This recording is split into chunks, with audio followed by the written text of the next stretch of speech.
People's Breakfast. Your morning, your voice, your journey. Good morning. Good morning, my neighbor. Welcome to the home of hard truths and bold insights, Radio Generation. A very good morning to you. How are you doing? This is Radio Generation. The time right now is 1 minute past 6 o'clock, and it is the People's Breakfast. Of course, this is one of those days that we get to enjoy as a population. And joining me in studio, of course, is none other than City Muga. City, habari ya asubuhi, umekuwa namna gani? Nashukuru niko mzima. Yes. Good to hear, man. Today is a very good day because like I said, it's a Friday, it's the end of the week, it's the weekend, so tutajienjoy vilivyo kwa wale wanapenda kujienjoy on days such as this one. Yeah, so a big shout out if you're celebrating your birthday today, happy birthday. If you are celebrating your anniversary, kwanza leo ndio ile siku, sumbua huo mzee, mwambie babe, leo hakuna excuse, tunaenda Naivasha ama tunaenda Nakuru ama tunaenda ni Machakos, wherever you decide to go. Yeah, just make sure you do that. Also, today, being 7th of November, is the birthday of a Nobel Peace Prize winner. She goes by the name of Marie Curie. Yeah, she won the Nobel Peace Prize in 1911 in chemistry for her discovery of the elements polonium and radium using techniques that she invented for isolating radioactive isotopes.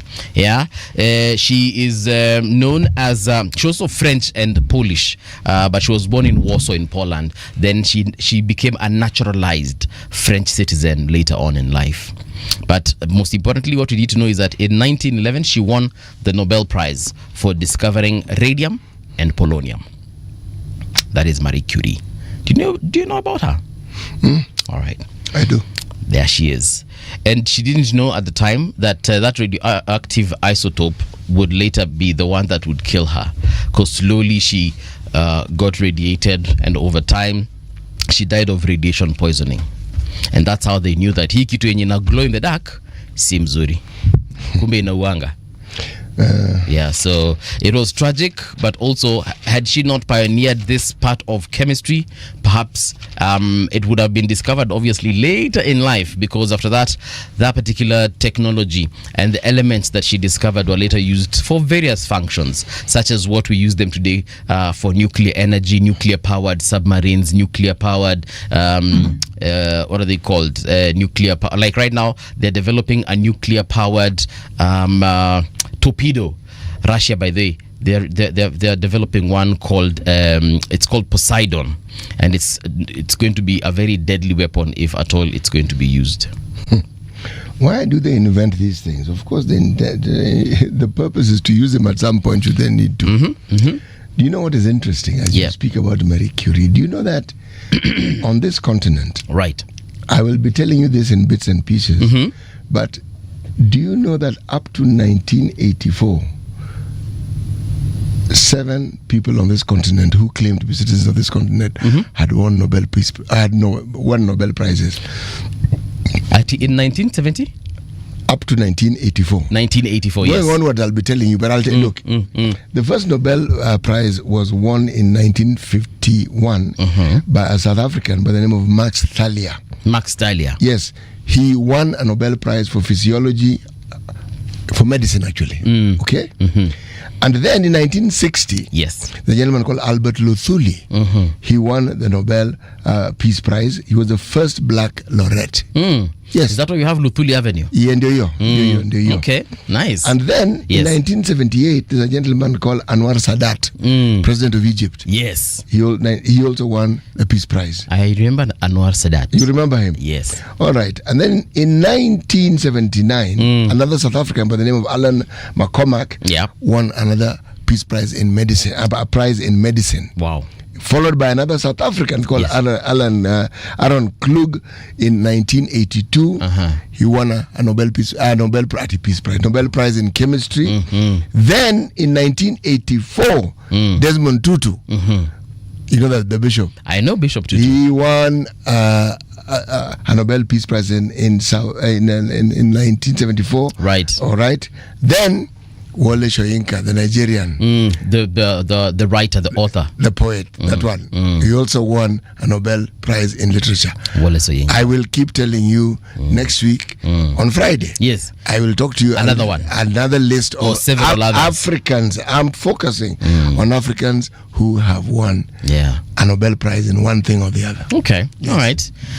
And I guess some of them that you will mention have been in Kenya at one point of their lives. Some of them are even Kenyans.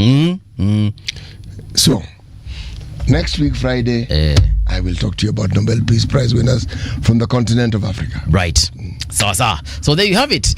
Marie Curie, a Polish-French physicist and chemist as well. You know, I'm actually very interested in this particular field of science known as physics. It intrigues me.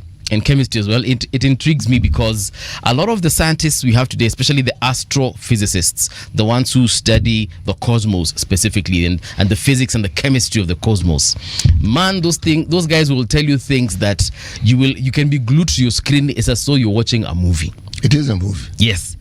But they're actually telling you scientific stuff, and they have found ways of breaking it down to morsels that you can actually digest and you can understand. Even your own grandmother can watch and be like, ni kama nanjua kinyamezema hapo.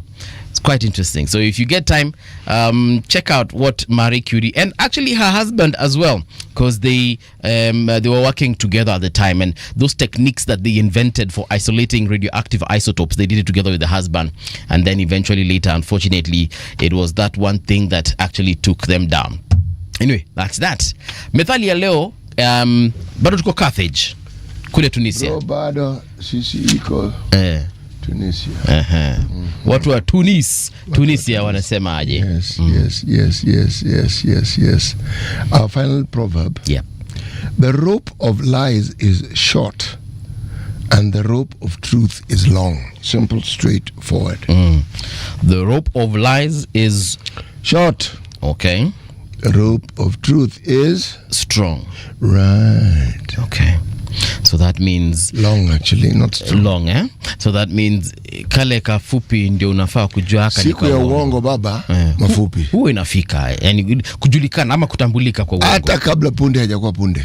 Itakuwa imejulikana. Yani punde si punde. Yes, exactly. All right. So wewe kama umeamua kwamba unataka kutembea na uongo. Naam. Endelea tafadhali. Siku itakuja. Itafika. Na hiyo ndio siku utasema ala salala. All right. Yesterday, did you see former VP Kalonzo Musyoka visited Mama Aida with 100 cows? And that man is serious. Alipeleka ng'ombe 100. So I wonder where he got them.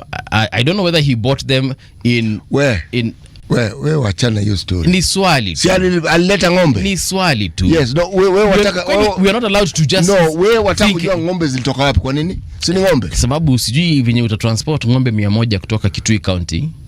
Wewe bwana, inakuhusu nini? Si ng'ombe zilifika. Ni sawa. Na sina ubaya kama alizinunua hapo mtaani. No, mimi sitaki kujua zitoka wapi. You see, like in our culture, for instance, when you are marrying a lady and she's coming from a far off land, you will obviously not carry the cows or the goats that were asked during the dowry negotiations from your home county all the way to Waka. So let's assume she's coming from Kisumu County or even Siaya. You are not going to carry all those cows because it's going to be expensive. So what you do is you carry cash, get to Bondo or Kisumu City, buy the cows, then take them to the lady's home. They will be accepted as though they have come from Ukambani. Bro, anataka ng'ombe. Hawataki certificate kujua kwamba ilitoka wapi. Lakini wakati mwingine pia kuna kwanga ile negotiation unasema badala ya kubebana na hizo ng'ombe and probably you don't even have enough land to take care of those cows. Tuma M-Pesa tafadhali. We'll give you cash. Cows are good to send. They're nice. The question you ask actually is a valuable one. I was merely being fair. Right. Awetusha kuzoea. Ushanizoea. Wajua, you for the 100 cows to actually be there for us to see. Right. This thing was planned hard and long. For sure. So kitambo nafika ng'ombe zilikuwa zishapangiwa na mapema jinsi itakavyo nini zitakavyofika kule. Yes. But it is a beautiful gesture, don't you think so? Oh yes, it is. He went there with a couple of Kamba leaders, including governors. One of them was Governor Wavinya from Machakos. Wakafika kule wakafanya kinyo walifanya na walipokelewa vizuri from what I saw. Walipokelewa vizuri. No, that is a good thing they did. You know, this whole idea ya kumwomboleza Mama Aida. Yes. This thing is going to haitaisha kesho. Sioni kama itaisha kesho. Because it's slowly and most assuredly turning into a pilgrimage. Yes. I've actually seen several celebrities going to the gravesite of Baba. Do you know there are some business people around that grave? Kwani? Tuko nchi gani? Kenya. Basi. Sasa endelea na story. Kuna, like for example, kuna this lady, she's called Demo Facebook.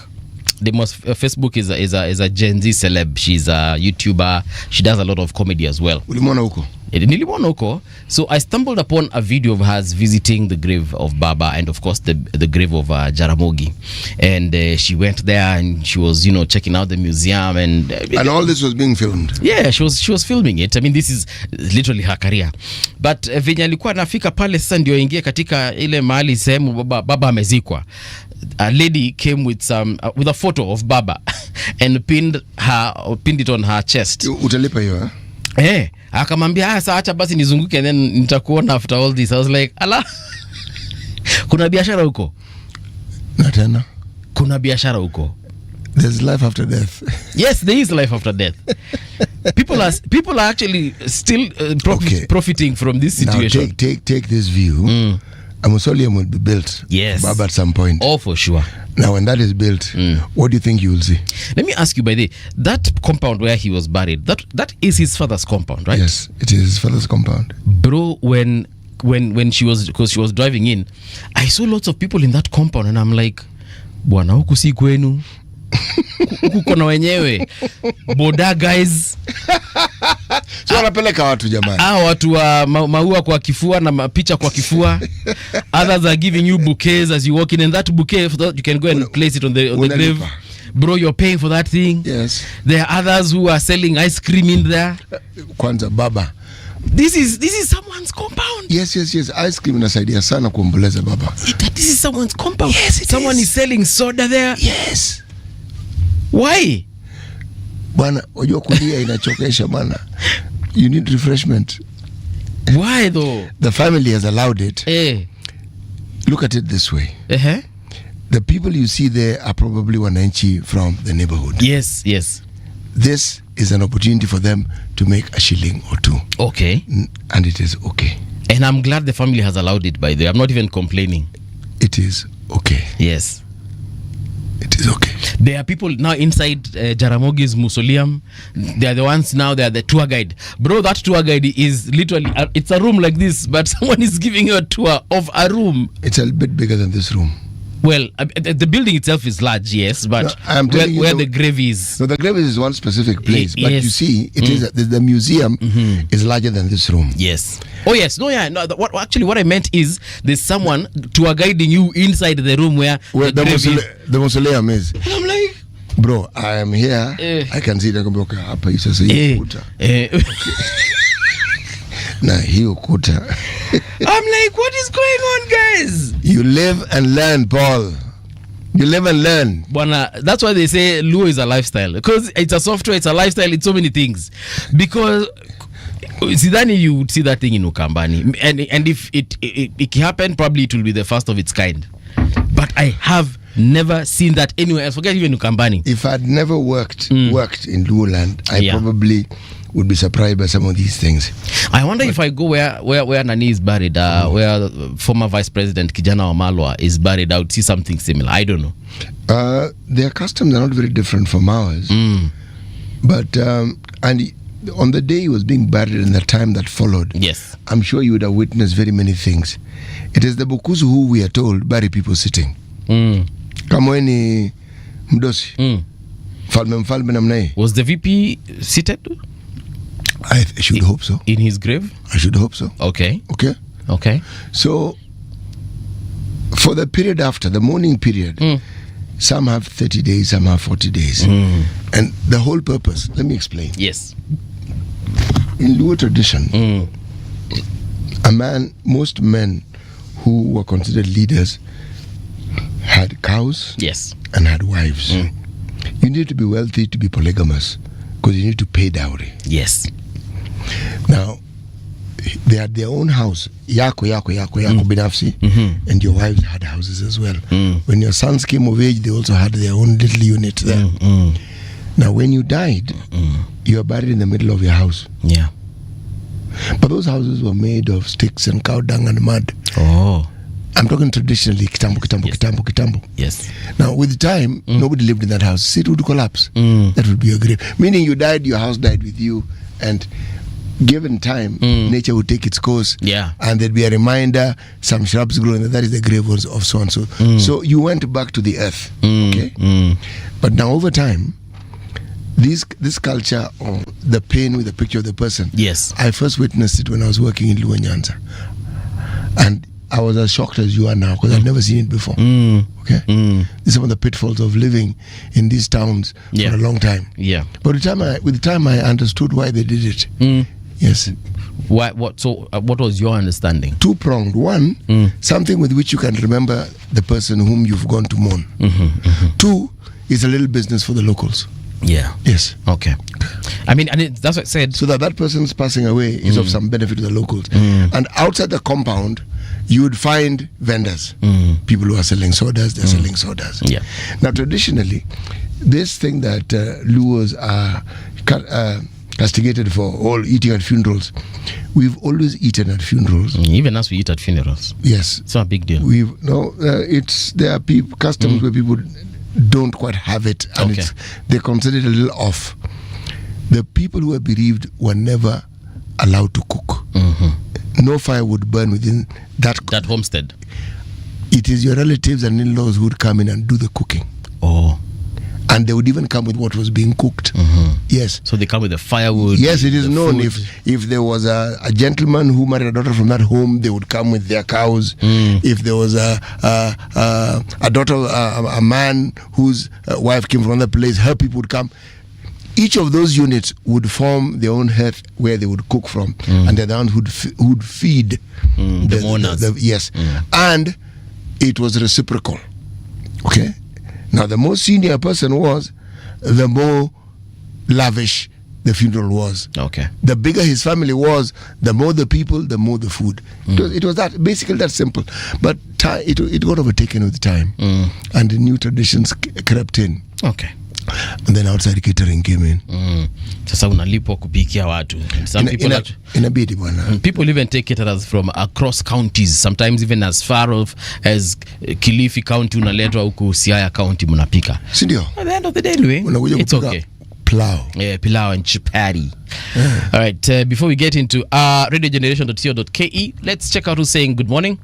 Gerald Sakwa, morning, you all watching from Langata. Thanks, Gerald. Don Sabwa, the continued visits to Opado Farm are strategically positioning Mama Ida at the center of Kenya's political landscape. Sokoino Olepunda anasema good morning from Naivasha. Nakuru needs a new governor. Huyu ameshindwa na kazi kabisa. Sokoino Olepunda, kazi kwenu kama wakazi wa Nakuru. Nobody to worry. Good morning, Uncle City and Brother Mbuvi. We thank God it's Friday. Yes, indeed. Ayenda Derek, good morning from here Nakuru, tuned in to tuendelee kufanya mema. Yes, indeed. Ricardo Moreira anasema good morning kings and queens. I like Fanya Mambo's alternative dispute resolution. City anaweza tembea Jamaica pia, utulete proverb toka huko Kitengela iko locked. So brother man, you have to go to Jamaica, bring us a proverb. You better know. All right? You don't know. Nobody to amesema I was surprised Honorable Mwathe speaks very good Luo. Oh, Mawadhe, sorry. That is Honorable Mawadhe. Okay. I didn't know that. I didn't see that part. I'll go look for that clip. Engineer Fighter Karaoke anasema good morning 1RG from Memphis, Tennessee. Thank you very much, Engineer. Gypsy Kona anasema hi CT and movie. Hello. Then we have Wafula team. Kalonzo did very well in honoring Baba, our hero, and making Raila Jr. Akamba Elder. Oh yes, I saw this part. Making Raila Jr. Akamba Elder was very significant for the Odinga family and Baba's supporters. Kalonzo is untainted. He'll have my vote. Well, Wafula team, wish you all the best. JNK Media mesema, good morning CT and Paul. Greetings from Manila. Yesterday I went to a hotel owned by Ouko's kin, very famous with Africa people. Not sure how they are related to Ouko, but Huzie owned a club in Hazi, I think, but Hazi owned a club in Nairobi. Then last but not least, Michael Olanda amesema good morning from 1000 Hills. Huko ni mahali panaitwa nini? Rwanda, Kigali. Gypsy Corner amesema Mbuvi, your patois is great. Of course, Gypsy Corner. You don't know. Tell them say right now though. Acha tuingie hapa katika radiogeneration.co.ke. Court throws out Besige's move to refer treason case for constitutional review. Besige alishikiwa hapa Kenya, alishikiwa hapa Kenya, right? He had come for, I think, he had come for something, a book launch. Martha's book launch. Yes. So the High Court in Kampala has dismissed an application by opposition figure Kizza Besigye seeking to have his ongoing treason trial referred to the Constitutional Court, saying the case did not raise any substantial issue that warranted constitutional interpretation. Besigye, together with his co-accused Haj Obeid Lutale and Captain Dennis Oola, had asked the court to halt the trial before Justice Baguma, arguing that continuing with proceedings under a judge they had already complained about before the Judicial Service Commission would compromise their right to an impartial hearing. Their lawyers maintained that the matter touched directly on constitutional provisions that protect the right to a fair and independent trial. It's Kizza, right? Yes. Kizza Besigye. This guy has seen it all. He has seen it all. And from this picture, I remember Kizza from some maybe 20 years ago. He was much healthier than this. Obviously, he's aging, so that is also something else. But I think him being in prison is not doing him well health-wise. You know what I often fail to understand. We're having a chat with some friends yesterday, and we're talking about people who have been known in the world as dictators. Eastern Europe had a rather vicious dictator who was the president of Romania called Ceausescu. There was a revolt in Romania. Yeah. And the military told him, Chief, fanya hivi. Wewe toka katika presidential palace, tukutoe hapa. Au tutakuua. He went to the military base. Yeah. He was supposed to take off. His wife refused. Said, Kwani, what are they going to do? Oh, he died all right. Okay. Why do people assume that their rule will never come to an end? It must. It must. But must it be through some attrition of the other? Can one not die in peace when they are no longer leaders because they've left it to somebody else? That's a good question. Because what happens is you leave your country in turmoil. Yes. And it didn't need to happen. And some leaders, the moment you are opposed, why then do you use the security forces whose purpose is to serve, preserve, and to keep safe the citizenry, to kill the same citizens? Huh? The conversation we're having here, I think it was on Monday or Tuesday with Mutai. Yes. Was it Titus? Yes. Titus, and there's something you fellows mentioned, and I was like, that some of these old leaders, and this is not necessarily in terms of what is happening in Uganda, but in other places as well. No. This is, I'm discussing a phenomenon now which we see worldwide, and we didn't start seeing it yesterday. Kuna kitu Titus alisema.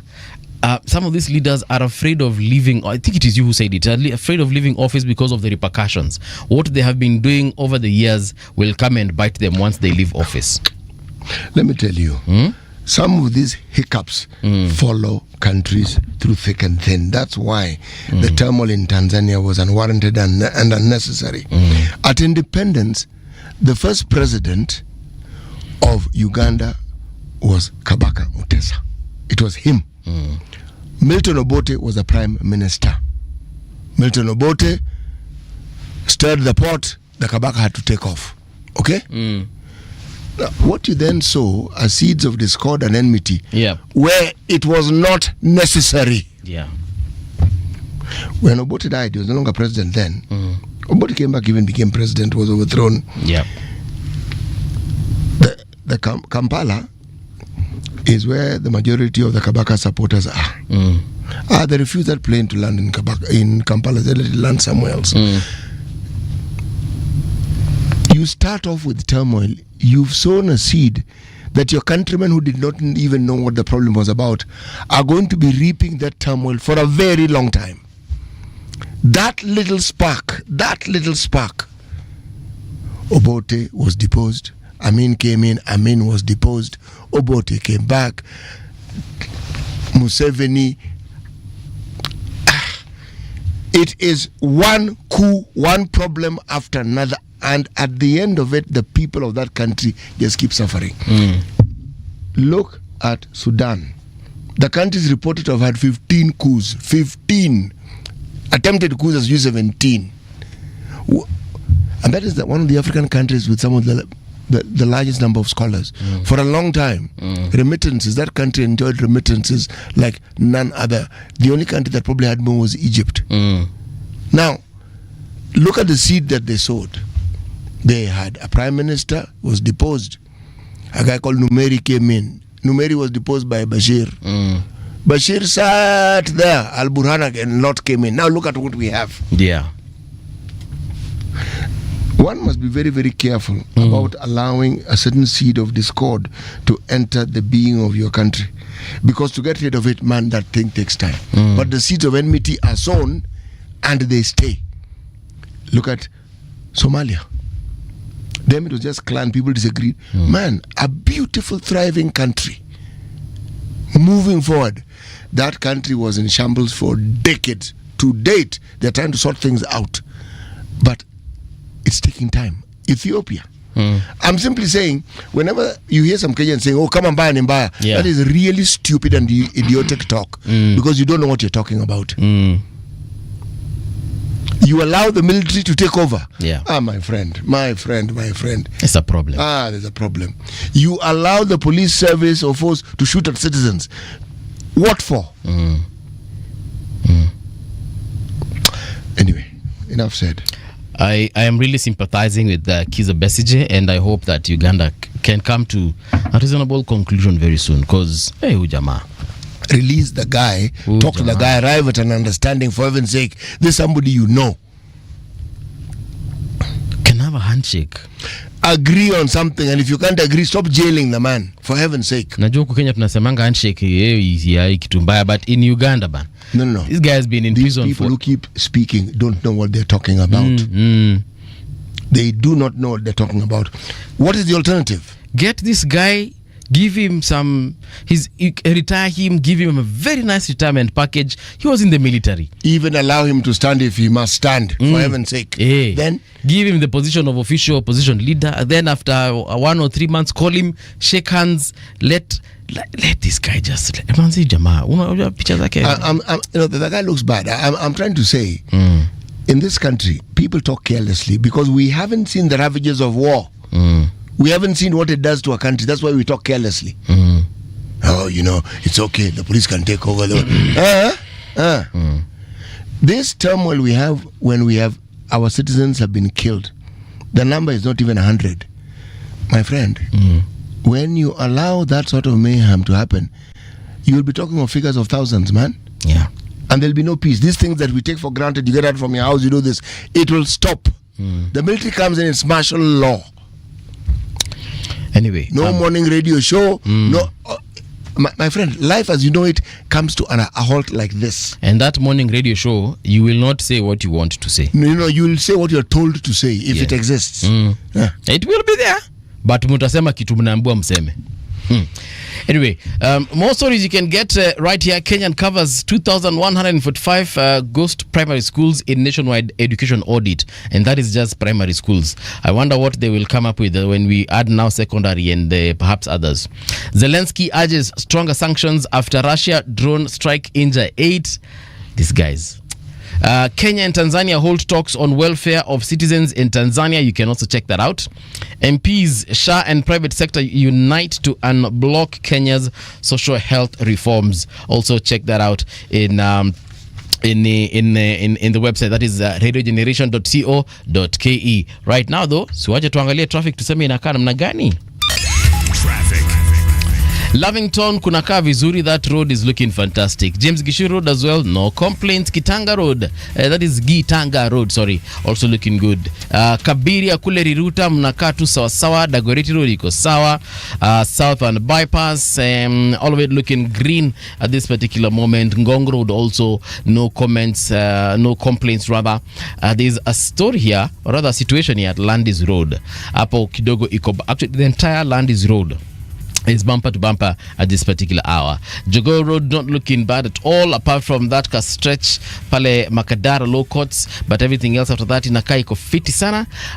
Yeah, that's about it. Outer Ring Road also looking good, apart from that ka place at Tumaini Estate as you're heading towards Airport North Road. And then now when you join Airport North Road, that one bumper to bumper. I think watu wa huku fedha tu mpatiwe CBD yenu your side na huko. Watu wa Embakasi na huko mpatiwe tu CBD yenu, because living that area, man, I don't get it.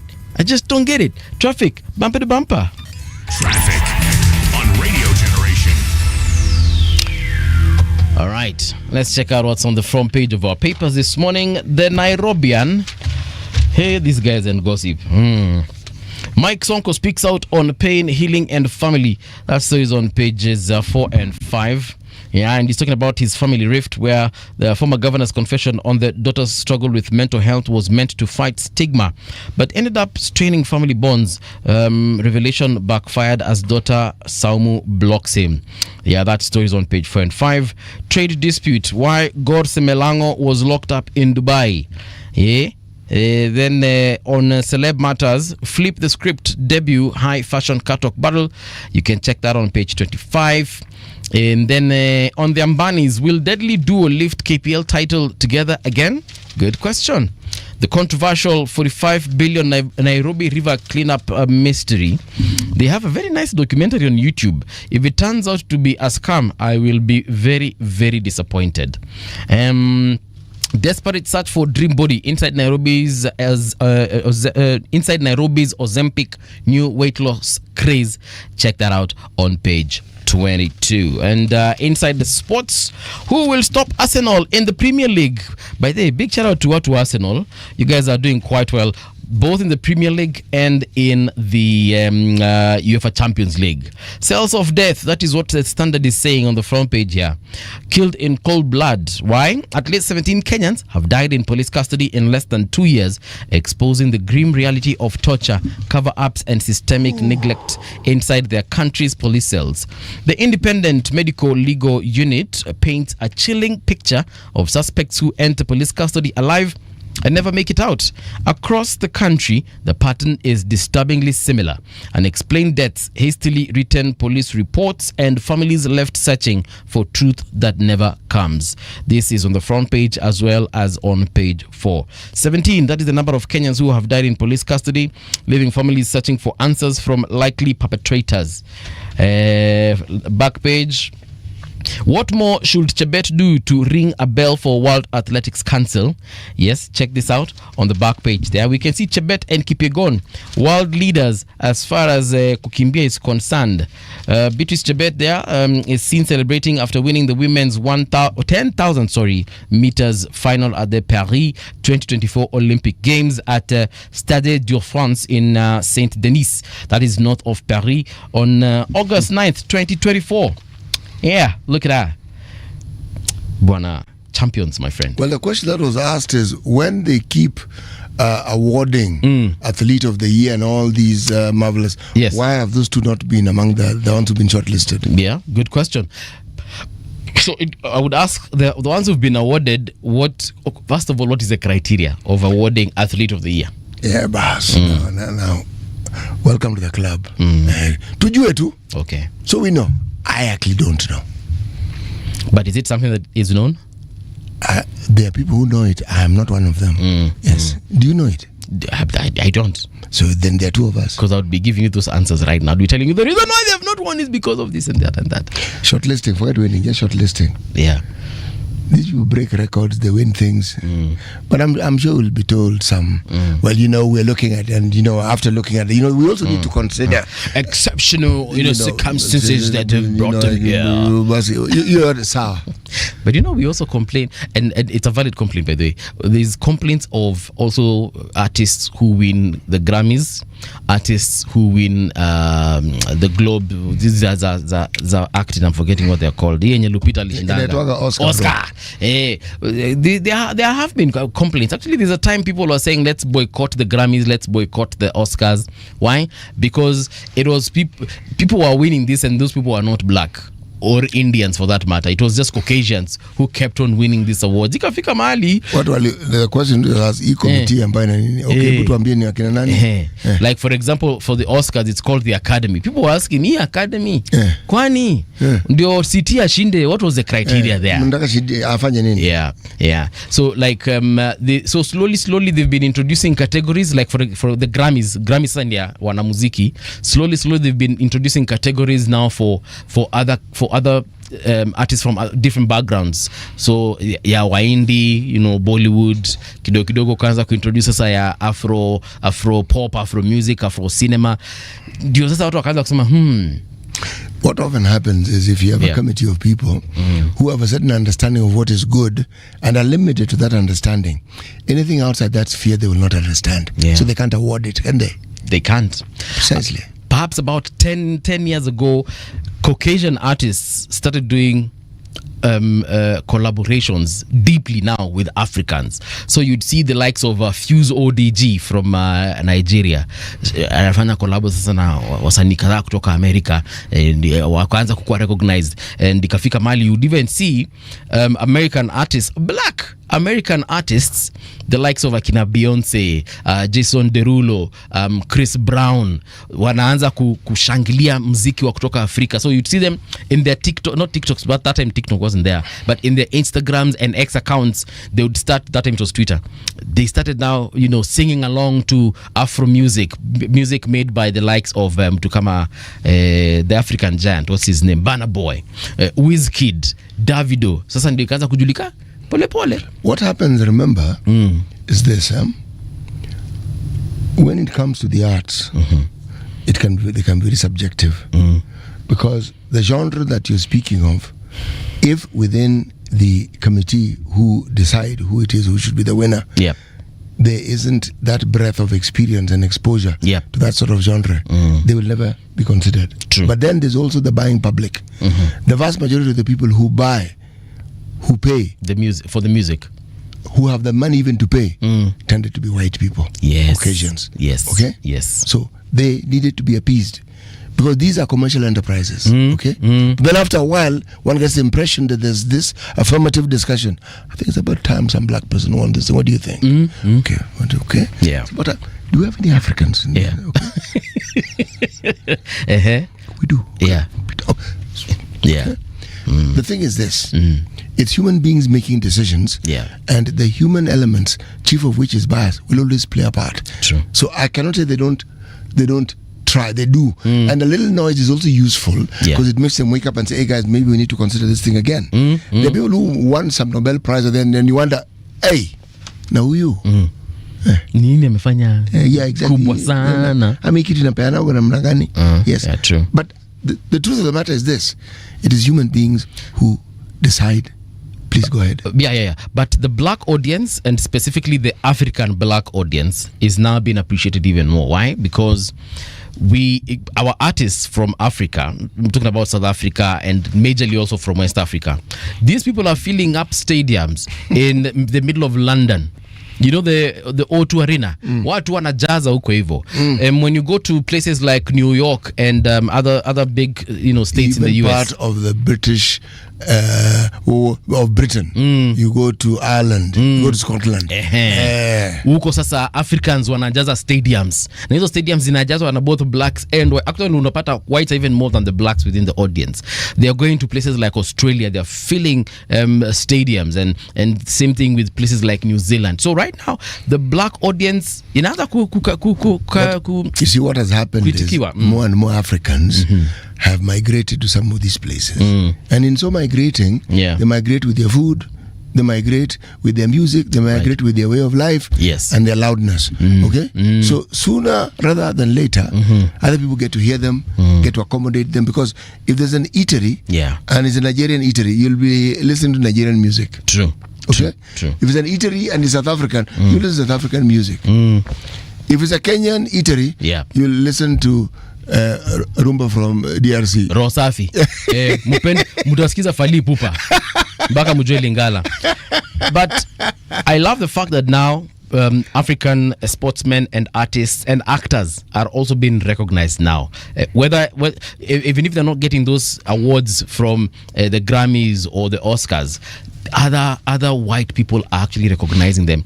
And let's even talk about our very own Eliud Kipchoge. That Ineos thing was by a white person. Yes, and it was a huge spectacle in Europe. Well, they made it big. Exactly. Faith Kipyegon as well. She attempted that thing that she tried running under 4 minutes. It was. Don't worry, she'll get there. And she will get there. That was just attempt 1. She will probably get it on attempt 2. It is always 3. Yeah, 2 or 3. But she will get 2. Atakaribia tu cause he ya mwisho alihata I think na 7 seconds. Just 7. So now she'll improve on it. Itakuwa 2. Sasa tunajua next time aipate. So happy for them. Even if they're not being recognized by the mainstream, wanakuwa recognized now. Believe me, they are being recognized. Everything has its time. Okay? Yeah, true. Have you heard of a singer called Barbara Streisand? Yes. Now, you see, you're a music lover, you understand. Yes. Well, I've also been a radio presenter for a very long time. Okay, now, thank you so much. Right. Now, ask that question of somebody who does not listen to that kind of music. Or ask them, have you ever heard of a band called Dire Straits? Atakuangalia. Dire nani? Okay. All I'm saying is, yes, when you open your mind and heart to listening to music, other than what you're accustomed to listening to, it's a very beautiful and wonderful experience that awaits you. Yes. True story. Gazeti yako inasema nini bro? Mimi nangalia the East African. There is a portion of the East African where we're told it is news. Since it is a weekly paper, there was news of Paul Biya, who became president, securing 53.66% of the votes. You see? 53.66, not 99. Sawa? All right. That one I had to wanajua mathematics. Wanajua mathematics. Wanajua. Wanaelewa. Shinda kushinda. Wote wanajua lakini hao wanaelewa. Wanaelewa vizuri sana hawa. Wale Shoinka, the US has revoked the visa of Nigerian author and playwright who became the first African writer to win the Nobel Prize for Literature in 1986. It was issued last year. This man has a tendency of stoking controversy. Yes. Amenyima visa ya kwenda wapi tena? He had it, wali cancel. Ya wapi? Which country? US. Oh, okay. Nafikiria alisema kitu ambao watu wa Trump hakupenda. But they hanaga breki. Musa Mara, the National Cybercrime Center Court in Bamako, Mali.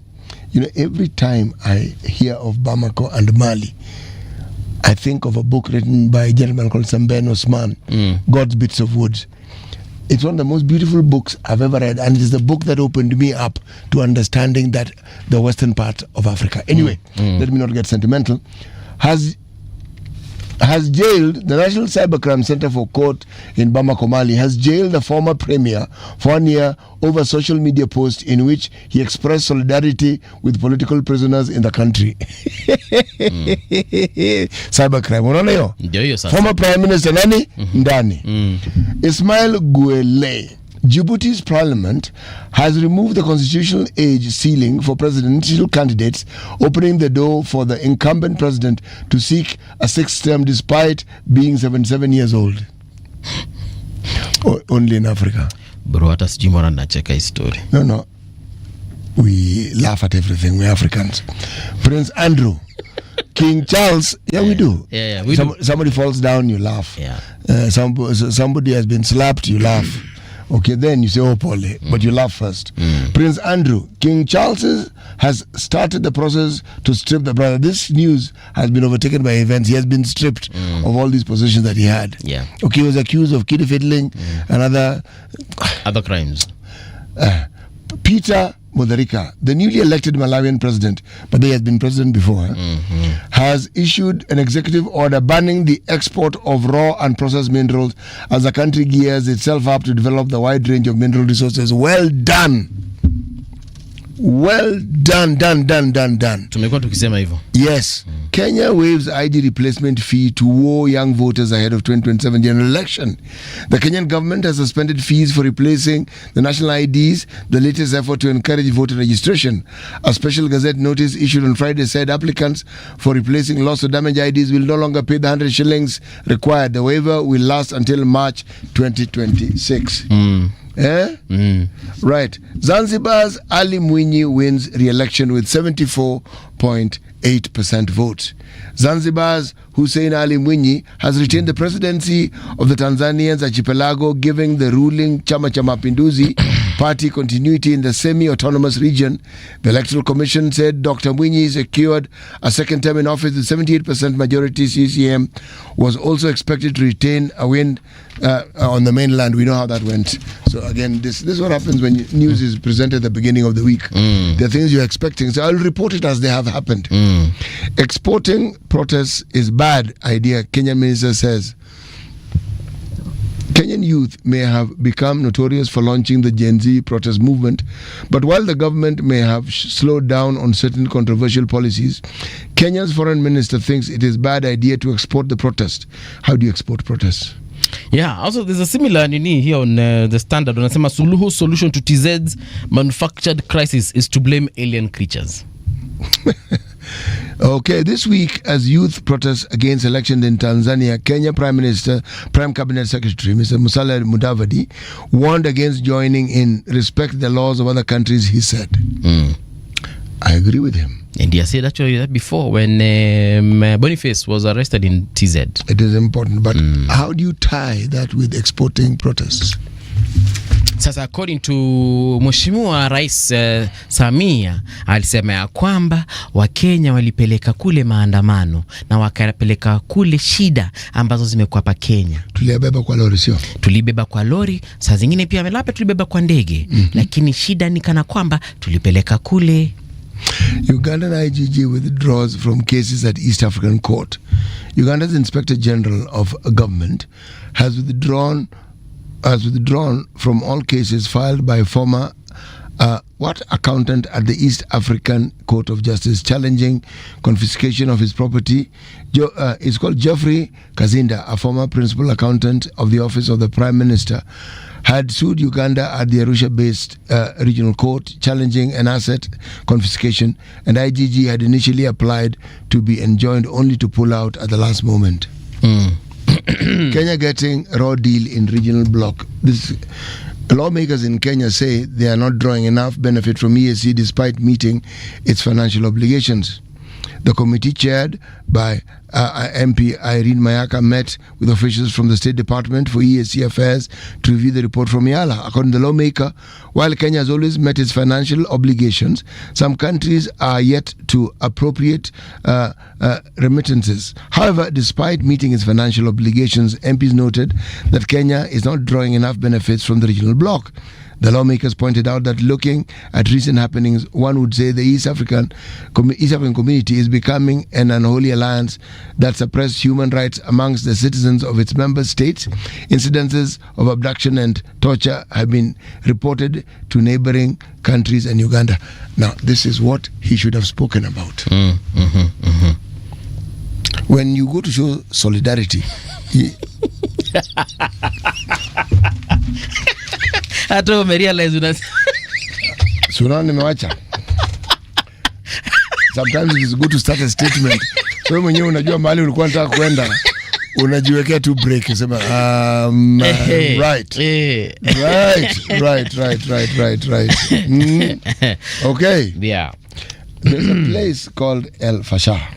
Yes, in Sudan. Northern Darfur. You know, my heart bleeds when I think of these things. Yeah? I was watching Al Jazeera this morning as I was preparing to come to work, and RSF, they have said that they are ready to have a ceasefire, have a conversation. They are ready to come to the table, basically.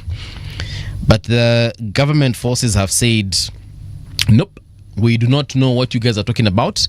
As a matter of fact, as we are speaking, mnafaa kwa mshatoka, there's a territory they have named, mnafaa kwa mshatoka hapo.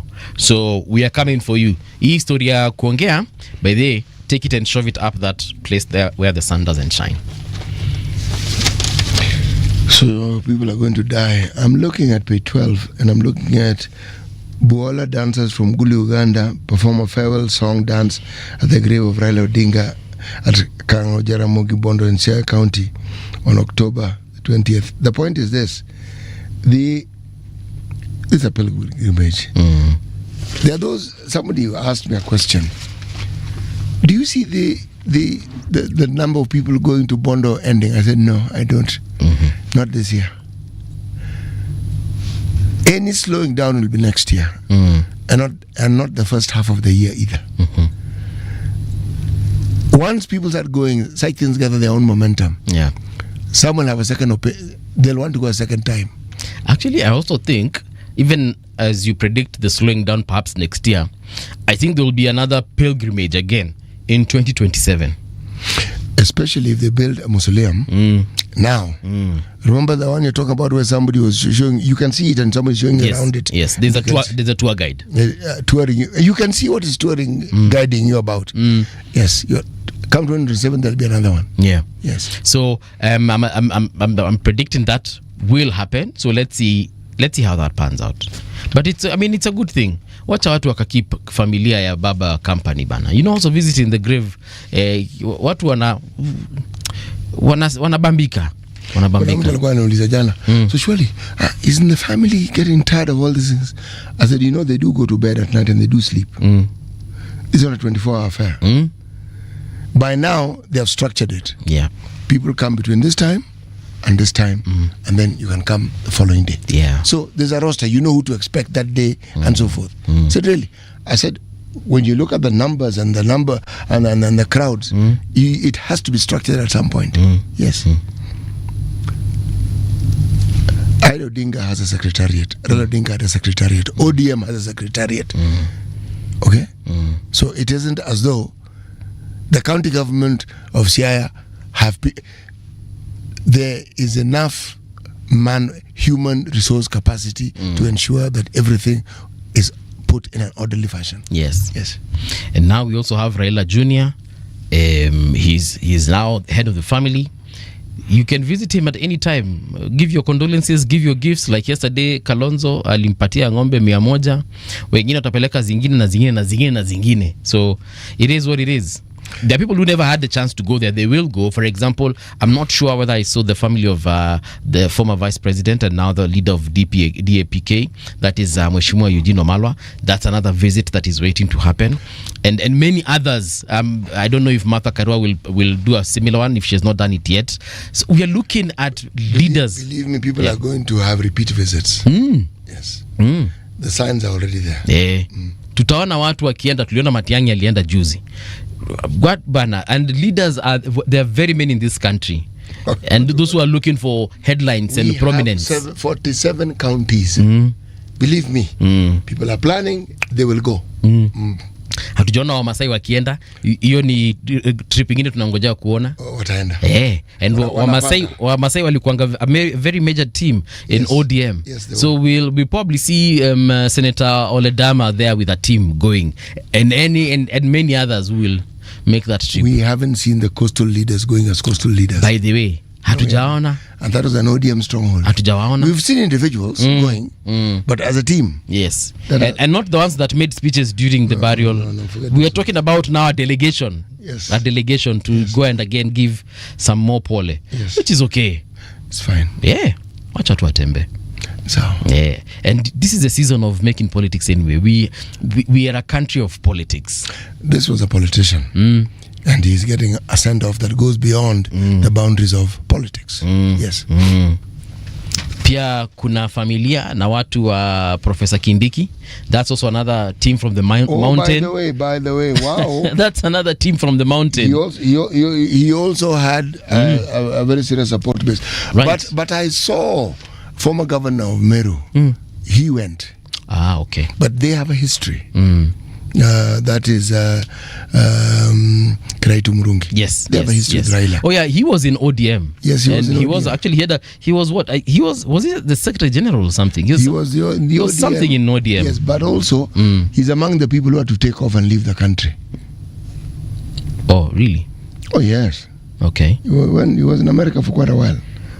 This is after he was governor or before? No, long before. Hii ni mambo ya kitambo. Mambo jamani walikuwa wanavutania, walikuwa wanataka multi-party na vitu kama hizo. Okay.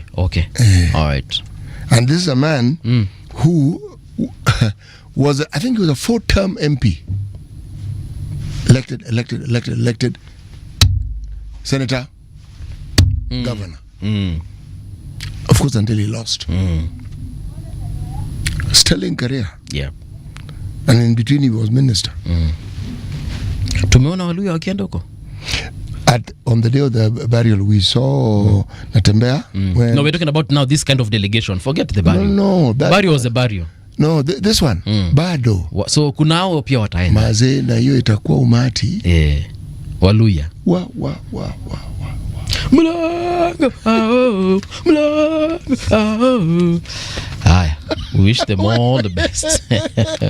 We wish them all the best. Speaking of memorials and delegations, there's on page 11 of the Standard, there's a delegation here of Rasta people who performed at the Dedan Kimathi Monument in downtown Nairobi to mark the Freedom Icon's 105th birthday on October 31st. So this is last week. Kuna some Rastafaris hapa hivi wameenda huko hivyo. There's something I'll never understand about this Rasta community. What is it? Bwana say wanakuanga wote wamekonda. Very few. You'll see one or two who are probably my size if not larger, but majority of them huwa wanatoshana kama Openje. Yeah, I know you're wondering who Openje is. Openje is our digital guy.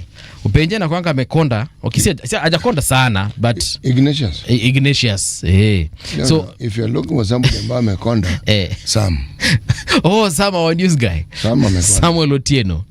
Yes. So how to what these Rasta people, man? Is it that they don't like eating food, or muguka is their food?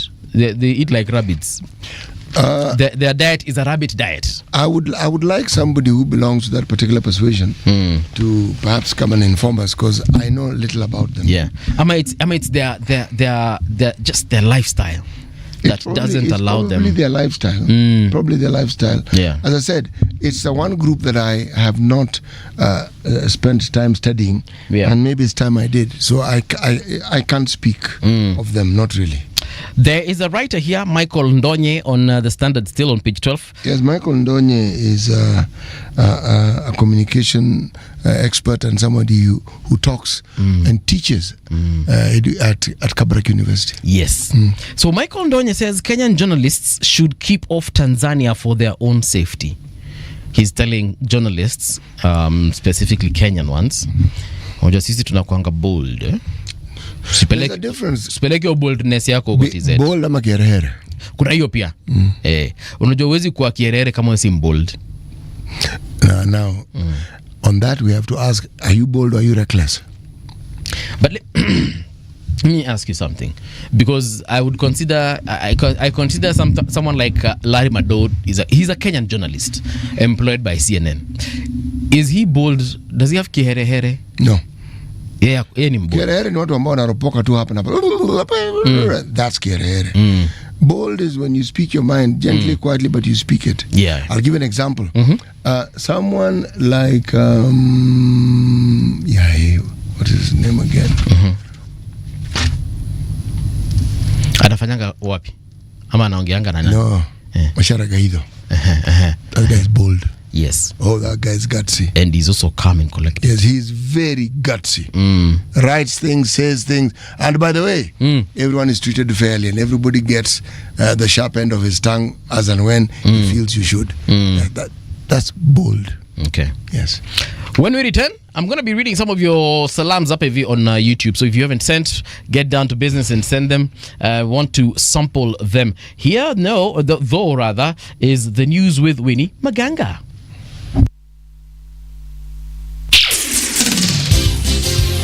It's 7 o'clock.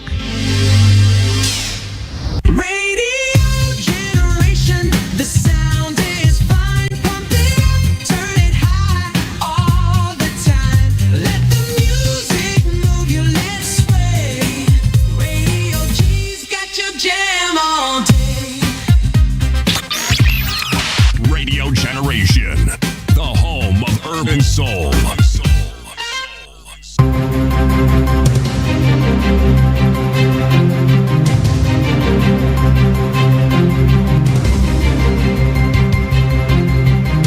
This is the Radio Generation News.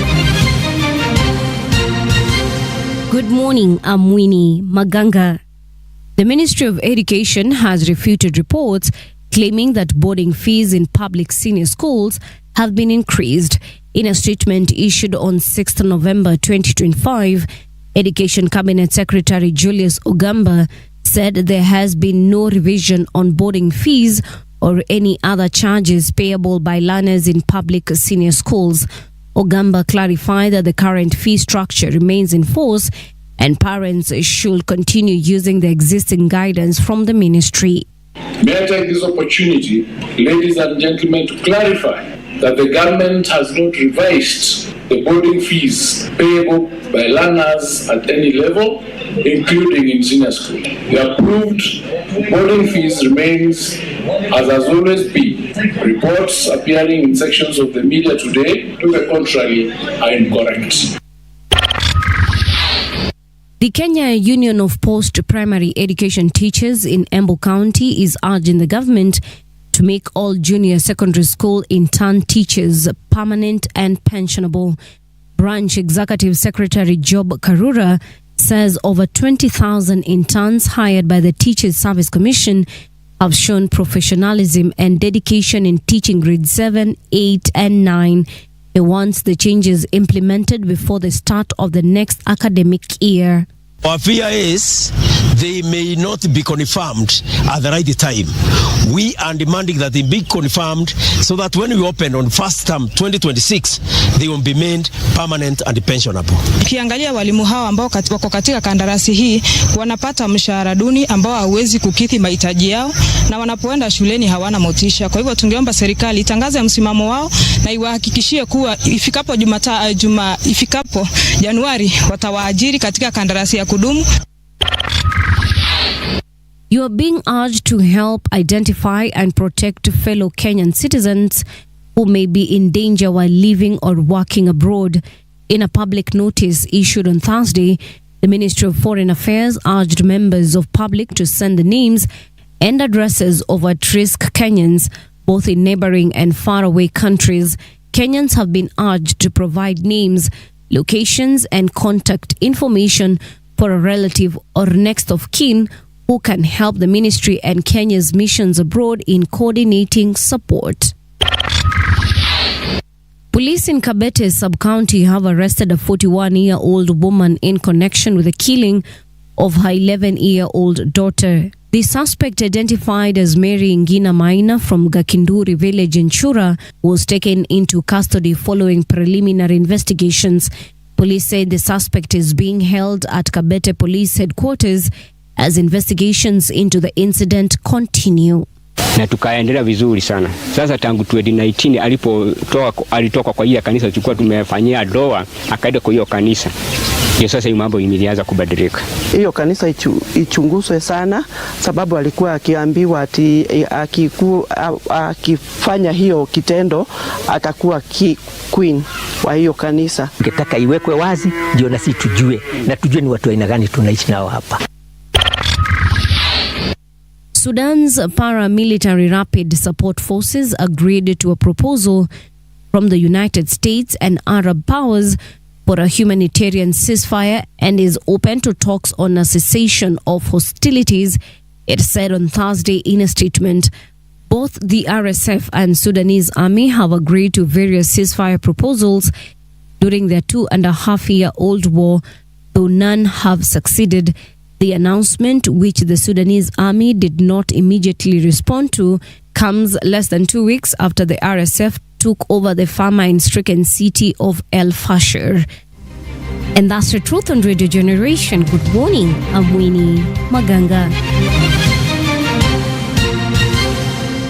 The views and opinions expressed on this program are those of the guests and do not necessarily reflect the views of Radio Generation. Radio Generation assumes no responsibility or liability for the interviewee's views. This is Radio Generation. In the beginning, there was morning radio. But now there is Radio Generation's The People's Breakfast, curious and bold, getting facts from the shadows. That's what it is. Now, as the city wakes and secrets stir, a bright new voice shines. The People's Breakfast, your morning, your voice, your journey. Good morning. Good morning, my neighbor. Welcome to the home of hard truths and bold insights, Radio Generation. Welcome back. This is Radio Generation. It is now 6 minutes past 7 o'clock. Tunatekesha kwa studio na daktari. But before we introduce daktari, let me just read some of your comments here. Kuna My Take 2.0, how are you doing? You're saying, yet some people kept calling Raila's names after elections for putting the country first. Had he decided to incite his supporters to fight for what belongs to him, the country would be no more. And we've said this before, CT. Norbert anasema the fight between Kizza Besigye is personal for M7, that is Museveni. Besigye's wife was Museveni's Besigye's wife was Museveni's wife. Remember, Besigye used to be Museveni's doctor. Then their hearts did the thing. They fell in love, so it's personal for Museveni. Okay, not hizi ni zile naitanga conspiracy theories. But CT, juu wewe uliishi in a previous century. What do you think about this? What do you mean, what do I think? Sawa. Then there's kuna Norbert Award, good morning. Guys, I won't read all your comments. I'll just recognize you. Douglas Kibogong, you're saying, morning CT and Buvi, asking why would a journalist report an incorrect statement on school fees without verification from the parent ministry. Well, I don't know if they got verification. I don't know. But again, like we said, right now, the stories, there's a lot of misinformation, disinformation, malinformation going around. So, but uzuri pia, people get corrected within more or less the same period they've given out that malinformation. So tutajua tu kweli when the time comes. Sonet anasema, hello Radio Generation. Timbuvi, Rastas are generally vegetarians following the diet as outlined in Leviticus. They tend to avoid meat and dairy products. You know what? We actually have a doctor here in studio. And we are here to talk about some of these issues, including cancer. Paul. Yes. We have with us in the studio a medical doctor. Yes. Madaktari ni wengi, mitishamba ni daktari. Sasa ni daktari. Unajua nilikuwa naenda kumintroduce vizuri. Nimesema we have a doctor in the studio. Hata sijasema jina yake, but he was here last week on Friday it was, yeah. We spoke vastly about extensively about diabetes. It's Dr. Daniel Katambo, a consultant physician and founder and CEO Afya Code and Clinic Reversa. So, karibu sana daktari once again. Asante sana for having me once again. Ulitu-promise utarudi na umerudi. Nimerudi, asante sana kwa kunialika. Politicians wanasemanga, nitakuja. By the way, 2 months later bado wapati kwa simu. This is you're back by popular demand. People wanted you to come back. Yeah. Let us just tell you. Yes. Thank you. The listener said, please bring that gentleman back, please, and bring him quickly so that we can act. Yes, so that we what he's saying makes sense. We want to understand it better, please. Yes. So daktari, karibu sana. Asante sana. Umesikia hiyo comment nimesoma hapa ya Rasta. Nilikuwa nauliza mbona wa Rasta wengi wanakuanga tu wanatoshana kama wewe actually. Very few, you'll find very few Rastas wanatoshana kama mimi. Yes. And now a viewer here, sijui kama yeye ni Mrasta, anasema most Rastas are vegan and depend on ITAL diet. And so that is saying they follow generally vegetarians, following the diet as outlined in Leviticus. They tend to avoid meat and dairy products. Yes. So Leviticus, I don't know if you're a Christian and if you know about Leviticus, but is there a diet in Leviticus? Hiyo ni swali ngumu. Ungeuliza kama unasomanga Biblia. Unasomanga Biblia? Nilikuwa nasoma. But so apparently we'll find that diet in Leviticus. Yes. But when someone is vegan, does it mean that they'll never grow, fat? There are two aspects to look at it. When you become a vegan, what do you mainly consume? And what is your activity level? Remember what we discussed last week? Yes. And what contributes to people developing type 2 diabetes. And I'm sure when somebody says about the vegan, probably they're thinking about type 2 diabetes. Now, I'll give you some aspects of diet. So what or the definition of vegans, because it's good for us to understand. When somebody does not consume meat, that's a vegetarian. They still can take maybe eggs. They can still take some meat products, but they don't take nyama yenyewe. Utapata hiyo, they are not very keen on taking nyama yenyewe. Dairy products? Na dairy products pia wanachukua dairy products when it is when it's vegetarian. Okay. They also consume lots of beans, lots of grains and vegetable curries, such like stuff. But a vegan goes deeper and says anything that is either harvested or coming directly from an animal, I will also not take it. So they don't take dairy products, they don't take eggs, they don't take, and they totally become dependent on vegetables and starch. Okay. Now I will tell you for a start. Number one, these guys depends on what you do. Number one.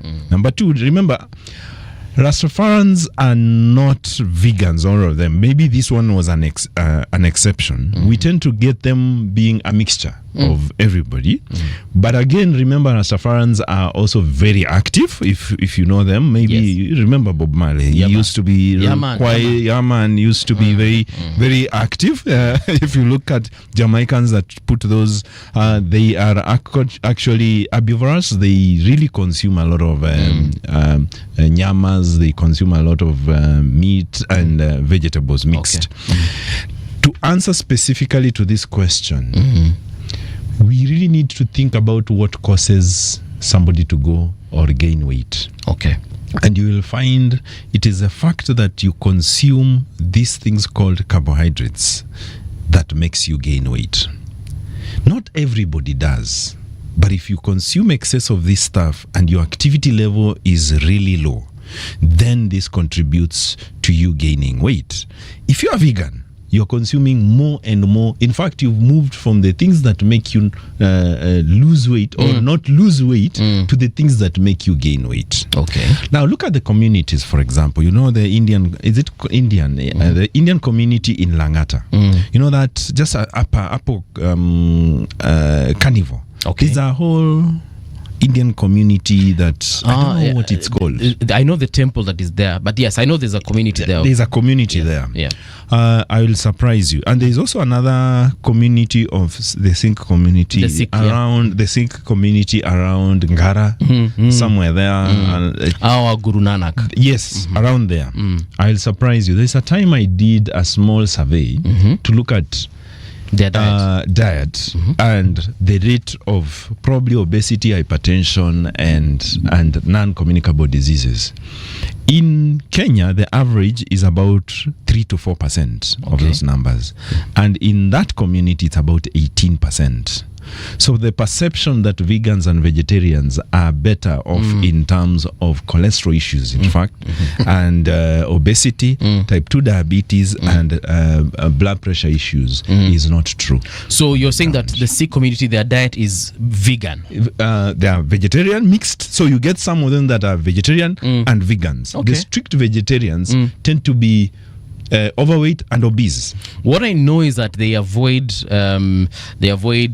cow products from cows. So that's beef and milk. So anything cow they will not take. Even chicken.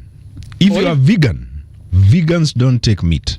Oh, so then they are 100% vegan. Yes, they become vegans. I didn't know don't that. Take. Vegetarians have those exceptions. So in vegetarian you have a bit of some meat here and there. Unaweka kamayai, unasema I eat the white kuku or the white meat only and not even the. So they don't even do fish? No. Hey, okay. Yeah, they can they can be very, very strict, and they can be. And when they come to the office, yes, and now you're trying to advise them on what to eat. Remember, I'll give you an example. For example, okay, who are Maasais? And what do they consume? Pastoralists. They eat. They like their cows, so they take a lot of the milk, the blood, the meat, and the meat. Yes. If we compared the Maasais and the vegans or the vegetarians, who has more diseases?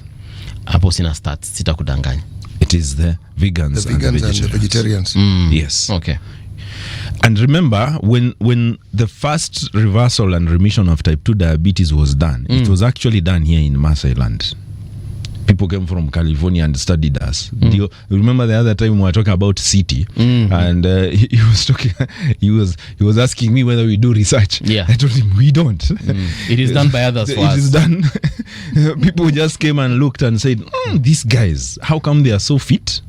They walk, they drink their milk, they drink their blood, they eat their meat, and rarely take these starchy foods, and they do well. Actually, if you look at Maasais, they have less cholesterol, they have less diabetes, they have less communicable diseases if you studied them. Wachana na wenye wamekuja town, wenye Narok na a bit of some Kajiado guys nikaangalia wamekuwa introduced to the good city life. These ones also develop the conditions that we are having. So it highly depends, because you will also get somebody else who lives in somewhere where, like for example, in Kenya, central area. If you look at central area, what do they consume the most? Wako na githeri. Yeah. And remember last time we talked about githeri, yes, we said the beans have about 60 to 70% carbs. Okay. The maize itself is also what? 100% carbs. Exactly. So githeri, if you ate it nicely, and you also came from Central, what do you add? Unekanga avocado. Viazi. Viazi. Unaweka viazi juu. Okay. And what else do they add?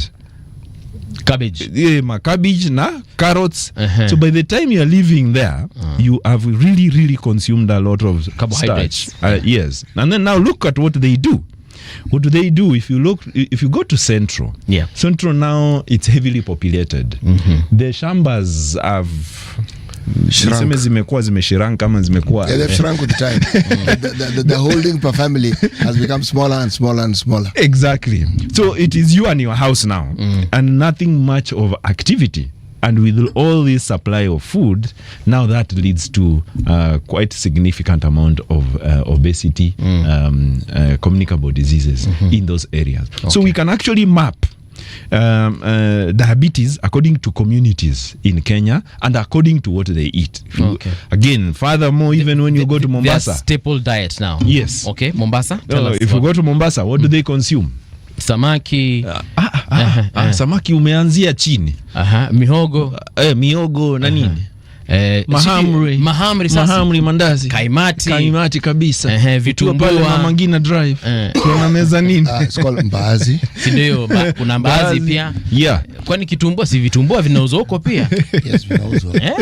Those are starches. Yes. And now look at that population. If you look at Central, now the next community that is heavily affected by non-communicable diseases is the coastal area, because of exactly what they consume. The Swahili guys dishes, the Swahili dishes also Pilau, have a lot of chapati. A lot, Once you just find that community, then now you will be able to map out exactly the what diseases. Wacha tuongee juu ya community yako. Okay, Wakamba. Wako na diabetes ama hawana? Tuko nayo. Iko. Actually, I have several relatives who are suffering from the disease. Exactly. But I will tell you that number is significantly fewer than Central. It's significantly fewer than Mombasa, and it's also significantly fewer than Western. Are we talking about percentages here? Yeah. Okay. We are looking at percentages. All right. Because if you're looking at now an home or an area or an individual, then dynamics kind of slightly change, because remember we talked about lifestyle and who and what you do to yourself that significantly changes your environment and hence subjects you to communicable diseases. Okay. So this is very important. If you look at Kambas, Mudokoi.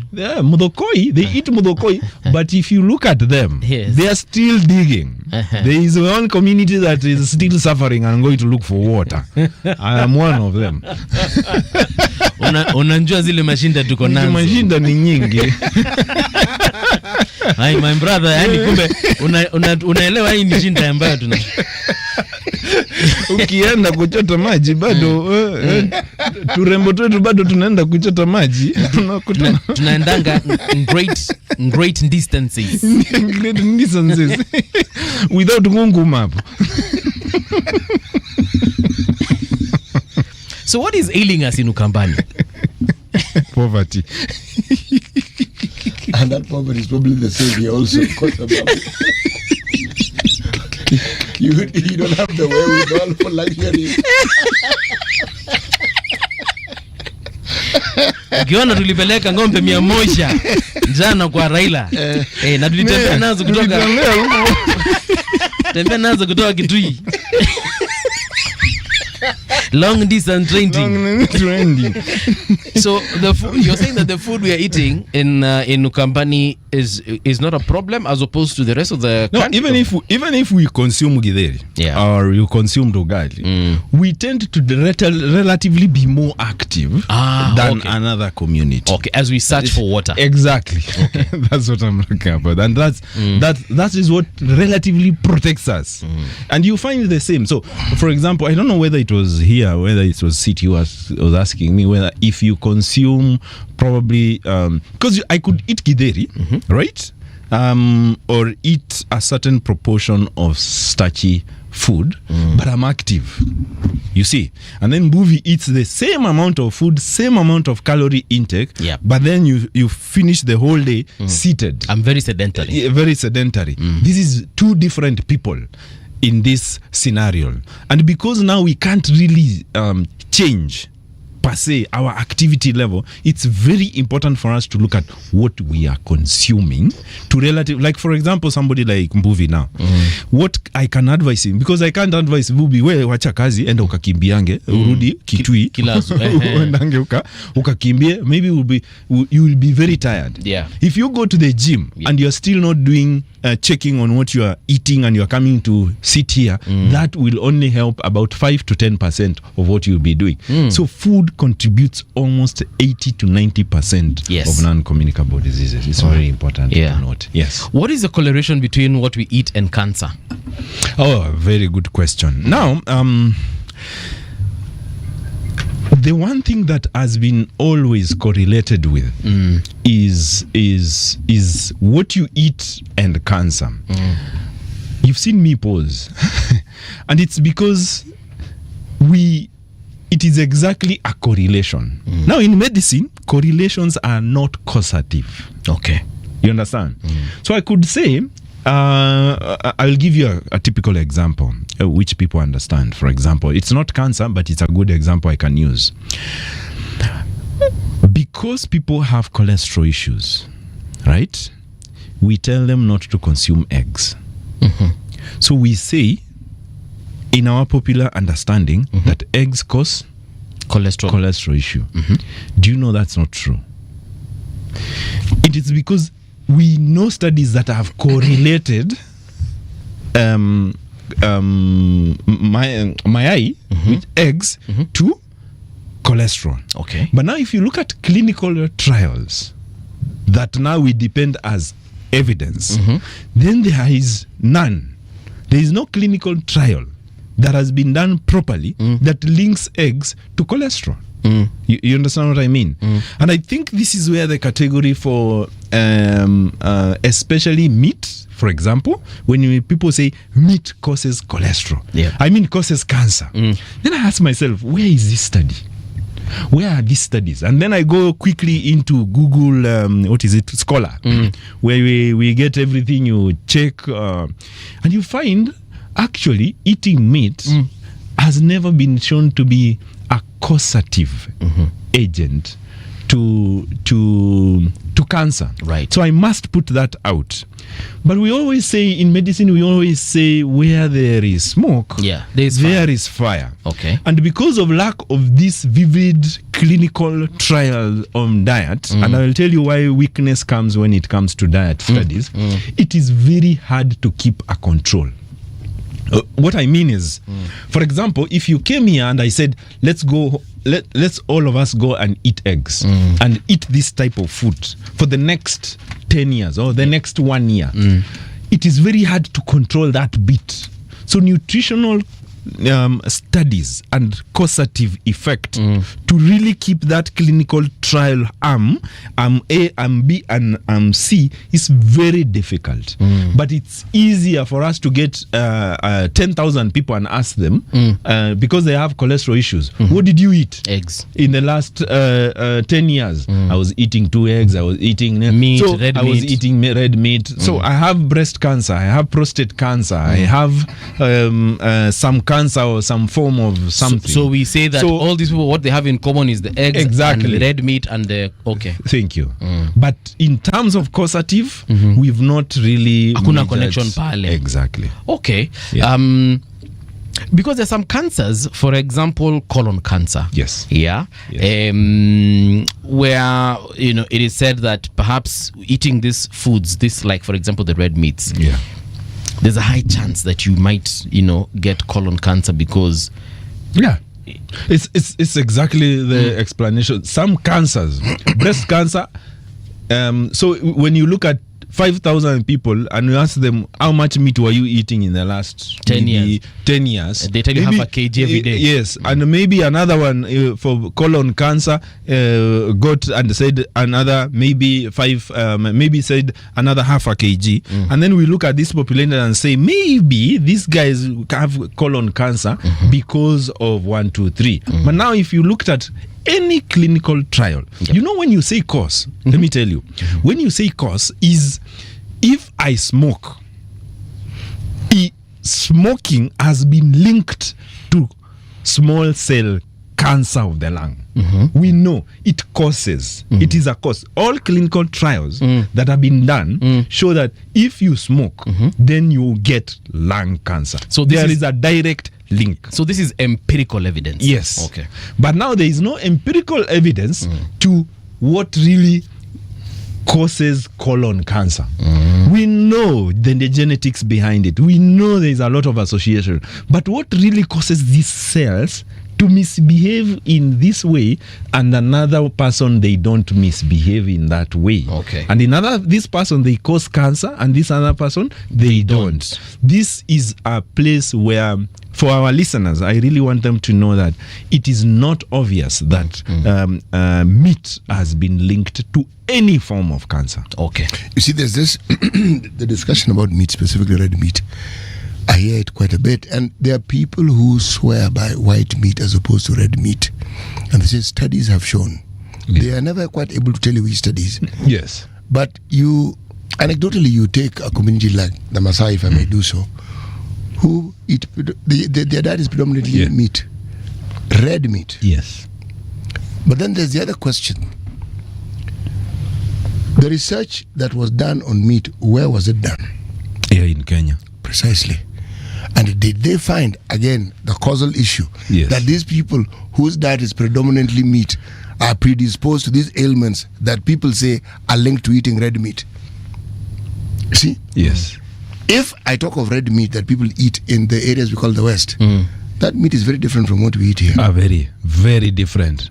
Actually, I didn't want to get into this topic. Please do. No. I am deliberately getting onto it because there are people who talk about it knowledgeably, and when you have a doctor a medical doctor, it is good that we talk about it so that one at least gets an idea of how to look at these issues. That's why I've said that red meat, those cows, what they eat there, what we eat here, completely it's very different. And remember, I was avoiding this, but I will touch on it. All right. Out there, food is really GMO, genetically modified, whether organism, whether plants, whether animals. Whether all this stuff. And I don't want to say that this is actually some of these things we have used them for treatment of diseases like cystic fibrosis. Okay, we treat them by genetically modifying our genetics. Yes, because that's exactly what we do, and that we do not know. Honestly, we can't say we have concrete evidence on how this goes in terms of food. But now I can tell City, there's a lot of association of foods with some cancer. I'm saying association, but no causative. But I'm thinking in the next maybe 10 years, we might really be able to say maybe a certain form of nyama causes a certain cancer. But for now, the evidence is not as much. But there is GMO that are coming in, foods that are resistant to, pesticides, microbes, and high yield, and all this stuff. That for sure it's very new. Although it started out there, kitambo sana, it is very new in terms of nutritional research. When we look at some of these GMOs, some of the genetically modified foods specifically that we consume, the plants that are grown, the seeds that are grown, like you said, some of them are resistant to pests. Yeah. And they actually repel this particular pest. So you find like even like BT cotton, biotech cotton, that one is resistant to the worms, and that is why it is very high yielding, right? Now, coming to the foods specifically, just how, in your opinion, this is just you as and not necessarily as a doctor, just as a Kenyan, as an individual, are GMOs bad?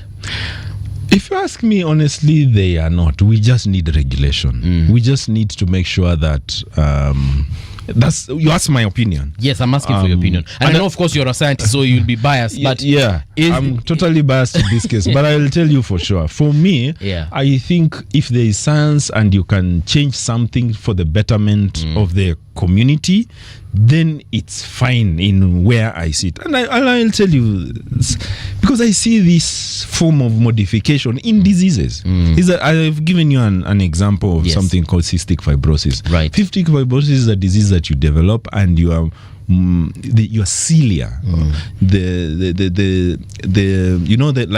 when you cough unatoanga mate, there's cilia in your trachea that helps those. I don't know, unaonanga tu filament tudogo for the sake of the listener, ni tunywele tuko ndani, ni kama tunywele tudogo kabisa.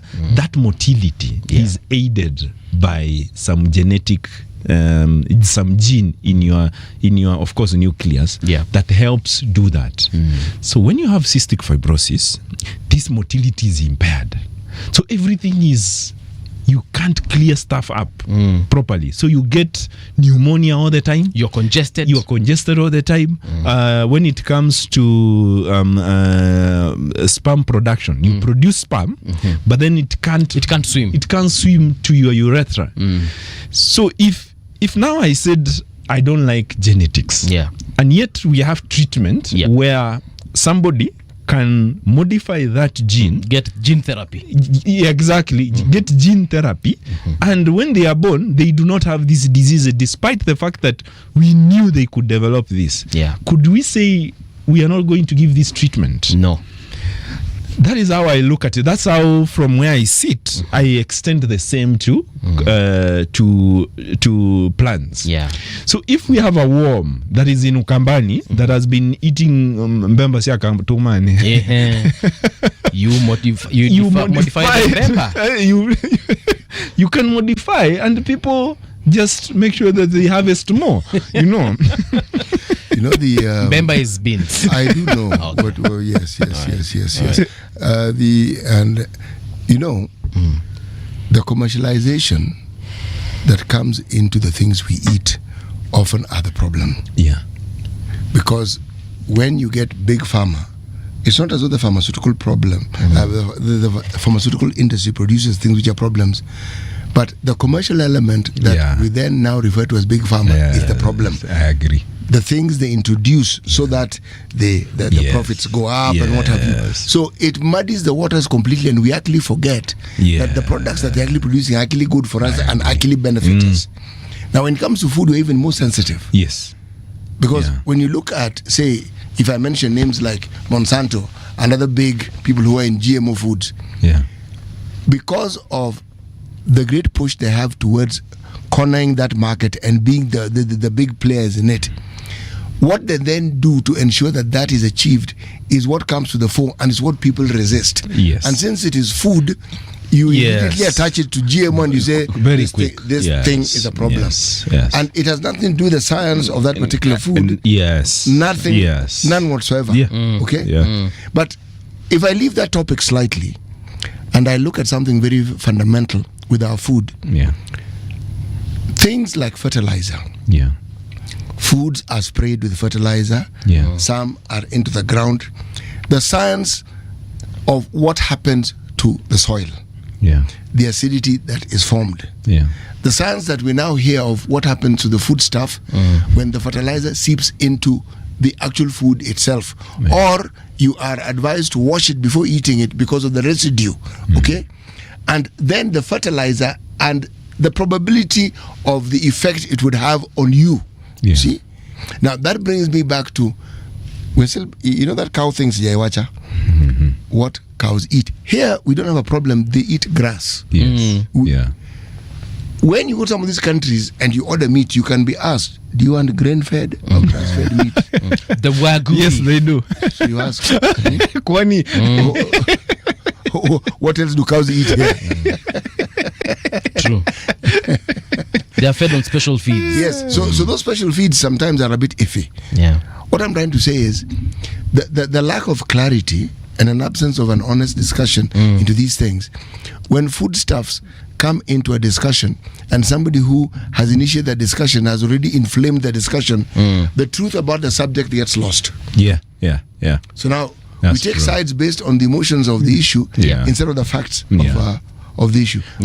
Back to non-communicable diseases. You see, the argument has been, if you look at parts of the country, for instance, where people like drinking very, very hot tea, there are those who have suggested that esophagus cancer can be attributed, as I said.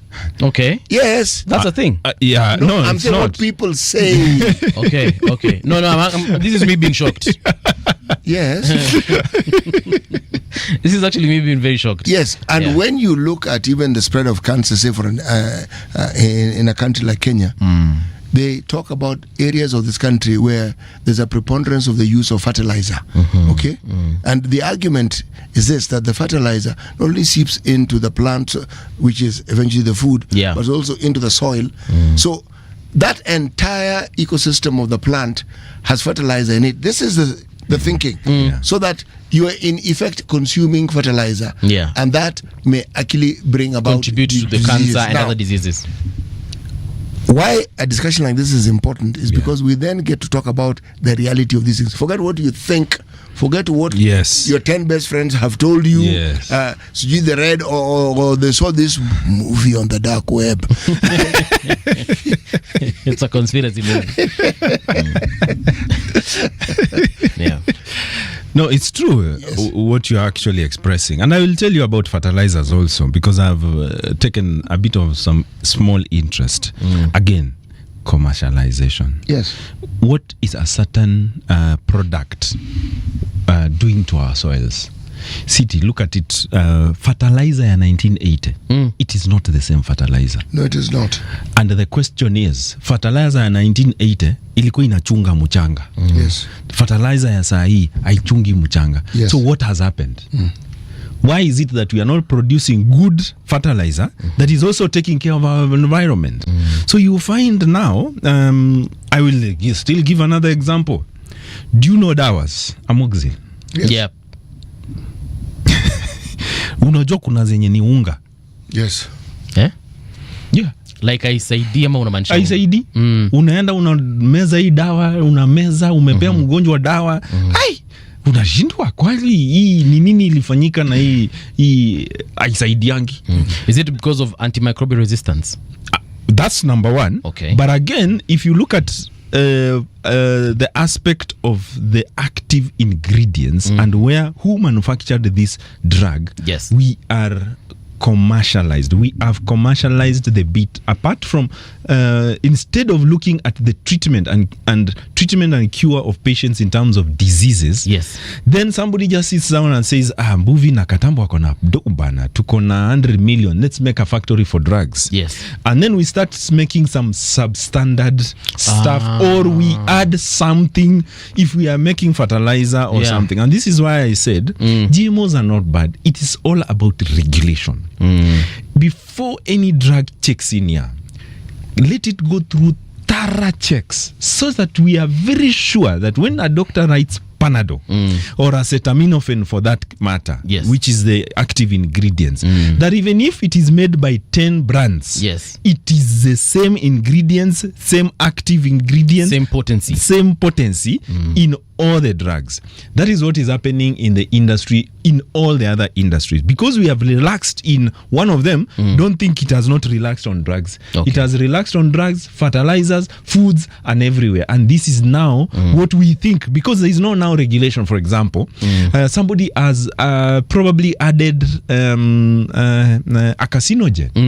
And I will tell you, the one industry that has really improved, and I'm not saying this so that people smoke, but in terms of prevention of when somebody smokes, unakumbuka kitambo watu walikuwa wana roll tobacco na hiyo. Now when you would add that thing, you would get millions of carcinogens. Okay. But now with time, because of super regulations, they have put a lot of regulations, and the carcinogens have gone down and down and down. But remember, for the listeners, we shouldn't smoke. Yeah. But in terms of those cigarettes now having carcinogens, has really decreased over time. There's a question here I have in regards to what you've just mentioned. Insulin. Is the insulin we have in the country legit? I know of someone who's been using a certain type of brand of insulin. Yes. And then when they changed the brand, suddenly their sugar levels improved in terms of the management of diabetes. Is the insulin we're using in this country legit? I would say it is, because most patients are on insulin, and the insulin they are using, it's working. Maybe for this particular person, there are many factors we'll look at, by the way. Before we say it is not working, look at the individual. And this is where Situ was saying, look at the individual first. Yep. How are they storing the insulin? How are they injecting the insulin? Because there's a way. I can give you an insulin pen. Yes, it tends to be better because ukiitoa inaweza kawa 28 days. But again, if you expose it to a certain temperature, you denature the insulin. In fact, one of the treatment for somebody who is not improving on a certain form of insulin, maybe a certain dose or a certain pen, one of the treatment is to change to another insulin on another brand, and you will see them improve. That does not mean that was not working. You find maybe it's just a batch number, maybe it was an issue with storage, injection. So I wouldn't say the insulin is not working per se. What I know is that the insulin we are using here in the country, just like some of the drugs we use for type 2 diabetes, are not even being used in the Western world. Why? Because they are now we are using maybe third generation, and they are in first generation drugs. Basically work on a better drugs. Yes, better versions. It's just like, I don't want to use so that. did you tuko third world tunatumia third generation? Yeah, actually, because it's cheaper. You can give an example of ARVs. Yes, the advent of ARVs, you were like a walking pharmacy.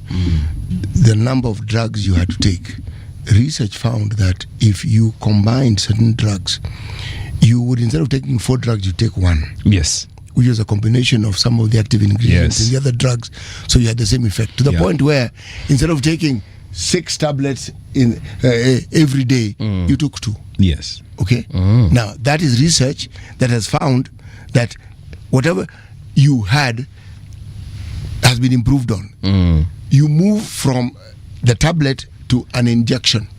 Yes. And you're told you take this injection, a couple of months down the line is when you come back. Yes. It's an improvement. The active ingredient that was in the tablet has been improved, and you now have something else that is now in injectable form. Yeah. And you don't have to ingest this.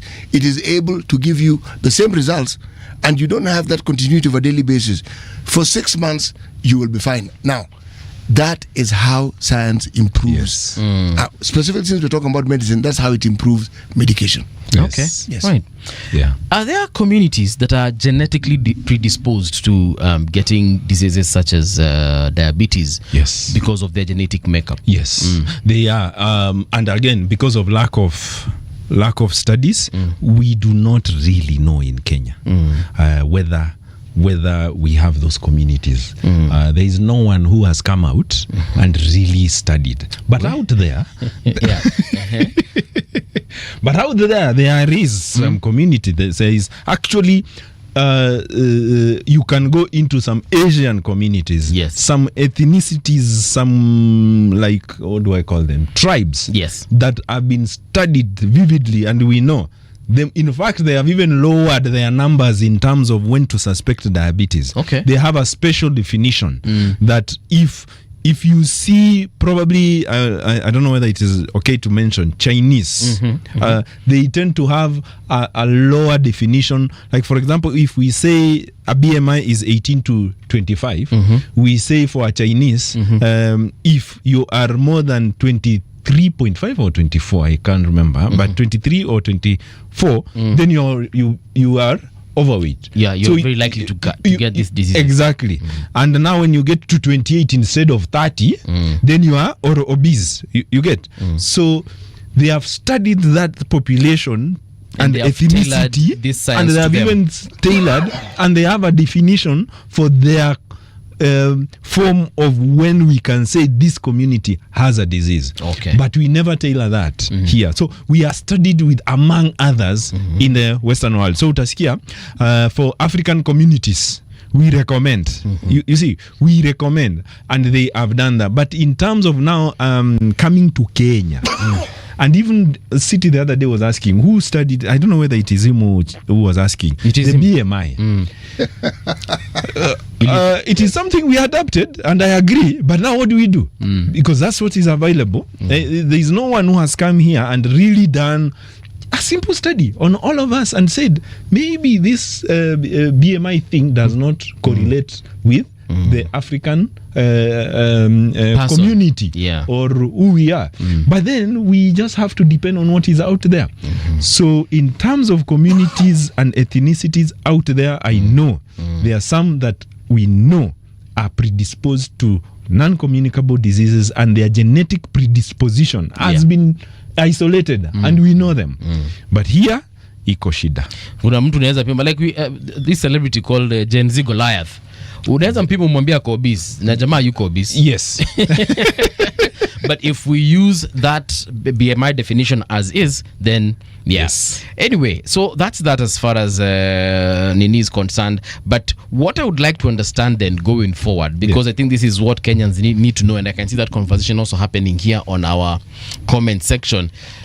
How do we have a blueprint for losing weight, like one that we can say, because going to the gym doesn't necessarily mean that you lose weight, you know? There's this thing nasikianga, calories in, calories out. That is more or less the baseline. What you eat. Tupatie your formula. Let me ask you, how much calories do you need in a day? I don't know. 2,500 as a man. Okay. But we take more. You've been to the gym, I assume. How many times, how long does it take you to burn 300 calories? Again, I don't know. On average, if you're on a treadmill and you're doing average walk, it will take you an hour. And maybe if you're doing 6 kilometers per hour, watu wengi wawezangi, maybe 5 to 6. On average, you should be able to burn at least 300 calories per hour. Sawa. How long does it take for you to consume 300 calories? A simple sitting, bana. 10 minutes ushakula. Do you see why that theory is very hard to hold? Yes, I want to agree with you. Calorie in, calorie out. But how many people now can practically eliminate what they have just eaten. What? How many times have I gone to a gym and then nafika pale kwa gym, mtu ameingia kwa ka treadmill hapo 5-10 minutes, ametoka ameenda ameinua kachuma tuwili tatu. Even if you have a structured gym very well, which I recommend for a structured program, when you go there and you know exactly what cardio, to do. Cardio, weight, leg resistance, leg day or whatever, which is good. I love it because you improve your muscle, insulin, blood flow. It is beneficial. It's not that it's not beneficial. But when you come out, 80% of your disease called obesity is highly dependent on food. So if you get a good gym instructor, they will tell you, ni vizuri tukae hapa tuchape gym, lakini food is the biggest bit of every person. So you must be able to sit down and tailor what you are eating. Otherwise, you will be wasting time in the gym. In fact, I dare say, if you are going to the gym to lose weight, stop it. Because it doesn't add up. It doesn't. If you are going to the gym to lose weight, utapata mtu. Angalia January. Look at your circles. Watu wataenda gym wengi sana. Wataenda gym for 2 to 3 months. New Year's resolution. Look at how many kilos wata lose. Wata lose between around 5%. Kwa hivyo kama ulikuwa 100 kgs, 5 come to 95. All right? Mwenye atafanya sana atafika maybe 90. But let us now look at that population in 6 months time. Where are they? Back to 100. Exactly. Lifestyle, and if sustained, is the key to weight loss. It is very important. Yes. You know, there are some of these questions that we ask. The response is not necessarily direct to one discipline. You could be combining genetics to anthropology, and just evolutionary biology. Yes. What do I mean by that? If you live in an environment where people just ordinarily walk long distance, that's what they do. Yes. Scarcity of resources and whatever circumstances. You will find that those people, by and large, are slender in frame. Yes. Because whatever they consume is utilized fully. Exactly. It is burnt in one way or the other. The physical activity that takes people to the gym is done. Again, if you look at what they eat, it will also tell you that the likelihood of you gaining unwanted weight is absolutely, should we say, the possibility is limited. Yes. There are studies that have been done with communities that are referred to as pygmies, whether it's in the Amazonian region, whether it's Southeast Asia or in DRC. And there have been studies to look at the bodies of these individuals, and the argument has been is these bodies over time, over a long period of time, have adapted to the environment. Yes. Okay? So that when a body is smaller, the argument is, what can it do? How does it respond to heat? How does it respond to humidity? How does it respond to food? See, all these assertions, okay? Because many of them don't live in the sort of houses we now live in. Okay. Everything about them has had to do with adaptation. That's why they live there quite happily. They've also adapted to the diseases that are prevalent in those particular places. Okay? But again, the honest discussion about what causes or what brings about the problems that we have is not something we like to hear.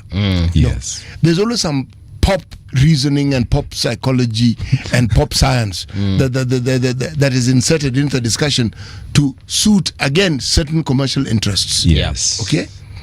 You can't have a gym if you don't have equipment. That's true. And the moment you start going to the gym, there'll be somebody who's telling you that when you go to the gym, you must drink this sort of thing, and drink this sort of thing, and drink yes, they will. Yes. When you eat this and drink this particular mixture, then the likelihood of your body doing this and the other. So the world of commerce then plays a very, very important role on something that is quite significant and serious, and the commercial element is what we tend to interact with because it's in our face, and that is what forms most of our discussion. Because if you look at a basic villager in our country, right, for the longest time they were food sufficient. They were food secure. Yes. They planted what they needed, they ate what they needed. Some of us in our youth, even when we were in town, parents who worked for the government, you inherited a house that a colonialist lived in, so it had a compound. Our parents didn't grow flowers. There was a kitchen garden. They grew food. Yes, they grew food uko inje. So every evening when you wanted to eat, you were told to go to that kitchen garden, chuna mboga, take this and this to eat. So meaning they had been brought up that way in their time, so they brought those habits into town. Yes. Now, nobody does that. No. We all go and buy our food. Okay? Nothing wrong with buying our food. But because of the cost, there are people for whom food is still actually brought from the rural areas. It's transported. Now, what has messed up this whole equation is a motorcycle. Yes. The motorcycle, yes. It's absolutely revolutionary in many ways, even harmful. Yes. Because in the rural areas, we now have motorcycles, and you can go to places you couldn't go before. Yes. You don't have to walk long distances. You can take a motorcycle. But these are evolutionary processes. Now, it's in understanding them and how they relate to our health. There's usually a gap there. Yes. And again, the commercial interests are what will occupy our minds because they are what we consume the most. Yes. Ukipata ukienda gym unapata na weed na kwambia bado unajua itabidi soma anza kukula nini kuku That's a key. And that what City has mentioned is very important because in as much as we say diabetes and obesity is common in urban areas, in our rural areas it is spiking. It is really, really spiking. And the saddest bit to add into that is that sasa utapata the lack of information in those areas is, or ignorance if I might call it, is so high that the disease is spreading quickly. Because once then umenunua motorcycle, now you have, or you can now suddenly move from one place to the other. Now you can suddenly provide for your family. Now your family doesn't really need to work hard because maybe ni wewe na ndugu yake na nini wameweza kuprovide. So now we have slowed down. And then now what happens in that environment, kuna dispensary ambayo tukienda pale tumeanza kutapika, tumeanza maybe tumekuwa na kakitambi. If you go to rural areas by the way, unaona watu wangapi wakonda? Watu wamenona. Wametoa wapi kitambi? Si ati chakula hiko, but now how we are relating with food with our output in terms of activity has significantly over generation changed. And the resources to deal with that, especially with in our environment here in Kenya, is significantly low. How then, if you go to the hospital, for example, I don't know whether I talked about the symptoms of diabetes. Yes, you did. Type 2 diabetes, I said. If the first sign of type 2 diabetes is lethargy, mimi nasikia tu nimechoka. Nasikia concentrate yangu si poa. Ukifika home unataka tu kukaa kwa sofa. Ukitembea kidogo unasikia mimi nataka tu nikae. This is the number one symptom for type 2 diabetes. Before we can go all the way back to where now we were talking about, maybe now unasikia kunywa maji mengi, kukojoa, kukula vitu zenye ziko na sukari. This is the first thing. But when you go to our local dispensary, let's say uko kwetu Water Town, I come from Mwani. Okay. Na nimeenda Mwani, niko kwa dispensary, and then I present these symptoms to the dispensary person who is taking care of this.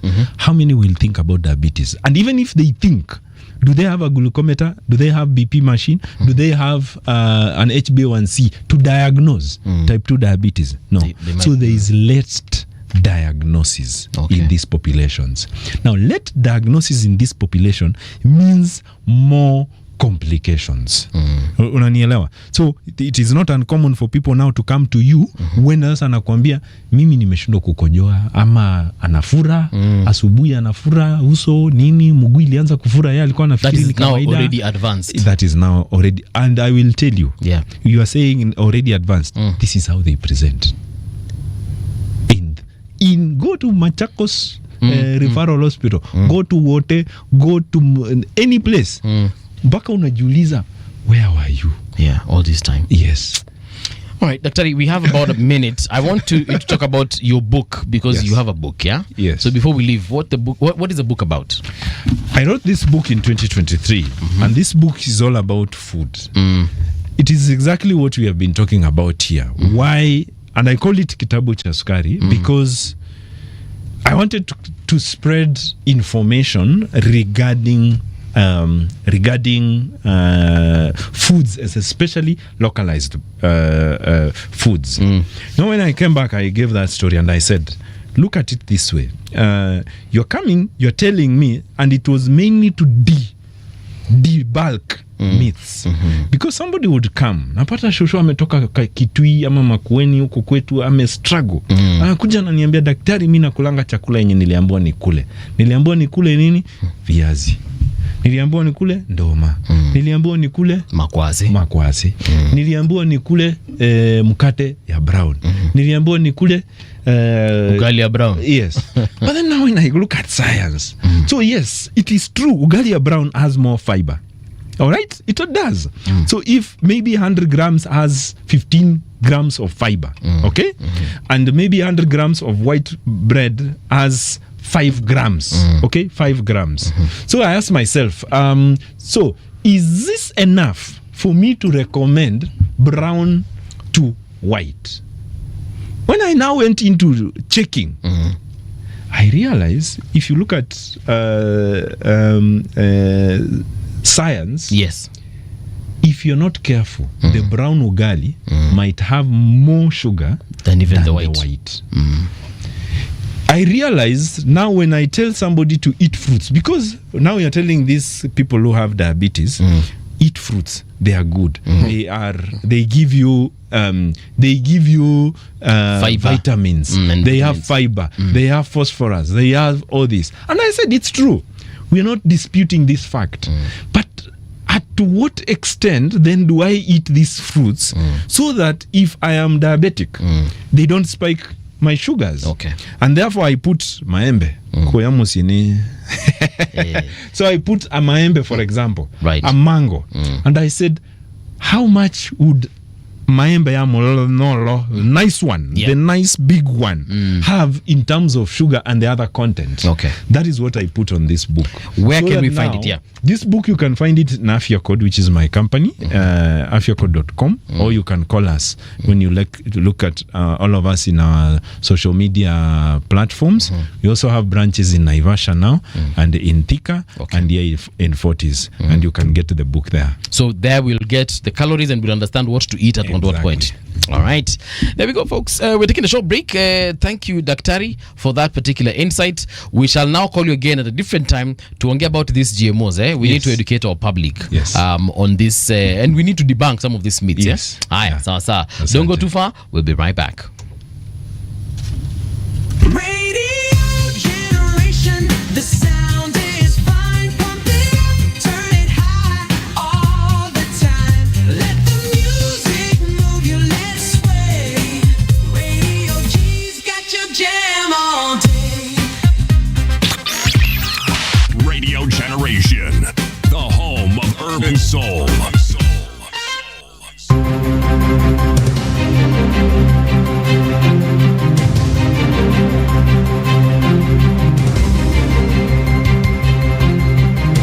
This is the Radio Generation News.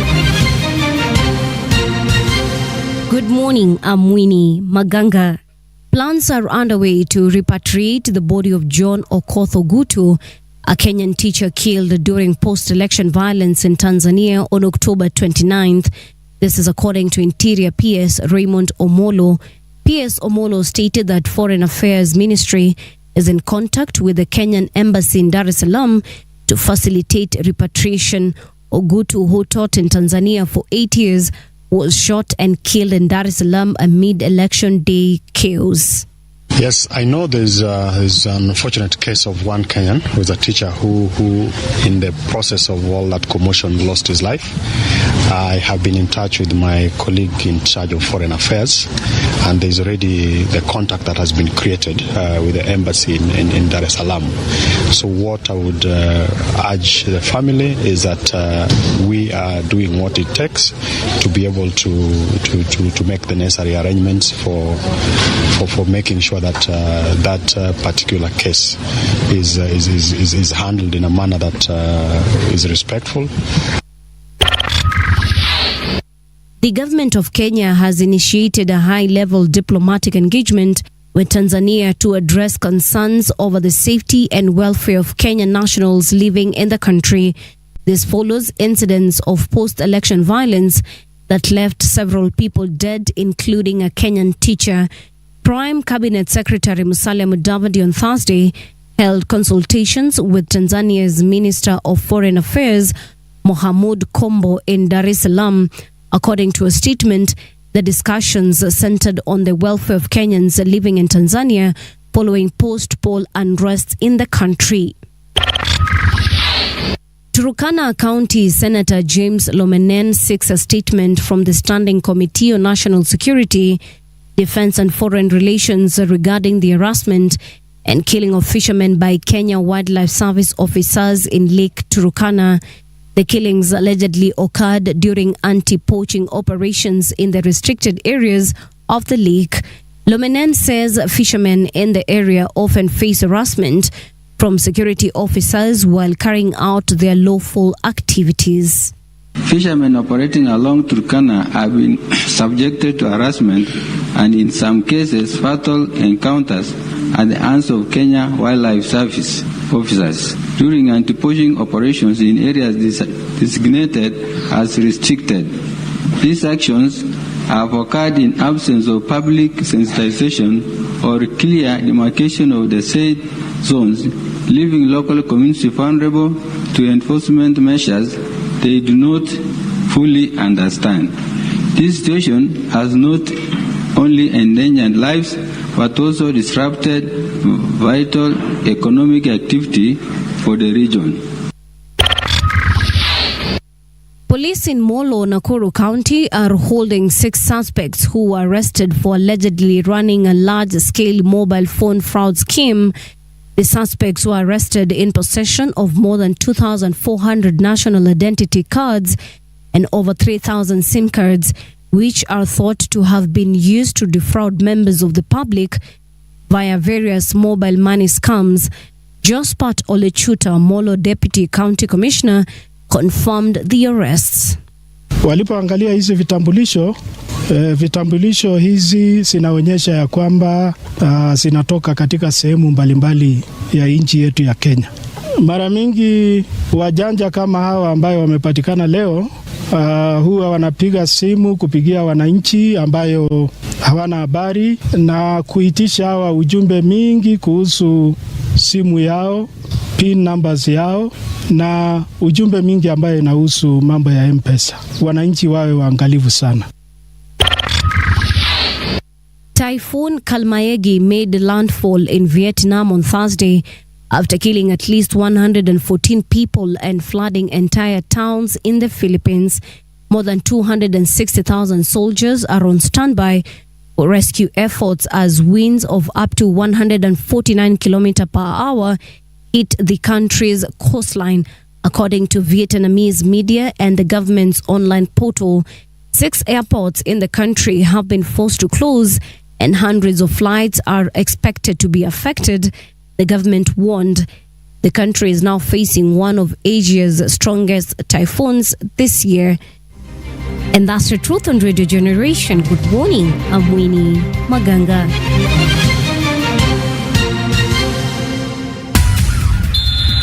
Sports on Radio Generation. Good morning, I'm Samuel Otieno. Ajax have announced they will sack manager John Heitinga less than 6 months after he joined the club from Liverpool. Heitinga won just 5 of his 11 Eredivisie matches in charge of the Amsterdam club, who sit 8 points adrift of league leaders Feyenoord. Ajax have lost all 4 of their Champions League matches this season, including a 3-0 home defeat to Galatasaray on Wednesday. Former Everton player Heitinga acted as Arne Slot's assistant coach last season as Liverpool won the Premier League. A Arina Sabalenka beat Coco Gauff to avenge her French Open final defeat and secure her place in the WTA finals last four alongside Jessica Pegula. Sabalenka, Gauff and Pegula went into Thursday's match in Riyadh, knowing only two of them would progress from the Stephanie Graf group. American Pegula won 6-2, 6-3 against already eliminated Jasmine Paolini. This means a straight set win for defending champion Gauff would have knocked world number one Sabalenka out. And that's the truth on sports. I'm Samuel Otieno. Sports on Radio Generation. The views and opinions expressed on this program are those of the guests and do not necessarily reflect the views of Radio Generation. Radio Generation assumes no responsibility or liability for the interviewee's views. This is Radio Generation. In the beginning, there was morning radio. But now there is Radio Generation's The People's Breakfast, curious and bold, getting facts from the shadows. That's what it is. Now, as the city wakes and secrets stir, a bright new voice shines. The People's Breakfast, your morning, your voice, your journey. Good morning. Good morning, my neighbor. Welcome to the home of hard truths and bold insights, Radio Generation. Good morning and welcome back to Radio Generation. It is now 9 minutes past 8 o'clock. This is that hour where we get to have another very serious conversation, and this one is in regards to your power. I'd like to know, is anyone listening to me right now experiencing power rationing in their area where you live or where you work? You been rationed? Is your power being rationed? Munakatua stima? Because I think they mentioned it will happen between 5 p.m. and 10 p.m. If at all that is what I heard correctly. Ningependa kujua, is it happening in your area? Let me know. You can find us on our social media spaces. That is at Radio Gen KE. This is, of course, Radio Generation, the People's Breakfast on 88.8 FM. In Nairobi and Mombasa, it's 90.7. City Muga. Where unarationiwa stima? Not that I know of. So Engineer Isaac Dereva is in the studio. We had him here last time and we were talking about the electricity bill. You explained some things about that electricity bill. I got to understand a lot, and you also said that there's a lot that can be saved on that bill. But anyway, conversation for another day. Let us talk about our power generation in the country as it is right now. The president was in Qatar, I think a day or two ago, when he said that we are currently experiencing power rationing. He said, we need several megawatts. Your jargon sikuyelewa. Kindly explain to me, first of all, how much power do we consume in this country? It is confirmed from, I think, on October 28th by KenGen that they were doing very well because they had a power demand of, the country had a power demand of 2,400 and we were able to sustain. 2,400 what? Megawatt. 2,400 megawatt. The country has an installed power capacity of 3,311 megawatt. But installed doesn't mean that is what is generated, because sometimes you may, like, for example, let me give Lake Turkana with turbines. We have an installed capacity of 310 megawatt. Just to explain what a megawatt is, your bulb could be 60 watts. Yes. If you have 1,000 of those bulbs, they will be 60 kilowatt. Now, if you have 1,000 or a million, will be 60 megawatt. Megawatt, yes. So now, when we say that Lake Turkana is installed capacity of about 310 megawatts, but then it will generate that when all the 365 turbines are running, and they are running at a speed of around 12 meters per second. But then sometimes wind doesn't blow at that speed always, and sometimes always one turbine is on service or something. So we normally get around 200 megawatt. Okay. So much as we are saying we have 3,311 megawatt, you might find that all the sources are not contributing to their full capacity. So 2,400 megawatt could be what is sufficient at that particular point. Yeah. But I'm sure even if we have around 2,600 megawatt of a demand, we should still sustain. But just to clarify, there is none of the areas that we are having power rationing.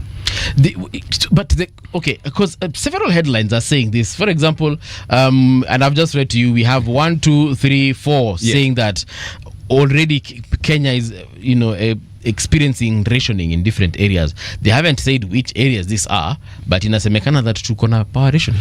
People sometimes confuse power rationing and power blackout. First of all, I would want any Kenyan who is experiencing rationing to come out loud and say, kwetu from 5 to 10 PM hakuna stima. Why? Because there is not enough power in the country. Hakuna kitu kama hiyo. What has happened is that sometimes due to maintenance of Kenya Power, you have some blackout because you don't have a transformer or something. And that is very few areas. A power rationing affects a region because it has to be switched off at a station at a, what would I call a substation is what switches off. Lakini kama wewe neighbor akona power and then you don't have, that is not rationing. I remember in 2000 tulikuwa na power rationing because nakumbuka nilikuwa toka shule, I was in a day school. Nilikuwa natoka shule na nafika nyumbani na napata hakuna stima. And stima ilikuwa inarudi sometime huko 10-11 o'clock in the night. That was power rationing. That was power rationing because it was scheduled. You could even know what time you will not have power. And it's the same thing that is even happening in South Africa. That you are told this region will not have power at this point, and then this other region will be scheduled not to have power. But now, when you have intermittent loss of power, that city has power, you don't have power, and you're in the same region, being served by the same substation, that is not power rationing. And we have not reached to that point. And even KenGen confirmed that they were able to sustain 2,400 megawatt. But Kenya, nilikuwa nataka kumita Kenya 1, that is the president. The president, Dr. William Ruto, while in Qatar, alisema right now Kenya is experiencing power rationing. You see, what did he mean by that? First of all, that doesn't mean anything because there is no power rationing. Number two, he has some very bad advisors, and sometimes I pity him because sometimes when you are called doctor is a PhD. But sometimes you may sound like you are not informed even based on your advisors. For example, he said, and I want to clarify. He said the other day that I went to the United States of America. And he said that they just asked that they want one of the data centers. One of the data centers uses 1,000 megawatts. He wanted one to be brought here. And then he said one uses 1,000 megawatt. Let me clarify here. If anybody has seen a data center that goes beyond 150 megawatt, akuje tumpatie zawadi. Let me tell you, the biggest data center, I think in the world, is in Nevada. And it consumes a maximum of 150. And see, a maximum means you don't have the full load. So you could be consuming. An example is what we have. You see, N-Box 1 in Nairobi. Mombasa Road. Is the biggest in Kenya. It consumes 4.5 megawatt. 4.5. The N what now? N-Box 1. What is that? That is a data center. That's the name of a data center in Kenya. So N-Box 1 in Kenya, iko hapa. I know data centers are a bit funny because people didn't know that those things exist. First of all, what are they? A data center is a center where there are huge servers, and they store data, and they also act as access points for example, what we have in our office here, you know where it is up in India, that's a data center. Where the servers are. National data centers. So there are data centers that are owned by companies. For example, Google has data centers all over. Even banks? Banks have data centers where they keep their data. So that, in a nutshell, and they have different purposes, but their main agenda is to store data and act as access points for the same data. And so they consume a lot of power because they are always running up and running 24/7 and cooling them. So now you can't tell me that you need a whole 1,000. You need a half of Kenya to run one data center. That has never been had. And you know, he laughed when he was mentioning that. He was talking to the delegation that he was talking to, and he said he wants to set up several data centers in the country. And he said just one data center consumes 1,000 megawatts. And he laughed and he said, already Kenya, we have what you've said, 2,000. Because he said 2,300. Yes, that's what he said. Yes, 2,300 megawatts. Hasa akasema data center moja itanyonya power center. But what are and these data centers are being set up for what exactly? Exactly. You have asked the right question. That is not, we have Silicon Valley, we have whatever, those major countries or cities that host major data centers. That's what now, if you come to Silicon Savannah, that would be Kenya. So when he was discussing that, he thought that we need to expand so that name can stick well. Okay? But now, what happened is that when he went and requested for such, you don't need to do a bigger data center than the United States, because even Kenya, that is not where the problem is as Kenyans. For example, and I will even point out an issue that is also touching on power generation. Yeah. Now, I don't know whether when I was growing up, growing up means when I was employed and I had my own Kasubaru, and we used to go to Vasha. The main point we used to go was crayfish camp. Okay. Now, crayfish camp is where you would find some young generation people who are growing up and they have some too few vehicles and some too few shillings to spend. And there's few shillings that you would go unakaa hapo. Ya mzinga. Yes, ya mzinga. Now, if you go today, you realize that 80% of crayfish camp has been covered by water. Okay, hakuna you don't, in fact wamebakisha tu hapa ka reception. So where we used to do nyama choma and the few duko imemezwa na maji. You see, it is because the Mau forest, people are evicted from the Mau forest. So there was a sudden rise of water catchment. That catchment. So now then you realize all of a sudden the president is saying that he needs to add more water to the rivers, and so they want to plant more trees in the Mau forest by cutting down fast. Did we have that problem? In fact, we have more water than we needed, and that's why people, even in Naivasha, you see there is a certain village called Kehoto. Yeah. They have been submerged in water. Now you want to add more water. So that is not where the problem is. In fact, tell me how possible it is for you to come and cut mature trees and na uruke hiyo ingine that is not mature, yet you are using a rolling. You first of all need a road. Then you don't need, I mean, it is not practical. It's just a way of going around to feed a few several interests. So it's not a problem that we have. So even when we say that we need a data center, that is not the problem that we have. We need to do Garana Kulalu. And so it's just a way of introducing some other sources of power. Ndio tuanze kuleta diesel generated power where he has several people who have interest. Unajua engineer unasema hivyo na as we were talking, I was just checking Google about the data centers, and the largest one, which is a hyperscale, the one he was mentioning, actually consumes 100 what you said, actually what from the data on Google inasema 100 megawatts. So yeah, you're right about 150 and below. Yes. And I'm like, so President anasema 1000 kutoka wapi? Who told him that it uses 1000? First of all, I would say that President Ruto has a challenge in one. He thinks that when he quotes something because he is a doctor, that we are going to believe that hiyo ni masomo. No, that is not true, because he needs to be advised. Remember, he is a PhD, I mean, not in power. He's not an engineer for sure. Yes. So someone must have told him that Mheshimiwa Raisi tunahitaji 1000 megawatts for our data center. So whether he researched beyond that or not, we don't know. But the point is, you know, when a president says something, yes, it is taken with the weight it deserves. So when it must be questioned. It must be. Even if he has good advisors who are learned, it must be questioned. Why it must be questioned is because the president is a politician. Yes. And politicians make political statements. It's not that they don't know their political statements. They know. Politicians understand they must speak development to the people. And the bigger they assume, the better. Now, sometimes we may blame the advisors, but the advisors may not be to blame. The advisors may advise, but in our system, there are levels of advisors. There's kitchen cabinet advisor. There's kitchen cabinet advisor.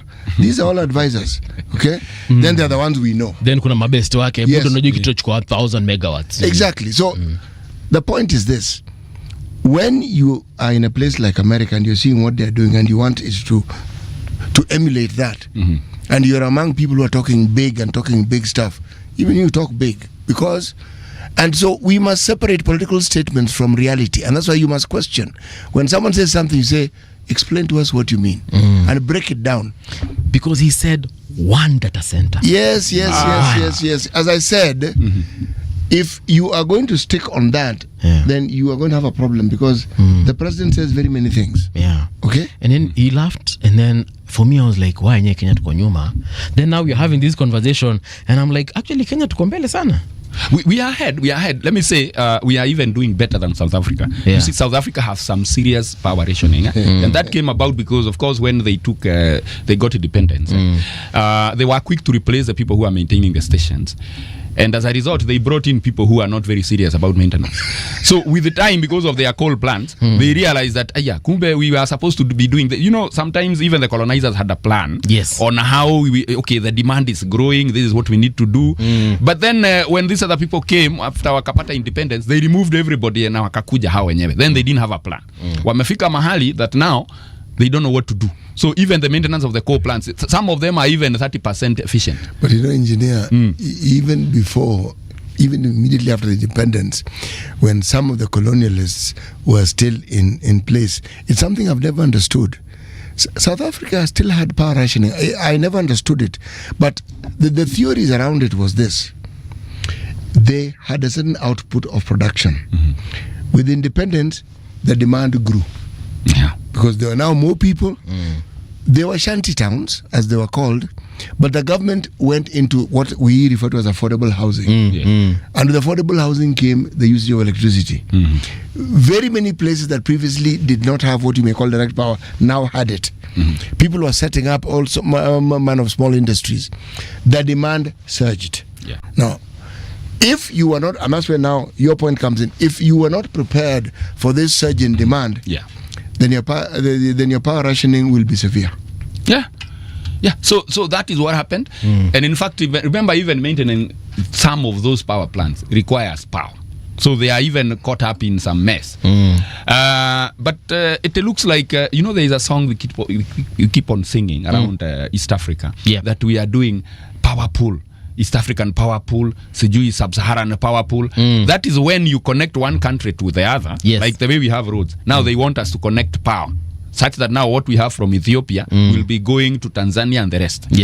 But Kenya is not there to benefit in a way that it could be selling power to other countries. Like, for example, the demand in South Africa is around 50 megawatt. Okay, now 50,000 megawatt. 50,000 megawatt, remember we are at 3,300. Okay? Compare that with South Africa. Now, even if you want to assist them due to the interconnectivity, how much can you assist them? Now, assume now that we've been connected from South Africa and it comes to Kenya. How much power can they give you if they are not even sustaining themselves? Our neighbors is actually now Ethiopia, Tanzania, Uganda. Those people cannot generate any power to sell to us. So this power pool may not even assist. Wait a minute. It will not make sense. So this goes, according to what we are reading here, we need about 1.2 trillion. This is literally 10% of our national debt. 1.2 trillion needed Kenya to boost capacity. Which capacity? Of 1,000 megawatt. Power capacity, Let me ask this question. There was a time we were having this same discussion with the engineer driver here, and we were looking at the clean energy, let's call it clean energy, shall we? For purpose of our discussion, that we produce in this country. And it emerged that we are way ahead of very many countries in the world when it comes to that sort of sustainable, let me call it sustainable energy. Okay? Now, the question again which arose then was, given what we currently have in the country as installed, do we have the capacity to produce all the electricity that we need? And the answer was yes. In fact, we could have excess. Now, where are we currently? Now, first of all, I mentioned that our geothermal potential is 10,000 megawatt. Yes. 10,000. We have exploited only about 950 megawatt. So we still have about 9,100 to do. But that is not where the government is aiming at exploiting. In fact, they started talking of nuclear, which I have no problem. But when you tell us that nuclear will first be set up in year 2035, that is planning that you are going to set up just when most of the diesel plants that were introduced in 2013 and 2014 will be retiring, which is unfair. But then that statement that you have just fished out, that the president said that for you to do 1,000 megawatt, you need 1.2 trillion. Do you know what that means? That for every megawatt, you will need 1.2 billion. Just 1 megawatt. 1 megawatt. Let me tell you, if I divide that by around 1,000, you need, okay, I divide that by 1,000. You need 1.2 million per kilowatt. 1 kilowatt, 1.2. Do you know what that means? Even the solar people, the people who are providing solar, they normally do at around, I think it's around 10,000 per kilowatt. Now, when you say 1.2 million, it means he is also planning. There's a very big, I mean, what would you call it when you use money in a very bad way, and you are telling Kenyans that this is what I'm planning to do. And that has always been what governments have been doing. Because, for example, you remember when I don't know what happened to the expressway. And then just a few hours, Murkomen was out there saying we need 700 million to repair. Do you even think a QS would take a day to do that approximation? And I am sure even that money was used. So when the president says that for 1,000 megawatt you need 1.2 trillion, it's not just a joke. It's actually, it is serious, because a president is, you know, his statement carries weight, because even the people who will be giving us quotations for that will be playing around the same value, because again they can't come to even more than 100% less. Okay, talk of about 50% less than the figure that he quoted. Yet he was not advised by the designers on how much it will cost. And then again, remember, even when he said that, what has been set up in Nevada, in the United States, which is 150 megawatt, all that has been powered by renewable energy, solar and all that, and wind. So these people who are coming to set up the data centers, if they will be coming, part of their cost should be the source of power. So you give us a quotation of the data center, inclusive of the power supply, because we have a very good profile of renewable energy in Kenya. So don't tell us that you are going to get or to fish out part of the power. You slash what we are using because of a data center. Number two, a data center is not a priority in Kenya. It is not, because we are doing well. I am very sure even City, what he's doing, he has not complained about that data is slow. So why would you start by doing a data center instead of doing farming or even creating jobs? I would actually go for something that will employ Kenyans. But you see, a data center, unless Kenyans will be digging mitaro and some other things, there is nothing that is going to assist this country. And so, even when I'm aware that even part of the operations of the United Nations were shifted from New York to come to Nairobi, about 25%. Now, it is the United Nations responsibility to ensure that if they need more data centers, that should be part of it. But it should not be the Kenyan government's job to spend 1.2 trillion to set up power. Yeah. And remember, sometimes I even get worried, because when a president comes for about 5 or 10 years, and then he sets up Kenyans for something to be paid in 100 years, it's very worrying, because it means that every president comes, sets up something, alafu anawaachia mlipe kama Kenyans. Remember, even when we were doing the SGR, the SGR consumed about 328 billion. And then the SGR itself, nafikiri inaleta about, I think at most is around about 20 million or something. Because if you multiply, like just calculate, like we have 1,200 passengers. And then you multiply by, how much do we pay? I think 1,500. Say an average of 15 is 1,500, right? So that's 1.8 million. Multiply by 6, because there is 3 going, 3 coming. Okay, if you multiply by 6, you will get 10.8 million. 10.8, okay. 10.8 million. Now, per day. That's per day.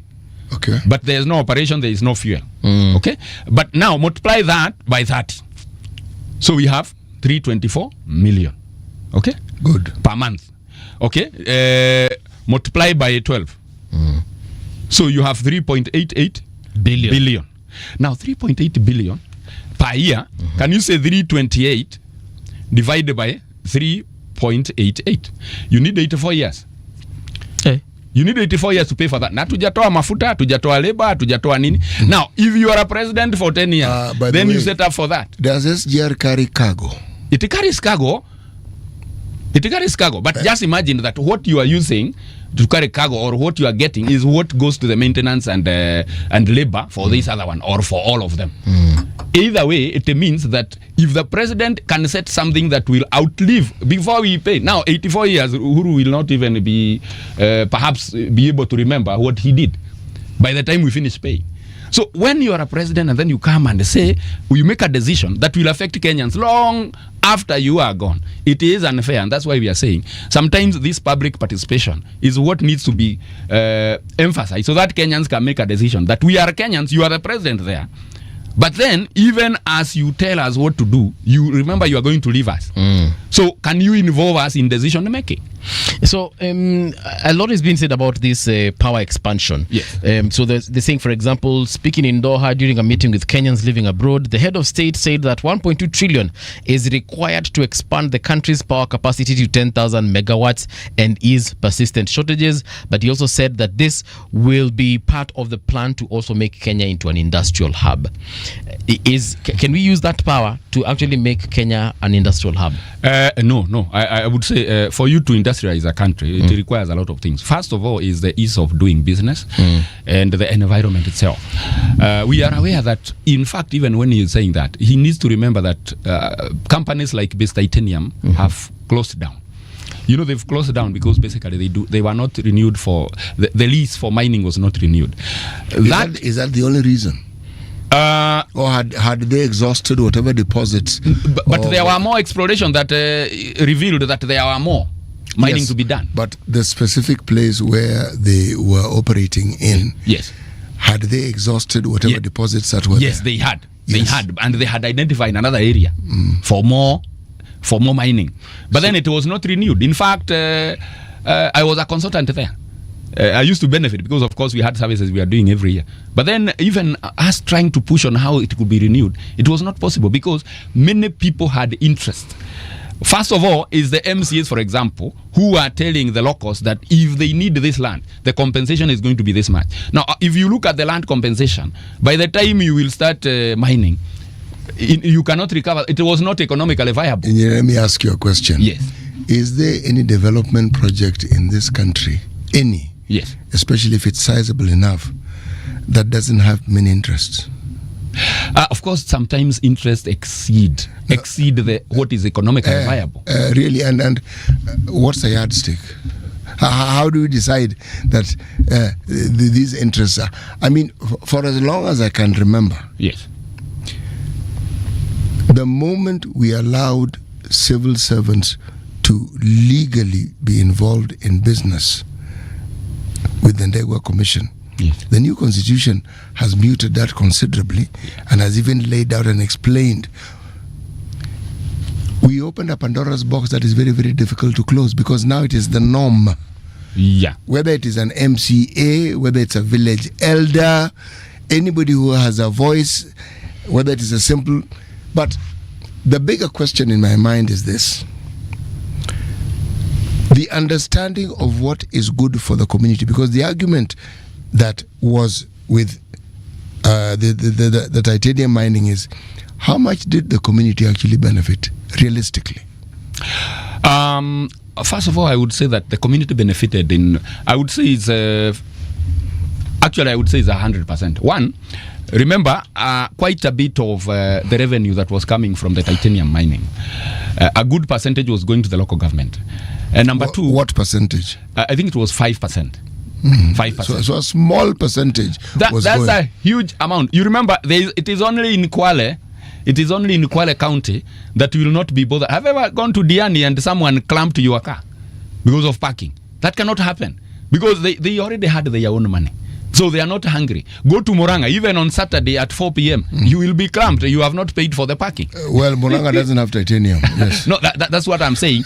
That is what goes to explaining why they are not hungry to get money from Kenyans, because they had their own money. So it was quite a huge amount. No. Number two, look now, after it has been closed down, Ukunda itself, Ukunda as a town, it will go down because what other interests or what other generation of income comes from that area other than the hotels? You know, the point that I am actually trying to make here is this. When we say 5%, yes, the next question is 5% of what? And is 5% considered a reasonable division of the revenue when you have, should we say, the foundation on which this particular mining entity from Australia has brought in? But it's a question not about titanium. It's a question about iron ore in Taita Hills. It's a question about the coal deposits in Kitui. Yeah. It's about all the natural resources that we have in this country and streamlining it and having a policy so that we know whether it is crude oil, that when an investor comes in, it is understandable and they know that the division in our country is as follows. The community gets this. The tax you pay to the national government is this, etc., etc., etc. Why am I asking this question? Why am I stating it? Because we want to talk about electricity and we talk about power supply. All these entities that we speak of require power. Yeah, of course they need power. Exploring all these things, they require power. Now, one of the biggest hindrances that we have said to our industrialization process has been the cost of power in this country. So when we have this discussion, the question I'm asking myself is, all these things that we talk about, are we talking about getting to a point where the power that we produce and the cost of it makes us competitive when it comes to eliciting and bringing in investment?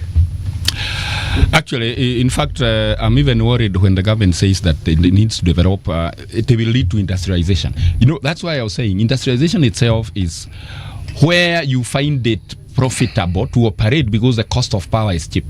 But now, as I've always said, that there are 8 components in the bill. Now, if you look at our neighbors, you don't have sometimes more than 4 because you just have the VAT, then you have some few things. Now, in Kenya, you need EPRA to get money from the Kenyan. Yet, it has been, it's a government entity which should be paid by the tax. So, but then you have 8 cents of every kilowatt hour you pay EPRA. Rural Electrification Authority. Rural electrification that needs to be done, some connectivity in the rural areas. You give 5% of that cost per unit.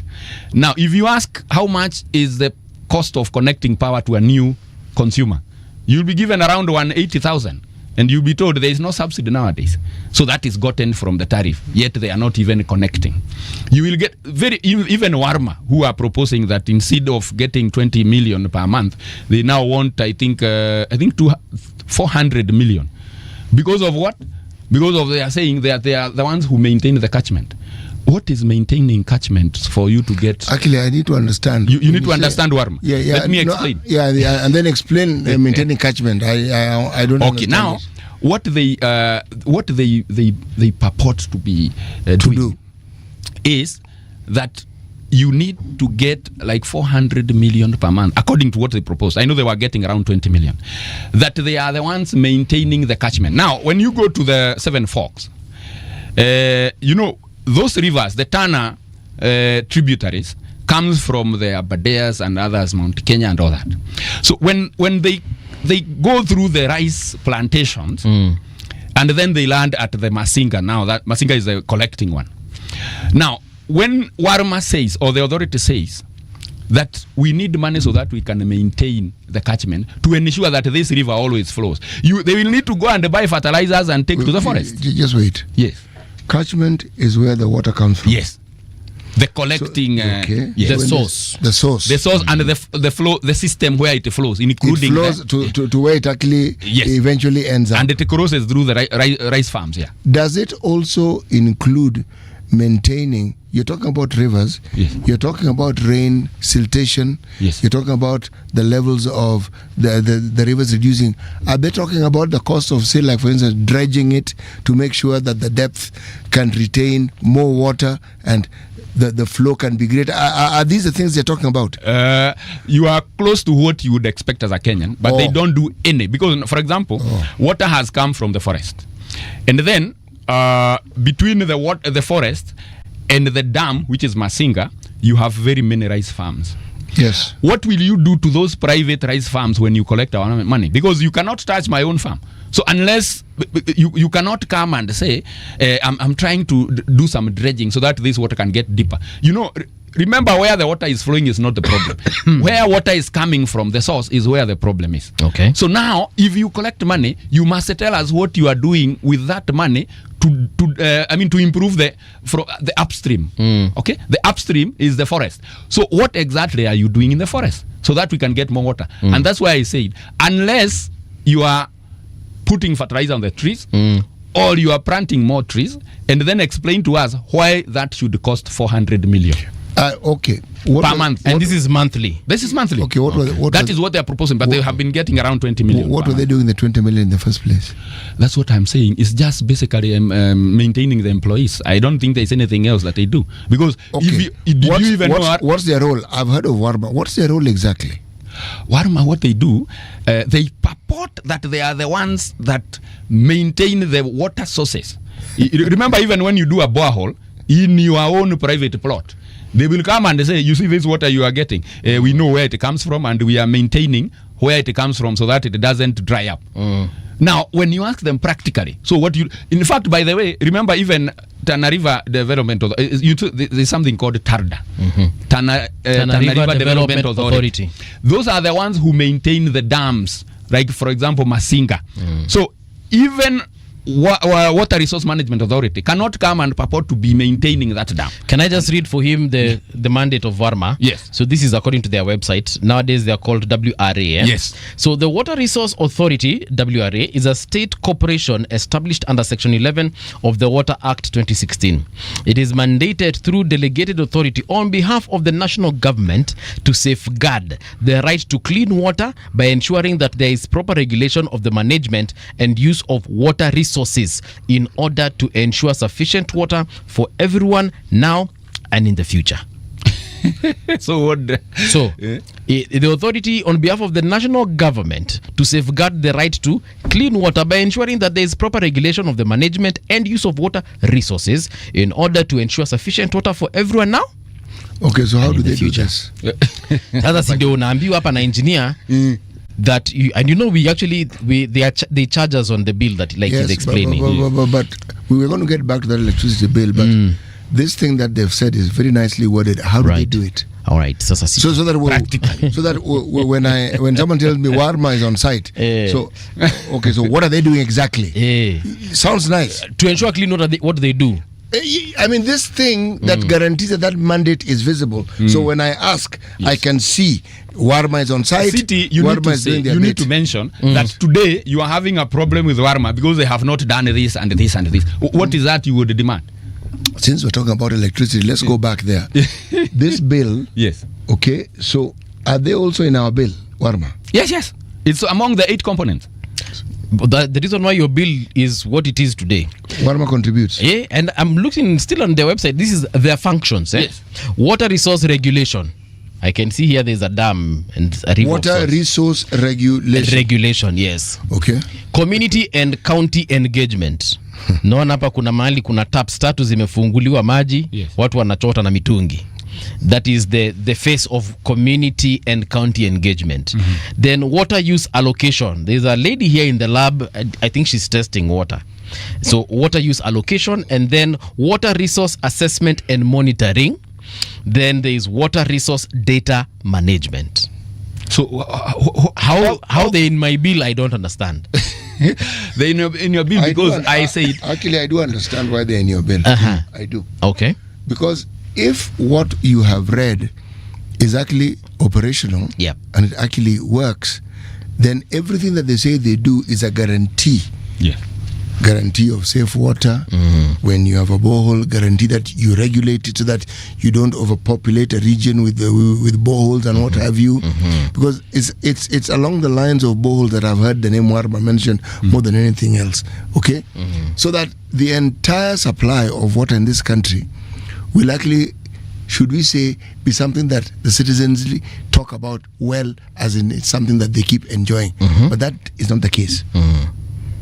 So when they say all these things, I am saying this, that I do not see what it is they do. I do not see. But on paper, I read.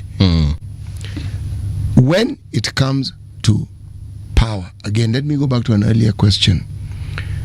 What we have as installed capacity, we have more installed capacity than what it is that we use. What is the process that we use to say maintain, because every once in a while you get a notice on your phone telling you that we are going to be doing some maintenance in this region. Yes. And so your power will be off from this time to this time. Yes. Now, that I understand. By the time your power goes off, it's not being, there's no maintenance, there's no ration, it goes off.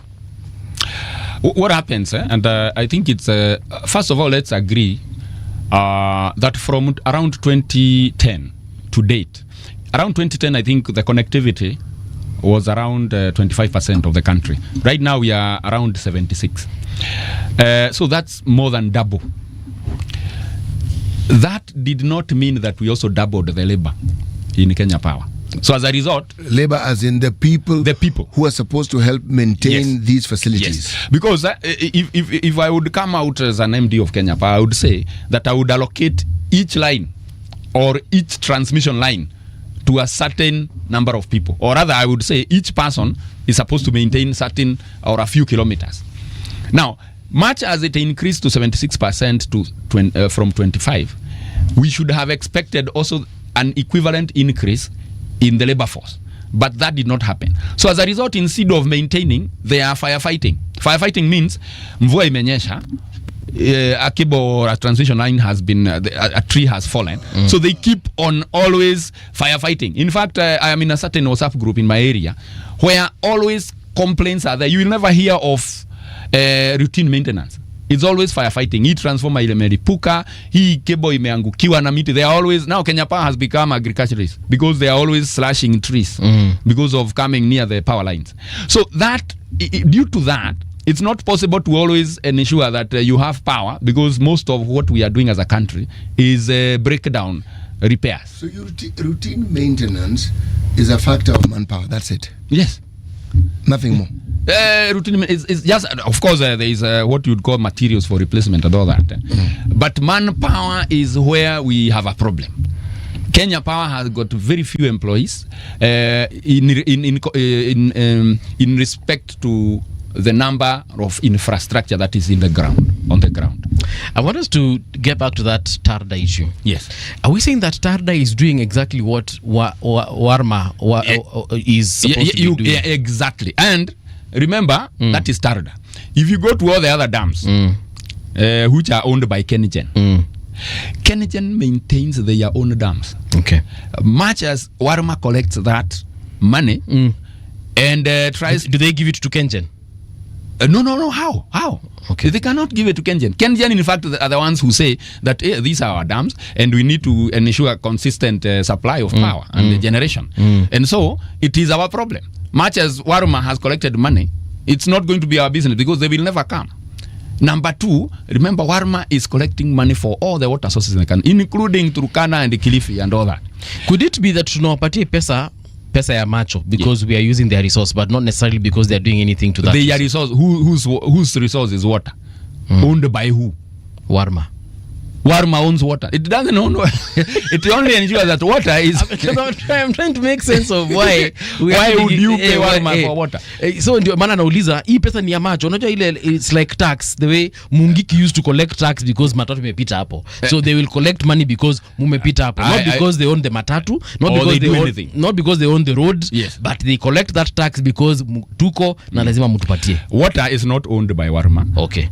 Where the water passes is not owned by Warma. Because I have said, for example, for Seven Forks, is owned by the rice farmers. Yeah. The forest is again owned by Kenya. It's called what? Kenya Forest Service. Yes. So they have their own money. They have their own money to maintain the forest. So where does Warma or WRA come in? What will they do? So what you are saying ni macho, most likely ni macho. But then you again ask yourself, for example, you know there are very many institutions in this country that are operating. Let me give you an example. Yeah. You know this nuclear body? Yeah, Nuclear. Nuclear has been existent since I think more than 5 years or thereabout. Yeah. So when I went and asked, why do we have you people here? You ask the role. In fact, you research the role of Warma. What are they doing? The role of Nuclear currently. They are doing exploration. They are doing training. Because the first plant is likely to be set up in 2035. Since they are doing training, the people who are being trained will have retired by that time. So are we really serious about this training? Because if we come and train city for something to be set up in year 2040, why are we training city? So that is what basically you ask Nupia what they do on a daily basis. It's training, exploration on what to do, but they have identified they will be setting up the first one in year 2035. So now ask yourself, why do we still give Nupia money from our taxes? And let's not forget that countries are shutting down their nuclear plants. Of course. Yes. Not all. And they're not shutting them down at once. There is a process by which they shut down in the same way. My argument is they're getting away from nuclear energy. If you look carefully, I would argue that is not entirely true. One of the things that is happening alongside what you're saying is they're always trying to figure out new ways of ensuring the safety of nuclear power. In fact, what is odd and strange, nuclear power is actually considered to be fairly clean energy. It is clean energy. It is. Strangely enough. You see, but it's not strange, it's actually true. You know, I'll tell you why I'm calling it strange. This term clean energy, and whoever came up with it, it's an oxymoron. Because, you know, it is. If you look at everything that goes into producing this energy, there's nothing clean about it. What you use, the equipment you use, the process you use. Let's talk about something as simple as I went to is it called a wind turbine? Yes, yes. You need fuel for that thing to work, to set it up, to do all these things. Once it starts rotating because of the wind, you still have to maintain it. The maintenance, you don't maintain it with wind, you maintain it with oil. You maintain it with... cleaning the gearboxes. Yes, exactly. The point I'm trying to make is the output may be what we call clean, but the word renewable is better because it's a natural resource that keeps coming. People talk about clean energy where you use batteries that have at the core of their formation lithium. The very process of excavating and getting this lithium, there's nothing clean about it. It's dirty already. There's nothing environmental, even very friendly about it. What we wanted to point out is nuclear is not supposed to be priority when we know we have a geothermal potential of 10,000 megawatts. But is it wrong to think of the future? Let me tell it's you not something. future actually when you have that. I was checking out countries that are phasing out nuclear power, and I'll mention a few of them.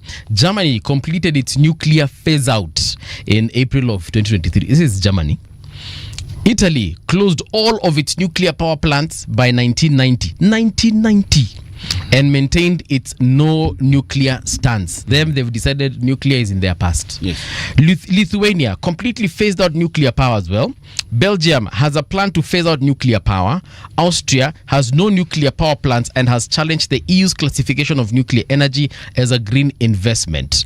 You need that topic on those headlines. Yes, you need to add that Kenya plans to start nuclear power. Yes. Now, I mean, why would you be wanting to start nuclear power when the Kingdom of Spain, Spain has a plan to phase out nuclear power. So what? And I remember the last time you were here, engineer, you said that tutaanza kununua hizo second hand. Yes, that is a plan. And you see, I wanted you to come to that point. That when you hear someone has seen an opportunity to buy the second-hand power plants that are being phased out in that country. In those countries. So it's not that we are going to build new technology of the same. It's that we are going to buy those old ones and bring them here. And it's, of course, to Tambiwa 1.2 trillion. Of course, So now, when we look at this situation, why are we in a hurry to get into nuclear? When advanced countries who are phasing it out, they've sought alternative sources of energy, whether we call it renewable, clean, or otherwise. They have gotten there because for whatever reason they have decided this nuclear is no longer working for us. It's actually working, but they want to go clean because, of course, even disposing the nuclear waste is a challenge because it is very radioactive. But what we are saying as a country, as Kenya, we have a lot of renewable sources we are not exploiting, and that's why I said when I heard the president say that we need 1,000 megawatt. That's the time I noted that the cartels who have been setting up diesel plants are already again waking up. And we have closed several power plants that we are using diesel, like Kipevu 1 and Kipevu 2. Are we still paying them though? No, we are not. We are not, those ones the contract ended.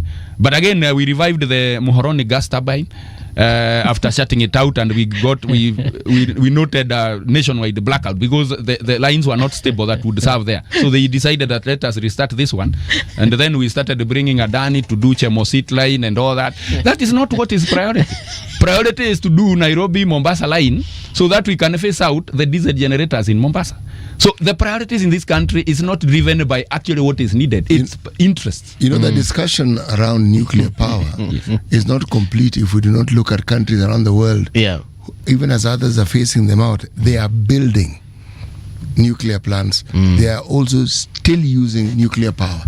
China, India, South Korea, Pakistan.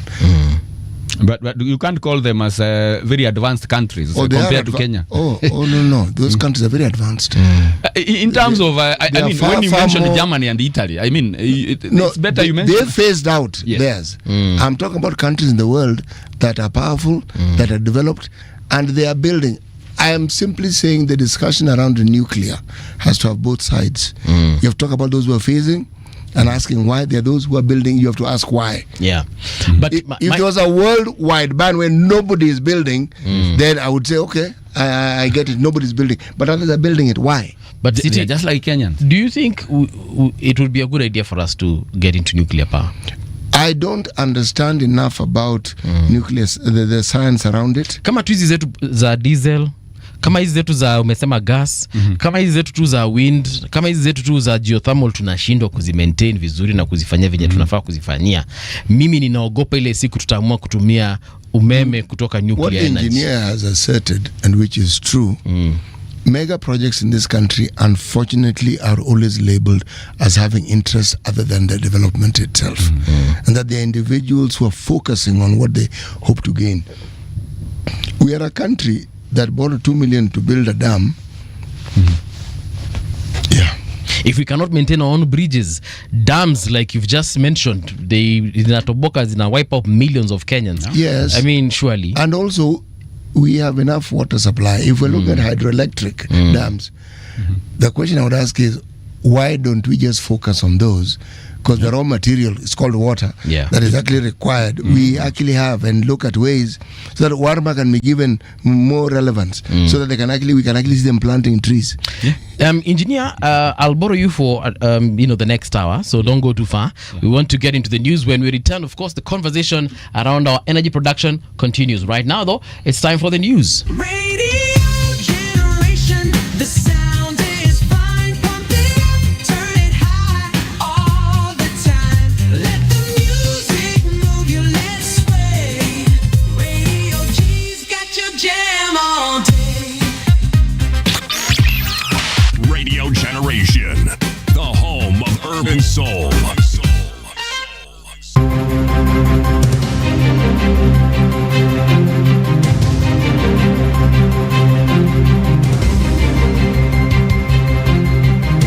This is the Radio Generation News. Good morning, I'm Winnie Maganga. A growing trend towards vegan diets may not offer the health benefits many expect, warns Dr. Daniel Katambo, a consultant physician and founder of Afya Code Ltd. Speaking on the impact of plant-based diets on weight and type 2 diabetes at Radio Generation, Katambo said the assumption that vegans are automatically healthier is misleading. He noted that while vegetarians avoid meat, they often still consume eggs or some dairy products. Vegans, however, eliminate all foods derived from animals, including dairy and eggs, relying solely on vegetables and starches. The Maasais and the vegans or the vegetarians, who has more diseases? Hapo sina stats, sitakudanganya. It is the vegans, and the vegetarians. Yes. Okay. And remember, when the first reversal and remission of type 2 diabetes was done, it was actually done here in Maasai land. People came from California and studied us. People just came and looked and said, these guys, how come they are so fit? They walk, they drink their milk, they drink their blood, they eat their meat, and rarely take these starchy foods, and they do well. of those affected by the 1998 U.S. Embassy bombing in Nairobi after the High Court postponed the judgment in their compensation case to early next year. Dozens of victims, relatives, and members of public had filled the Milimani Law Courts on November 6, 2025, expecting a verdict that will bring closure to their decades-long pursuit for justice. Instead, they left disappointed when Justice Lawrence Mugambi announced that they needed more time to go through the extensive files before issuing a final decision. The Kenya Union of Post-Primary Education Teachers in Embu County is urging the government to make all junior secondary school intern teachers permanent and pensionable. Branch Executive Secretary Job Karura says over 20,000 interns hired by the Teachers Service Commission have shown professionalism and dedication in teaching grades 7, 8, and 9. He wants the changes implemented before the start of the next academic year. Our fear is they may not be confirmed at the right time. We are demanding that they be confirmed so that when we open on first term 2026, they will be made permanent and pensionable. Ukiangalia walimu hawa ambao wako katika kandarasi hii wanapata mshahara duni ambao hauwezi kukidhi mahitaji yao, na wanapoenda shuleni hawana motisha. Kwa hivyo tungeomba serikali itangaze msimamo wao na iwahakikishie kuwa ifikapo ifikapo Januari watawaajiri katika kandarasi ya kudumu. You are being urged to help identify and protect fellow Kenyan citizens who may be in danger while living or working abroad. In a public notice issued on Thursday, the Ministry of Foreign Affairs urged members of public to send the names and addresses of at-risk Kenyans, both in neighboring and faraway countries. Kenyans have been urged to provide names, locations, and contact information for a relative or next of kin who can help the ministry and Kenya's missions abroad in coordinating support. Tesla boss Elon Musk has had a record-breaking pay package that could be worth nearly $1 trillion US, which is approximately 129 trillion Kenya shillings, approved by shareholders. The unprecedented deal was approved by 75% of votes and drew huge applause from their audience at the firm's annual general meeting on Thursday. Musk, who's already the world's richest man, must drastically raise the electric car firm's market value over 10 years. And that's the truth on Radio Generation. Good morning. I'm Winnie Maganga. The views and opinions expressed on this program are those of the guests and do not necessarily reflect the views of Radio Generation. Radio Generation assumes no responsibility or liability for the interviewee's views. This is Radio Generation. In the beginning, there was morning radio. But now there is Radio Generation's The People's Breakfast, curious and bold, getting facts from the shadows. That's what it is. Now, as the city wakes and secrets stir, a bright new voice shines. The People's Breakfast, your morning, your voice, your journey. Good morning. Good morning, my neighbor. Welcome to the home of hard truths and bold insights, Radio Generation. Welcome back. It is now 6 minutes past 9 o'clock, and we are talking about Kenya Power and the rationing of electricity that apparently is not happening. Engineer Isaac has just told us it is not happening, and here we thought we were having a conversation of how do we help the country get back on track so that now we can stop, losing electricity. Rationing electricity, and now you've told us we are not. That that thing has actually shocked me. But anyway, we'll get to that. Mm-hmm. I want us to talk about because we're talking about nuclear energy, and I was just reading up during the break why some of these countries have. Cut down or phased out nuclear energy, and I was just going through Germany's reasons. So the key reasons for the phase out include safety concerns, where they're saying catastrophic accidents such as the Chernobyl one that happened and Fukushima in Japan heightened public fear of radiation and the risk of accidents. So for this reason, Germany said, you know what, let's think of a future that doesn't include nuclear energy. And then there was an anti-nuclear movement, a global one, and Germany, saw this history of public opposition to nuclear power, marked by protest, and they decided there has to be a reason why the public is not for this. Then nuclear waste disposal, the inability to find a permanent, secure site for high-level radioactive waste was a major factor. The phase-out allowed Germany to focus on finding a final repository by a government-mandated deadline of 2031, which is in 6 years' time. And then, of course, there's energy transition, that they want to go towards renewable energy, clean energy, and the goal was to create a low carbon economy while also eliminating nuclear power. So and nuclear waste is a very big problem.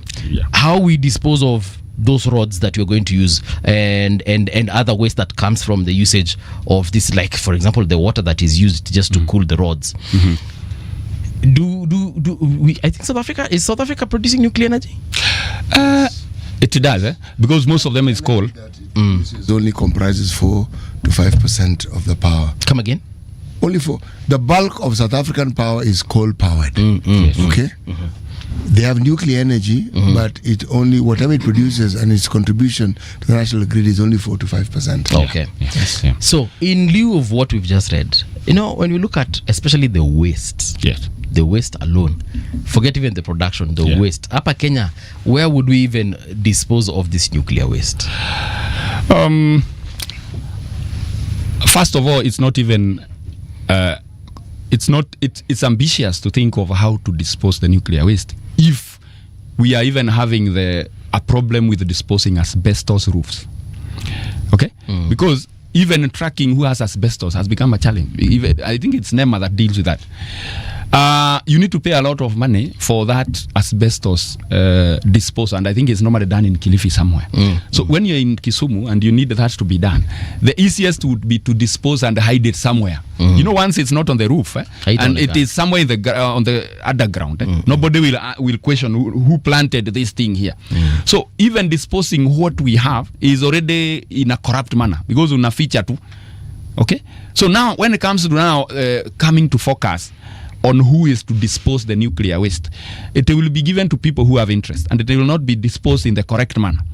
But then, in fact, I have not seen how Kenya will have nuclear, and I mark my words, Kenya will never go to nuclear power, because much as we have set up the nuclear agency and all that, it has been there for a lot of time, and they are doing training, they are doing exploration and all that. It will come to a time when they will say, now we need to set up nuclear power. Where are we setting it up? In Kiambu. Which side? Thika. The people in Thika will say, no, not here. The same way you saw the coal plant in, is it in Kilifi or somewhere? People refuse. And once they refuse, the constitution guarantees people that nothing will be done if you are not comfortable with it. Okay. And that is the spirit of the public participation. Now, I thought they should have done public participation before setting up that agency. Now they have set up an agency that is consuming people's taxes, and then there will come a time of setting up, and people will say, no, not here. So I think I have not seen anywhere that we need to be worried about nuclear waste, because it will never happen in this country. So and that will be a manifesto by, in fact, the president of this, wale wanasimama president sahi, if they don't mention that we shall never have nuclear in this country. I mean, that is the best selling point. Leave alone tulikuwa tunasema the last elections that we shall remove diesel plants, and much as President Ruto said all that, I can assure you we are going to have an emergency. We are going to some other plant will emerge that is diesel powered. It will go opposite of what he had promised, and of course most of the things that he said, of course, are going the opposite. So things to do with setting up a plant for nuclear, if the people are trying to be campaigning to be president, if they don't mention that, whoever will mention will be ahead of the rest. Okay. Yes. In terms of our electricity tariffs, educate us a little bit about that. You were just telling me during the break that we are going to review tariffs next year. Oh yeah, thank you. What happens, and I think Kenyans need to be told this more and more, even in adverts, in media house and all that. In 2023 April, the tariffs were set that in fact power prices went up, because they said, and when I say power prices, we said there are 8 components, but there is one component, it's called the base tariff, the cost that goes to Kenya Power themselves.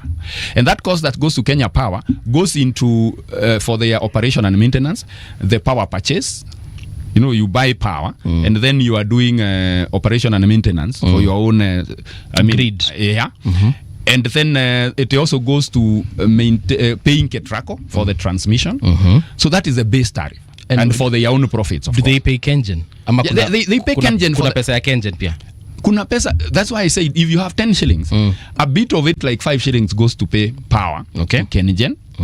Then about 2 shillings, for example, goes to for their own operation and maintenance. If they have MDs, they have employees. And then a bit of it, operation and maintenance, also requires some spares that will be used. Yeah. And of course, basically operation and maintenance. Yes. And then some of it goes to paying Ketraco for the transmission. And a bit that goes to there is the Garissa power plant, that is solar. We of course give a little bit of to it's called this renewable agency, REREC. REREC. We normally give REREC a little bit because of their maintenance. So that is the base tariff. Now, when I mention that, remember now there are other 7 costs. Let me just list them. There is a forex, there is fuel cost charge, there is Warma, there is EPRA, there is VAT, there is Rural Electrification Authority, and then the last one, I think there is, I don't know whether I mentioned Warma. But anyway, those costs are normally keep on changing. About those other deductions normally keep on, come on fuel cost charge, come on forex, they keep on changing. But now the base tariff, the ones that I was saying that goes to Kenya Power for them to pay for the few things I listed, it keeps on being reviewed after some time. Now the review we did in 2023, April, was supposed to run for 3 years. It's going to be, I think, around 2026 April, it will be due for review again. Now that review, unfortunately, always comes at a cost that it always goes up. These other 7 components we don't touch because they keep on varying almost monthly. But this base tariff is what now Kenya Power says, because of the problems we have had, we need to review the tariffs, and I think for this category of users, we need to set the price at this point to this point. So that will be done in 2026. Unfortunately, it is normally said that they need to do public participation, and they do a lot of meetings and conferences trying to educate Kenyans on why they need to increase. I was there in KICC in 2023. And of course, we presented our concerns, and we don't think this is fair, this is what we need to do. But nothing was considered. We ended up going to court. And we said, no, we don't need to implement these tariffs as they are, because there are things that we raised and nothing has been changed. But they went ahead and just did that. That's why we say that as Kenyans, we have no bodies that, because even the courts, when they took up that issue, even when we were in court casing about it, we were still paying. So what would have happened if they would have, turned the decision that no, those tariffs were not good? We had already paid. And so sometimes it is retrogressive even to go and face such a case in court when we are still paying.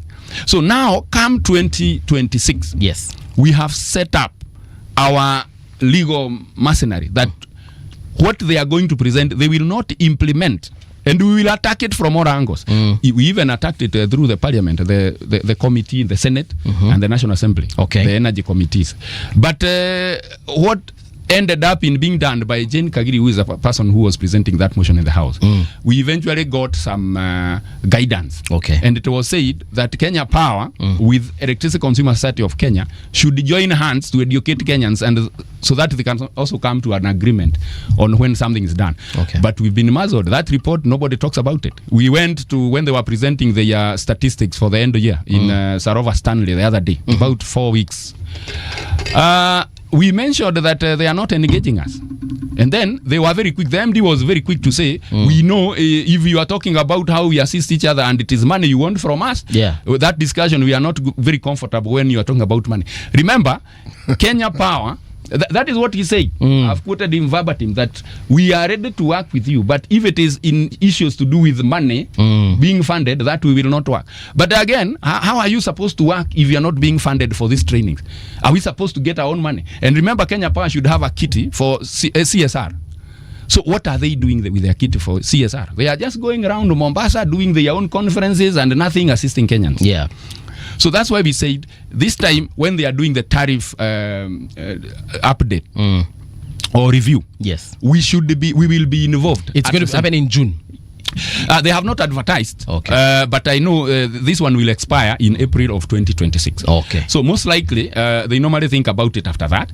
What happens when you have a new president who is coming in? When you are reviewing, that's the time again he promises everything. And so in 2026, if they are going to review around that time, they may not talk about it because they don't want to interfere with the discussion about the campaigns. Okay. So most likely, it's normally done when the president has won, and now he thinks that you won't do much. I don't have much to lose. Now, a bigger problem will emerge if actually Dr. Ruto is the one to be elected, because he will not have any apologies for another term. So he will do what he wants with your bills, and you will have to pay. And you have, of course, seen that his government is looking for money everywhere. Yeah. For example, now even there are many people, and this I think we are supposed to be going to court. Yeah. There are many people who have been served with backdated bills. Like normally you pay like 6,000, and then you realize that you've been told you have a bill of 180,000. You try to bargain, and they tell you first pay, and then we tuongee. Now that is very unfortunate, and it cannot happen in Kenya because these people have been paying 6,000 because that is their basically that is their income. So when you tell them, you are telling them that go and get some loan you pay so that we connect you. And it is even worse because even when you don't pay and you have another facility that you have registered using your PIN, they will also disconnect that other facility. So they keep on doing that. Yeah. Is that legal? How widespread is this problem? That problem is widespread. Around now, if you tell people to call or tell people to text, who has this problem? My office has been flooded by these problems. I even have several letters. Very many letters of people who are calling Kenya Power that this is not true. You should have told me. Like, for example, if you've been told, you've been told that we've been approximating your bills, and we needed to be charging you 100 kilowatt hours, but we've been charging you 50. Now we have realized that since 2020, you've not been paying this 50, and so we've summed up. You have 3,000 that you've not paid. At what cost should you be charged those 3,000? Is it the current cost or the cost for 2021? Okay. You see, so in fact, there is already some disagreement on even if that is the units that have not paid. Why are you using the current cost? Let me ask also. And whose problem is it? Because it is you are approximating. So yeah, it's not my problem. In the same breath, number one, you've said it's illegal. If it is illegal, they shouldn't disconnect my office and my home at the same time. Yeah. If the problem is my home, wakate huko. But you see now they resorted into that because what happened? You have 3 meters. What you do, you see a meter that is backdated, has some bill. So what you normally do, you get another fundi or another Kenya Power crooked person, anakuja na kuwekea mita ingine, hii iko na bill unatoa, unaweka kando. You see, what should they do? They should come and say, hii unajua ni stima hatutaki upate, so that you pay. Yeah. So they also disconnect that one. Okay? Once then you may decide that sasa I am going to install solar wapi hapo ndio tusisumbuane. They will come to this other facility and disconnect. That is what they are doing, which is actually illegal. Again, how widespread is it? That is a problem with many people. In fact, including the reason why I'm asking. Yes. Usually, when the problem is widespread, I would have read it in the papers by now. But it doesn't get reported because it is our office that is normally reported. Oh wait, there's a time it was a big deal because I remember a very senior government employee, Dr. Ezekiel Mutua. That time I think he was at the film board. He actually said, and he went to court for that particular reason. How long ago was this? It was sita kudanganya, but I know it's probably this year. 3 or 4 years ago, perhaps. Yes. You see the issue. The reason why, go ahead. So he went to court, and he actually won that case because he got a bill of over 100K, if I remember well that bill. And yet his is a domestic house, ni yeye na familia yake peke yake. So you don't expect a bill of more than 10 Gs perhaps. So that time when he got a bill of over 100K, he was like, guys, help me understand this. So he went to court and went through the process. Personally, I have ever received such a bill twice. I received one of 4,000 and then another one of 6,000. huu mwezi napata ya 4, the next month napata ya 6. Yes, yet the house I had just moved into, I hadn't stayed there even for a year. I had spent a couple of months in there. So when I was brought na nilikuwa nimezoea kulipanga bill ya maybe 700 ikienda sana. So siku moja nikaletewa bill ya 4,000. Went to the local Kenya Power place, complained. They told me, bro, you pay. Tumekuwa tukisoma bili yako vibaya. So for the sake of makelele iniondoke, I paid that 4,500. The next month they brought me another bill of 6,000. I went back and I told them, guys, what kind of witchcraft is this? So we had that. I had to move from that house because I said the next bill will be for 10,000. That's why I'm saying city maybe has not faced that problem, but us as an office, those are the daily. In fact, I have several letters of different companies. Like now, this client is being charged. Is in Mombasa. Is being charged 7.2 million. 7.2 million. Is that He has a factory. It's just a small. What would you call it?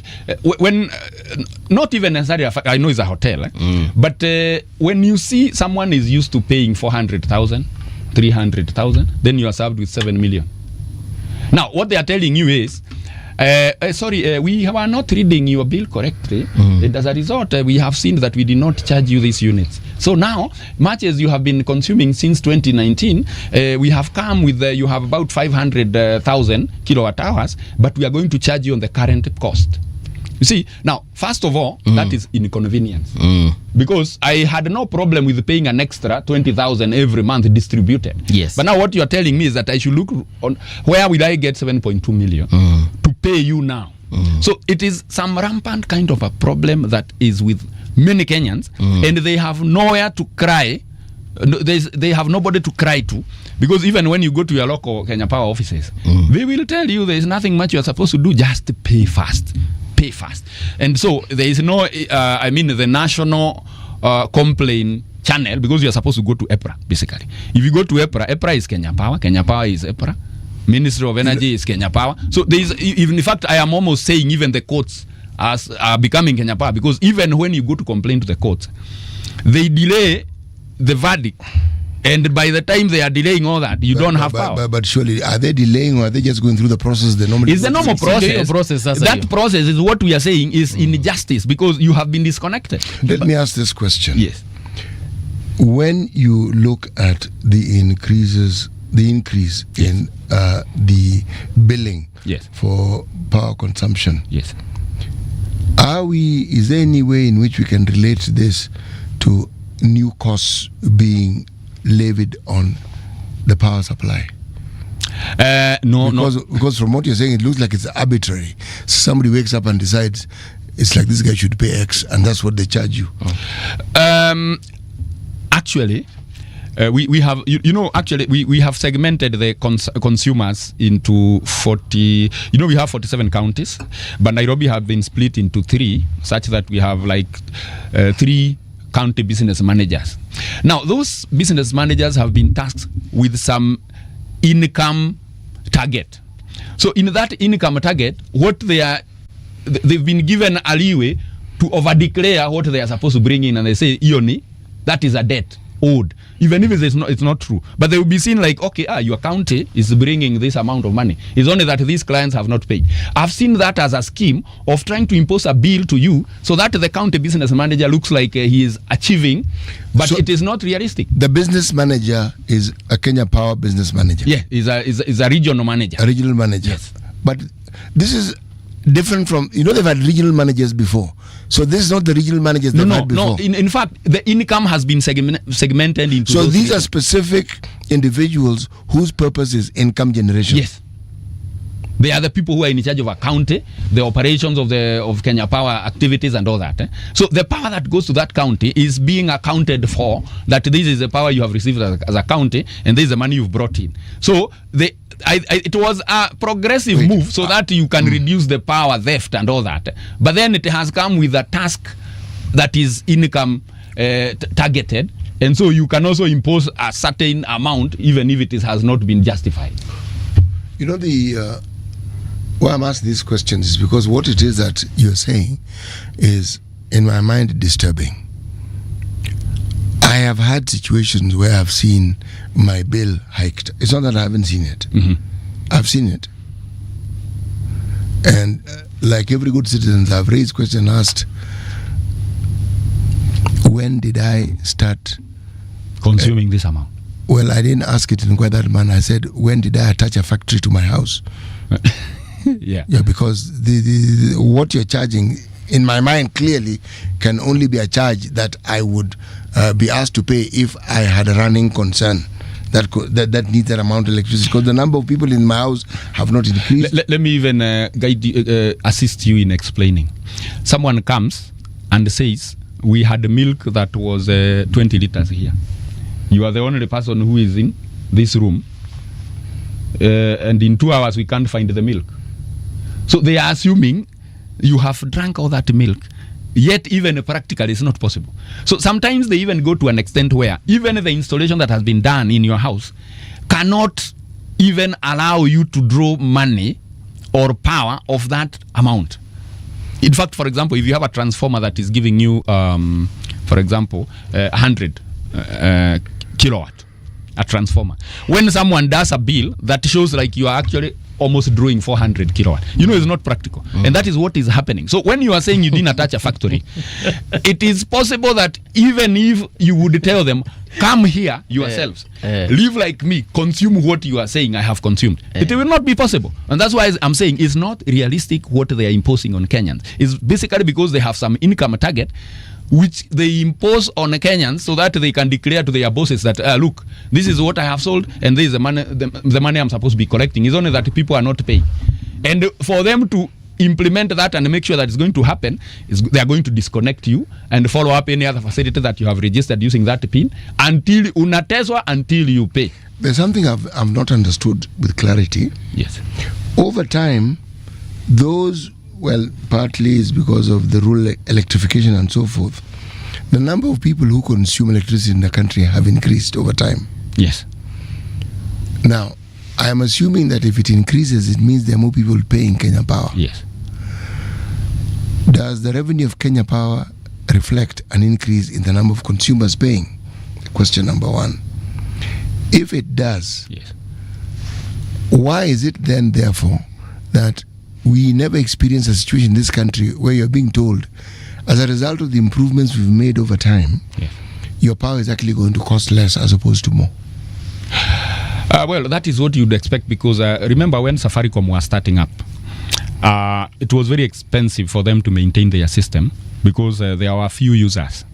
And so one base station or one BTS or us, you call it a booster, for example, would be serving a number of people. And you must maintain it in terms of the power demand and the cost of running it. So it was being divided among the few Kenyans. So as we increased, it became more efficient, and so they also lowered their cost. And that's why you see the cost of using a mobile phone, using Safaricom, for example, is cheap as compared to when we were having a credit card of not less than 500 shillings per scratch card. So now, you would expect the same when it comes to power, that the more we have become, the more efficient the system has become because we are serving many people using the same infrastructure. And so it should have been cheaper. But you realize even before the review in 2023, they were making losses. Now, I was in Sarova Stanley. If I may just pause, where did the losses come from?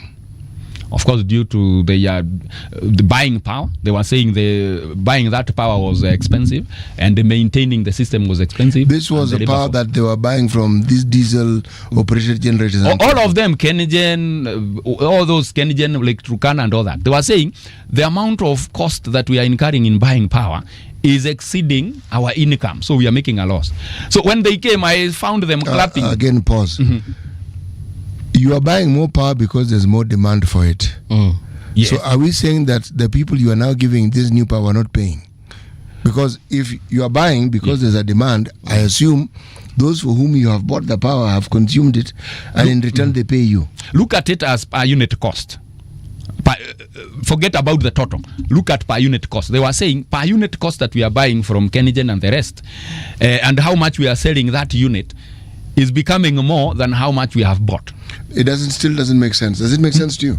I'm trying to decipher. That is how they were getting a loss. And then when they came in 2023, they said, okay, we are going to review because of that reason of making a loss. So they increased the cost of power. Now, what they increased... This is not the tariff you were talking about. Yes, the tariff. Now, if you are making... for example, you are selling power at 7 shilling. Okay, and then you are buying power at 7 shilling and you are selling at 6 shillings. Just imagine that if it comes to 7 because of even maintenance and operations and all that, so it comes to around 7. So they were making a loss of 1 shilling. 1 bob, yeah. Now they came in 2023 and they said, we need to think about this power. So they brought the cost to 10. So they're supposed to be making a profit of 3 shillings. Now they make a profit of 2 shillings. And then they come and declare in a meeting that, we are doing well because we are now making a profit. Is it really a profit they are making? In fact, they are doing worse than when they were making a loss, because even what we should have expected as the excess of 3 shillings is now 2 shillings. So there is even more problem. If were it to be with the previous cost, they would be making a loss of 2 shillings. So, but unfortunately, when we are reporting and we are clapping, you basically don't understand that this is not a profit you have made. It's basically the cost that you've decided to get into the pockets of Kenyans to come, and you are forcing a profit. It's not actually a realistic profit. So that's so it, on their books, yes, when they declare, when they balance it, yes, does it come off as a profit? Does it come, like, for them they declared it as a profit? Yes. You know, there's no, go ahead. You see, what I know what you're asking. You are wondering, is it really a profit as per se, or is it because of the money they have hiked up the prices? You know, you can get a profit because of hiking up the prices, but it may not translate into actually your own efficiency that you have made the profit.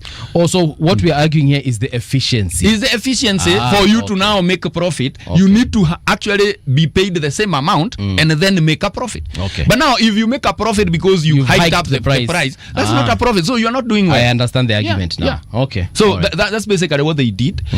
And you would have expected that with increased, as what City is saying, with increased consumers, it would have become more efficient. So they would have made the profit without adding the cost. But now the consumers became more, yet they even increased the cost. And then they are now declaring profit. If you look at it, basically, there is no profit. They are still making a loss. Yes. You know what I find strange with some of these things that we are talking about? Yeah. You know, it's like I'm listening and hearing a story that it doesn't matter how many times it is told and how many permissions it have, it still doesn't make sense to me. I actually want to ask about our sources of energy, because when we look at countries like Sweden who are actually using takataka to manufacture energy. Yes. So they burn up this particular, and they actually import it sana from countries such as the United Kingdom. Why is it that they are able to convert their energy, their trash into energy, yet here in Africa we have so much trash? Actually, we have so much trash, and we're able to convert the same to energy, and it's readily available. So before we consider going to nuclear and even fossil fuels, of which we are currently using, why is it just difficult? You see, as I had pointed out, that any project in this country will have some interests. Now, you are, for example, you are the CS for energy.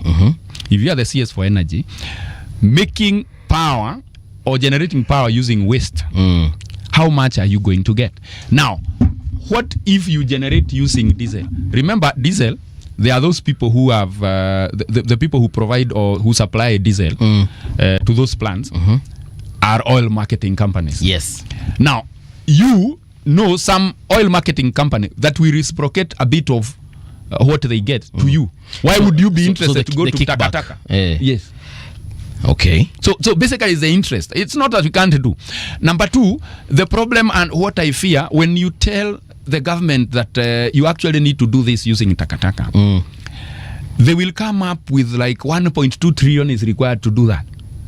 Then you realize what you thought you would save is actually now even hurting you more. It's better to kaya vile tuko. Engineer, you don't like this government, do you? No, there is no government I have liked as far as the cost of power is not going lower.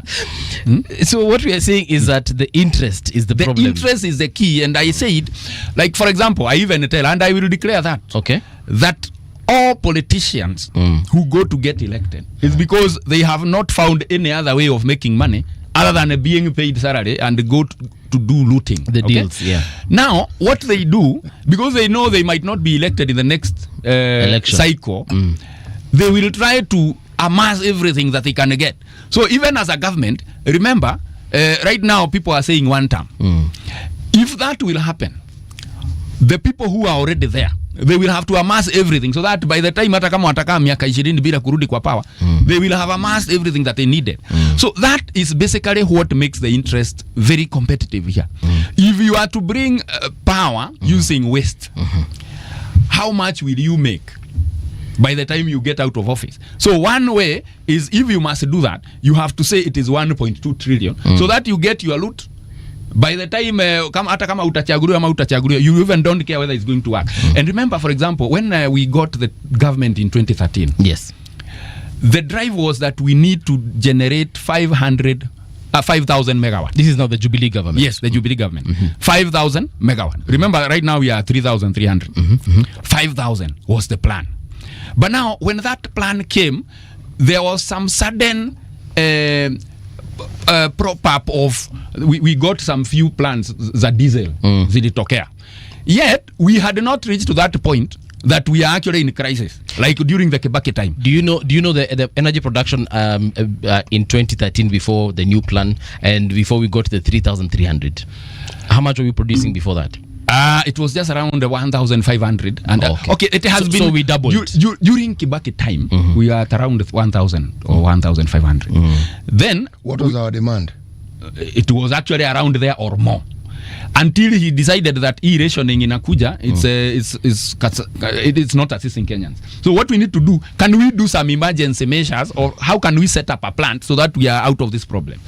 Ndio akakuja akasema the quickest way is to bring a diesel plant. This because is plug and play. This is not President Kibaki. Yes, or Kibaki. So, but that was supposed to give us time to set up more renewable and permanent solutions. Okay. But then it became more profitable for the cartels.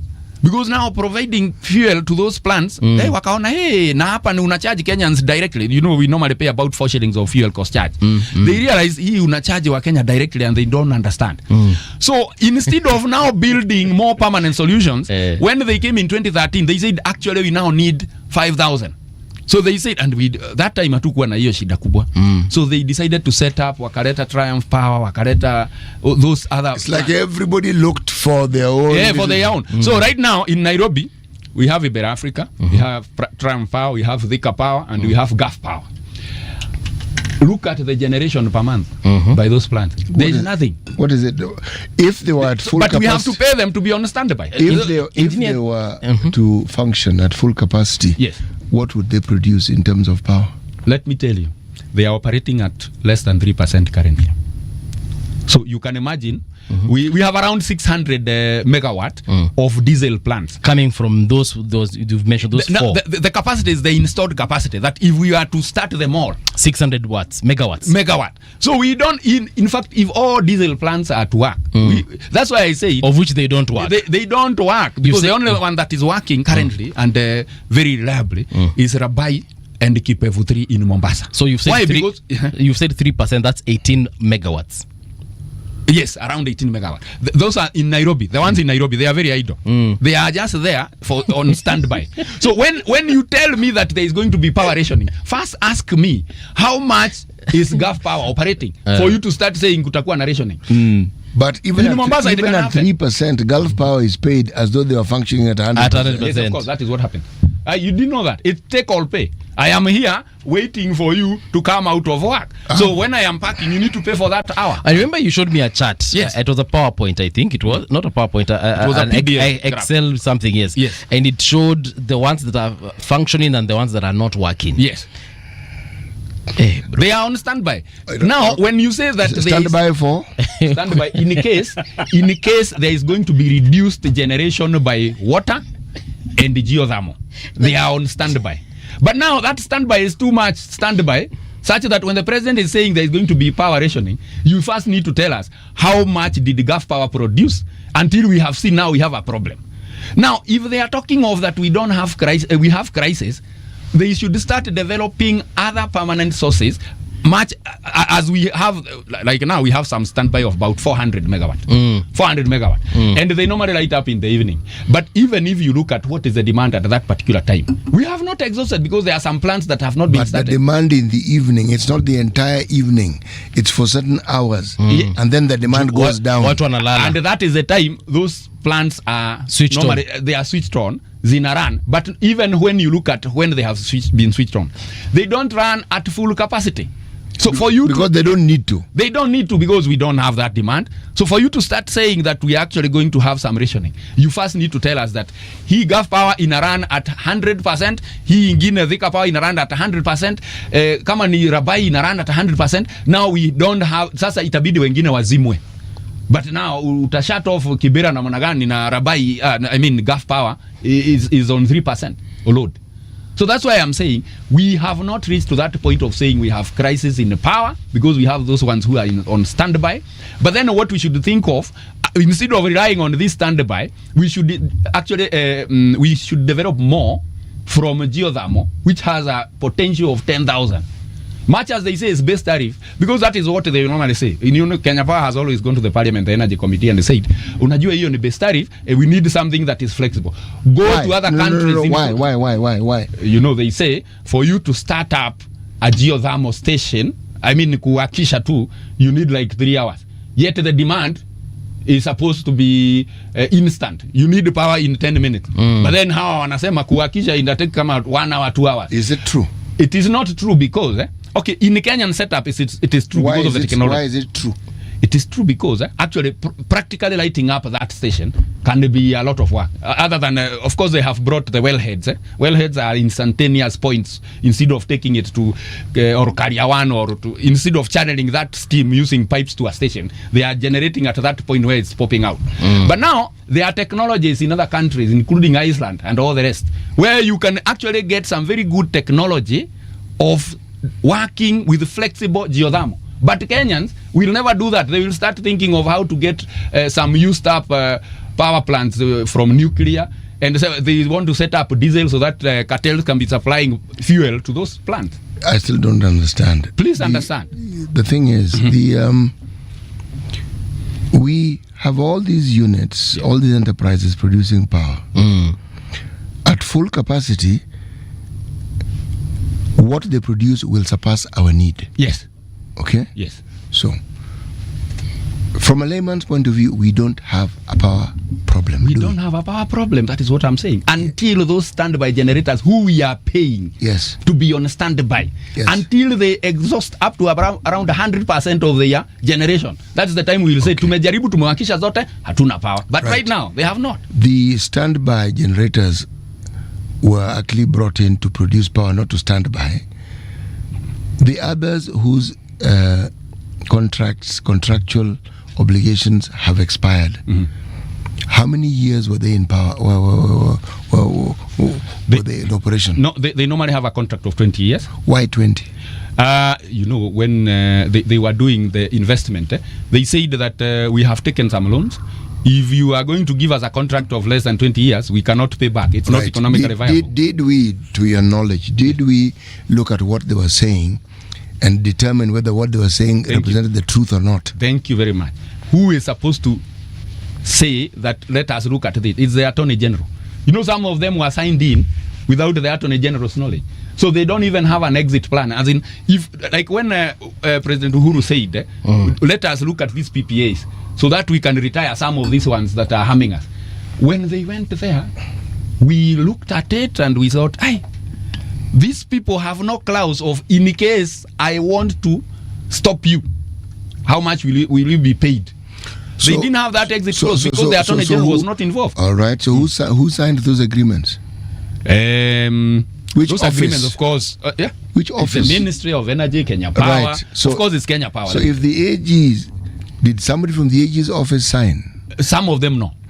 So it means that those contracts were actually not legal. That's why you have always seen that even when the Parliament says, the Energy Committee says we need those contracts, you can never get them. You will never get those. So essentially you're saying you can't get what doesn't exist. You can't get. For example, just get the contract from there's a plant called it's called Ore Power. It is in Orkaria, geothermal, a private one called Ore Power. They have 4 plants. Those plants are selling power about 2 times of their neighbors, which is Orkaria 1 and 2. They are getting from the same wells, but they are selling power almost 2 or 3 times. And they are owned by private individuals. Those are owned by private individuals. I see. Yes. And this power that they are selling goes to the national grid. Yes, yes. So when you aggregate all the cost, the low plus the high, this is what now reflects on what it is we are told to pay. Yes. I see. And for example, let me tell you another shocker. We are getting power from Ethiopia. We are? Yes. We are Why? getting 200 megawatt because we don't have enough. Bwana. Okay, let me say. Did we not just establish that we have enough? We have enough because, let me explain. So at what point did we then suddenly not have enough let me when explain. we had enough? Generating power using those diesel plants is expensive. So Kenya Power sometimes finds it better to buy cheaper power. So they found that if we get power from Ethiopia, it's going to be cheaper to pay them. But now again, they are paying at how much? 6.5 US cents. Okay, That's what which is around 8 shillings. But you see, we can actually generate from our own geothermal if we develop and get it at 3 shillings. Which we are How much do we pay for the diesel? The diesel, let me explain. Diesel, you are likely to be paying like 5 shillings. Okay, so it is but still now, cheaper. No, it's not cheaper. It's 5 shillings. 5 shillings is less than 8 shillings, Bwana. But you see, remember the fuel you are going to pay directly as a consumer, which could be up to 40 shillings to produce that 1 unit. That's why I said. That's why I say. What sort of contracts did we sign? That is the one I am saying. You have signed a contract. Let me give it a good perspective. We have come and agreed that you will be on standby to carry my employees from work to the different areas. And I will be fueling your car. Now, we first negotiate that I will be paying you 100 shillings for the employees. But then on top of that, fuel, I will charge you separately for the fuel I have consumed. So, kama imekuwa packed hapa, you will pay me, for example, the 4 shillings. But if it runs, whatever fuel that has been used to run, you will pay again that on top of it. And that's the take or pay I was saying, is that you have to keep on paying the 4 shillings even when I am not starting my plant. But now, once it runs, the fuel that it uses, you are going to be charged later, or it will be on top of that cost. And that's why you see I was saying that the fuel cost charge will keep on varying per month. What is the cost? What is the cost? Because I understand when someone brings the generator, yes, they are the ones who have borne the cost of bringing it. Yes. And they include all that logistics and everything that goes into it, yes, into what they eventually charge you when it's running. Yes. Did we or have we compared the cost of setting up what we can locally? Yes. Whether it is renewing, building the capacity of our dams, building other dams. Yes. What that cost would be. Let me say, the opportunity cost of building the dams and other sources of energy when compared to these diesel-powered power generators that we have. Good. I think you come to the point that I wanted you to understand, that the problem is not that decision making. The problem is, what is the time required to set up what you are saying? It might require 2 to 3 years. So, what is the time required to set up this diesel plant? Could be 2 months. Which has more benefit to the cartels? It is a diesel plant. Why should I worry building a dam for 3 years? I have understood all that. Yes. If we know it takes even 5 years to build those dams, yes, all right? Yes. It goes back to the question I asked, why are we giving these guys a contract of 20 years? You see, is it for building and maintaining or just building alone? You see, the argument that Bandrava presented was that they're saying they've done the arithmetic of their cost. Yes, but all these things have to be varied in order for us to accept that 20-year period is what is necessary for such a contract. They could not allow, you remember, I told you that even the people who are signing these contracts are already beneficiaries. Like if you are the CS, for example, and you are setting up, your friend is setting up this plant, and you be benefiting. Atakwambia sasa hii kitu ndio tusaidike vizuri, put it at 20 years. Okay, then you will start giving reasons. Oh, I have taken loan, and by the way, they take those loans with the foreign currency. Oh, nimechukua hii loan wapi. There's a con there, right there, because if the loan is not being taken in Kenya, of course, you take the loan wherever it is you come from. Yes. The interest rates they charge, they're not the same as ours here. Yes. They're much lower. Much. In fact, many of them are single-digit loans, as opposed to these exorbitant Shylock loans by the Kenyan banks. Yeah, no, seriously.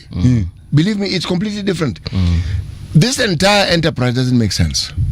The president said that we need to construct several dams. Yes. I really can't remember the number, but I know they're in the tens. No. He had said 100. You when he was campaigning. 100. I'm talking about even this situation in Doha. Yes. So when he said we need to construct all these dams, and now you've established that perhaps constructing a dam could be 5 years. Is that hypothetical? Is that realistic? It is realistic. Okay. Yeah.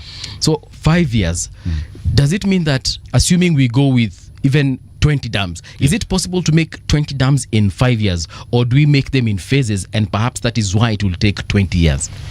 I'm asking to understand because you're the engineer. It depends on the site. If you are doing 5 dams on the same river channel, that could take time. Okay. But if they unafanya moja Sondu, ingine unafanya wapi, they could run concurrently. Okay. Yes. So basically, but I think it can never.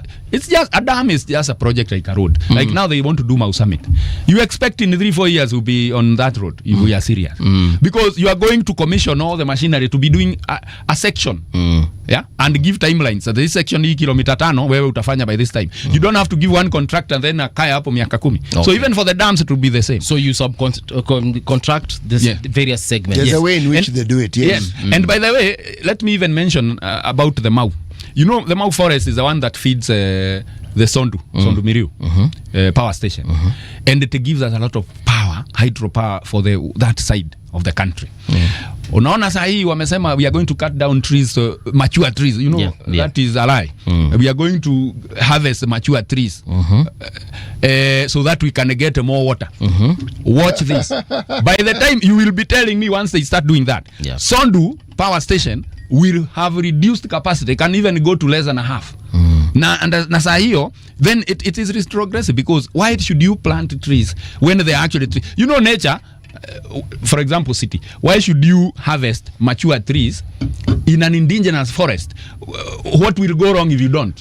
What are they doing with the Congo forest? What are they doing with other forests? Who say we have a problem with that? Trees have their own life cycle and their own attrition. Yes. They don't need you to help them. Yes. Not really. No, they don't. And when you pretend to be coming in that, oh, you want to maintain natural forest, why are you maintaining natural forest? What is going wrong with the Congo forest? What is going wrong with Mount Kenya?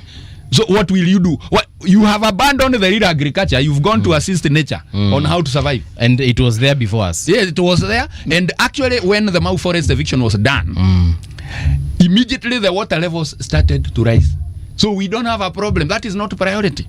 And it is even very untimely that just when Raila Odinga has passed on, that's the time now we are bringing that issue. And we know he is the person who really actually wanted to protect that area. And that is why they disagreed. The two disagreed during that discussion because of the interest. Now, when he has exited, immediately, you don't even let it go for about a year or so. You have brought your community to harvest the trees and the charcoal and everything. It is very retrogressive of a president in this climate change, era. Yeah, but we are hoping to gain carbon credit somehow, eh? To do what? To do what with carbon credit? For example, if I give you carbon credit, the source of that carbon credit is what is being decimated of land to be. So where is the credit? We are supposed to plant 15 billion trees. I actually live here, by the way. Yeah. And I'm here 15 billion trees. I've heard all that. Yeah. You see, there's my confusion. How are we going to plant them if they're already trees? So we have to cut them and plant. What is the problem with the one that was mature? We have an entire ministry that deals with these things. Entire. And that ministry full of very educated people who actually understand. We actually even have a parastatal that deals with forests. Nothing else. Yes. And they are very knowledgeable people in that particular parastatal. I'm even worried of how the people who look at ecosystem. Do you know how life will be interrupted in that Mau forest? You know, a forest has a lot of animal and life. You know, I've basically been going to that route. When you are going to Ereguruoni from Bomet, that forest is thick and you can see life, natural life. Now, you can imagine now if someone is told, ingia hapa utafute the mature tree. I don't know who is going to mark it anyway, and how it is going to be monitored that they are actually cutting the mature trees, and how they will ensure that they have navigate in between without harming a tree that is not mature even the plants that are climbers. I don't know how that will be, but it is very progressive. I don't know why people are not opposing that. Even the civil society organization that deal with the environment, even the other countries should come in and tell Ruto, no. Is there something they know we don't? The only thing they know is that they can sell charcoal.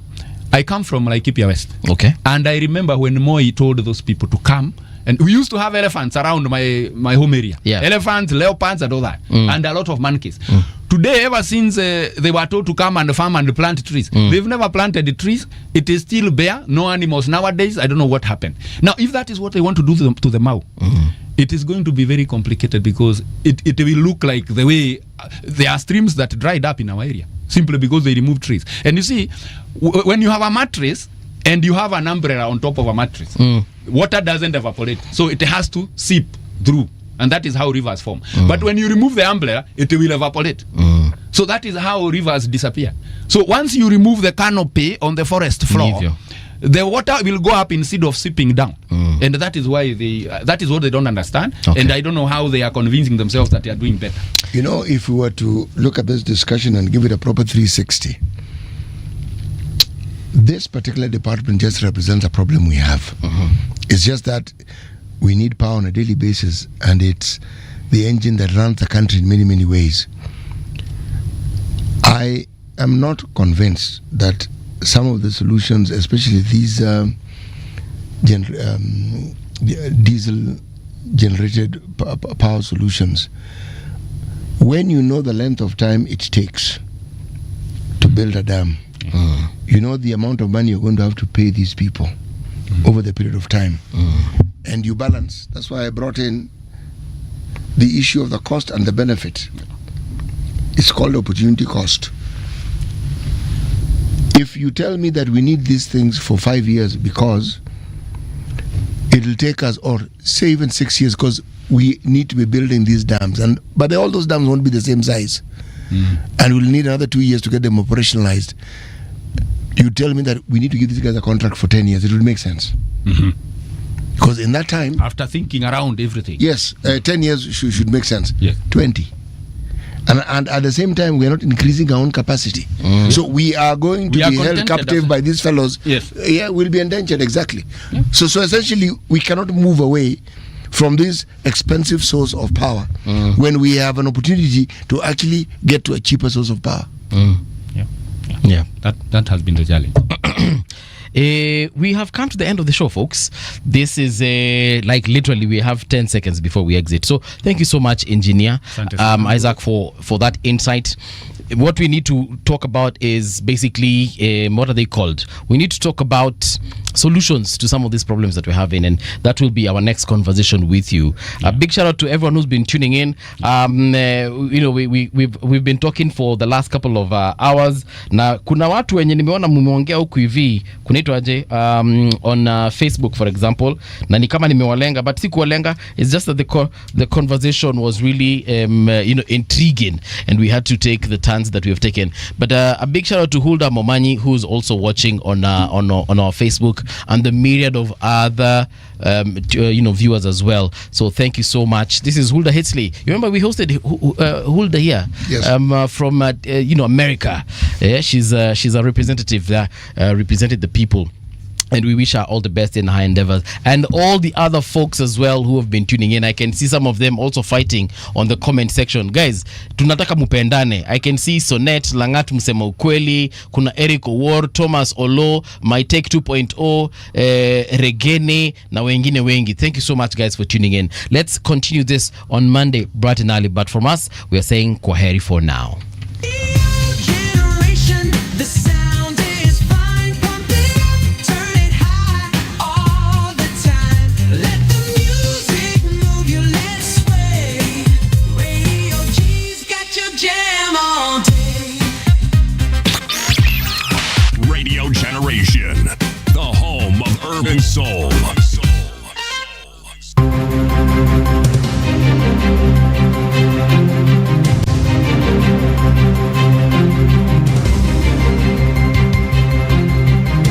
This is the Radio Generation News.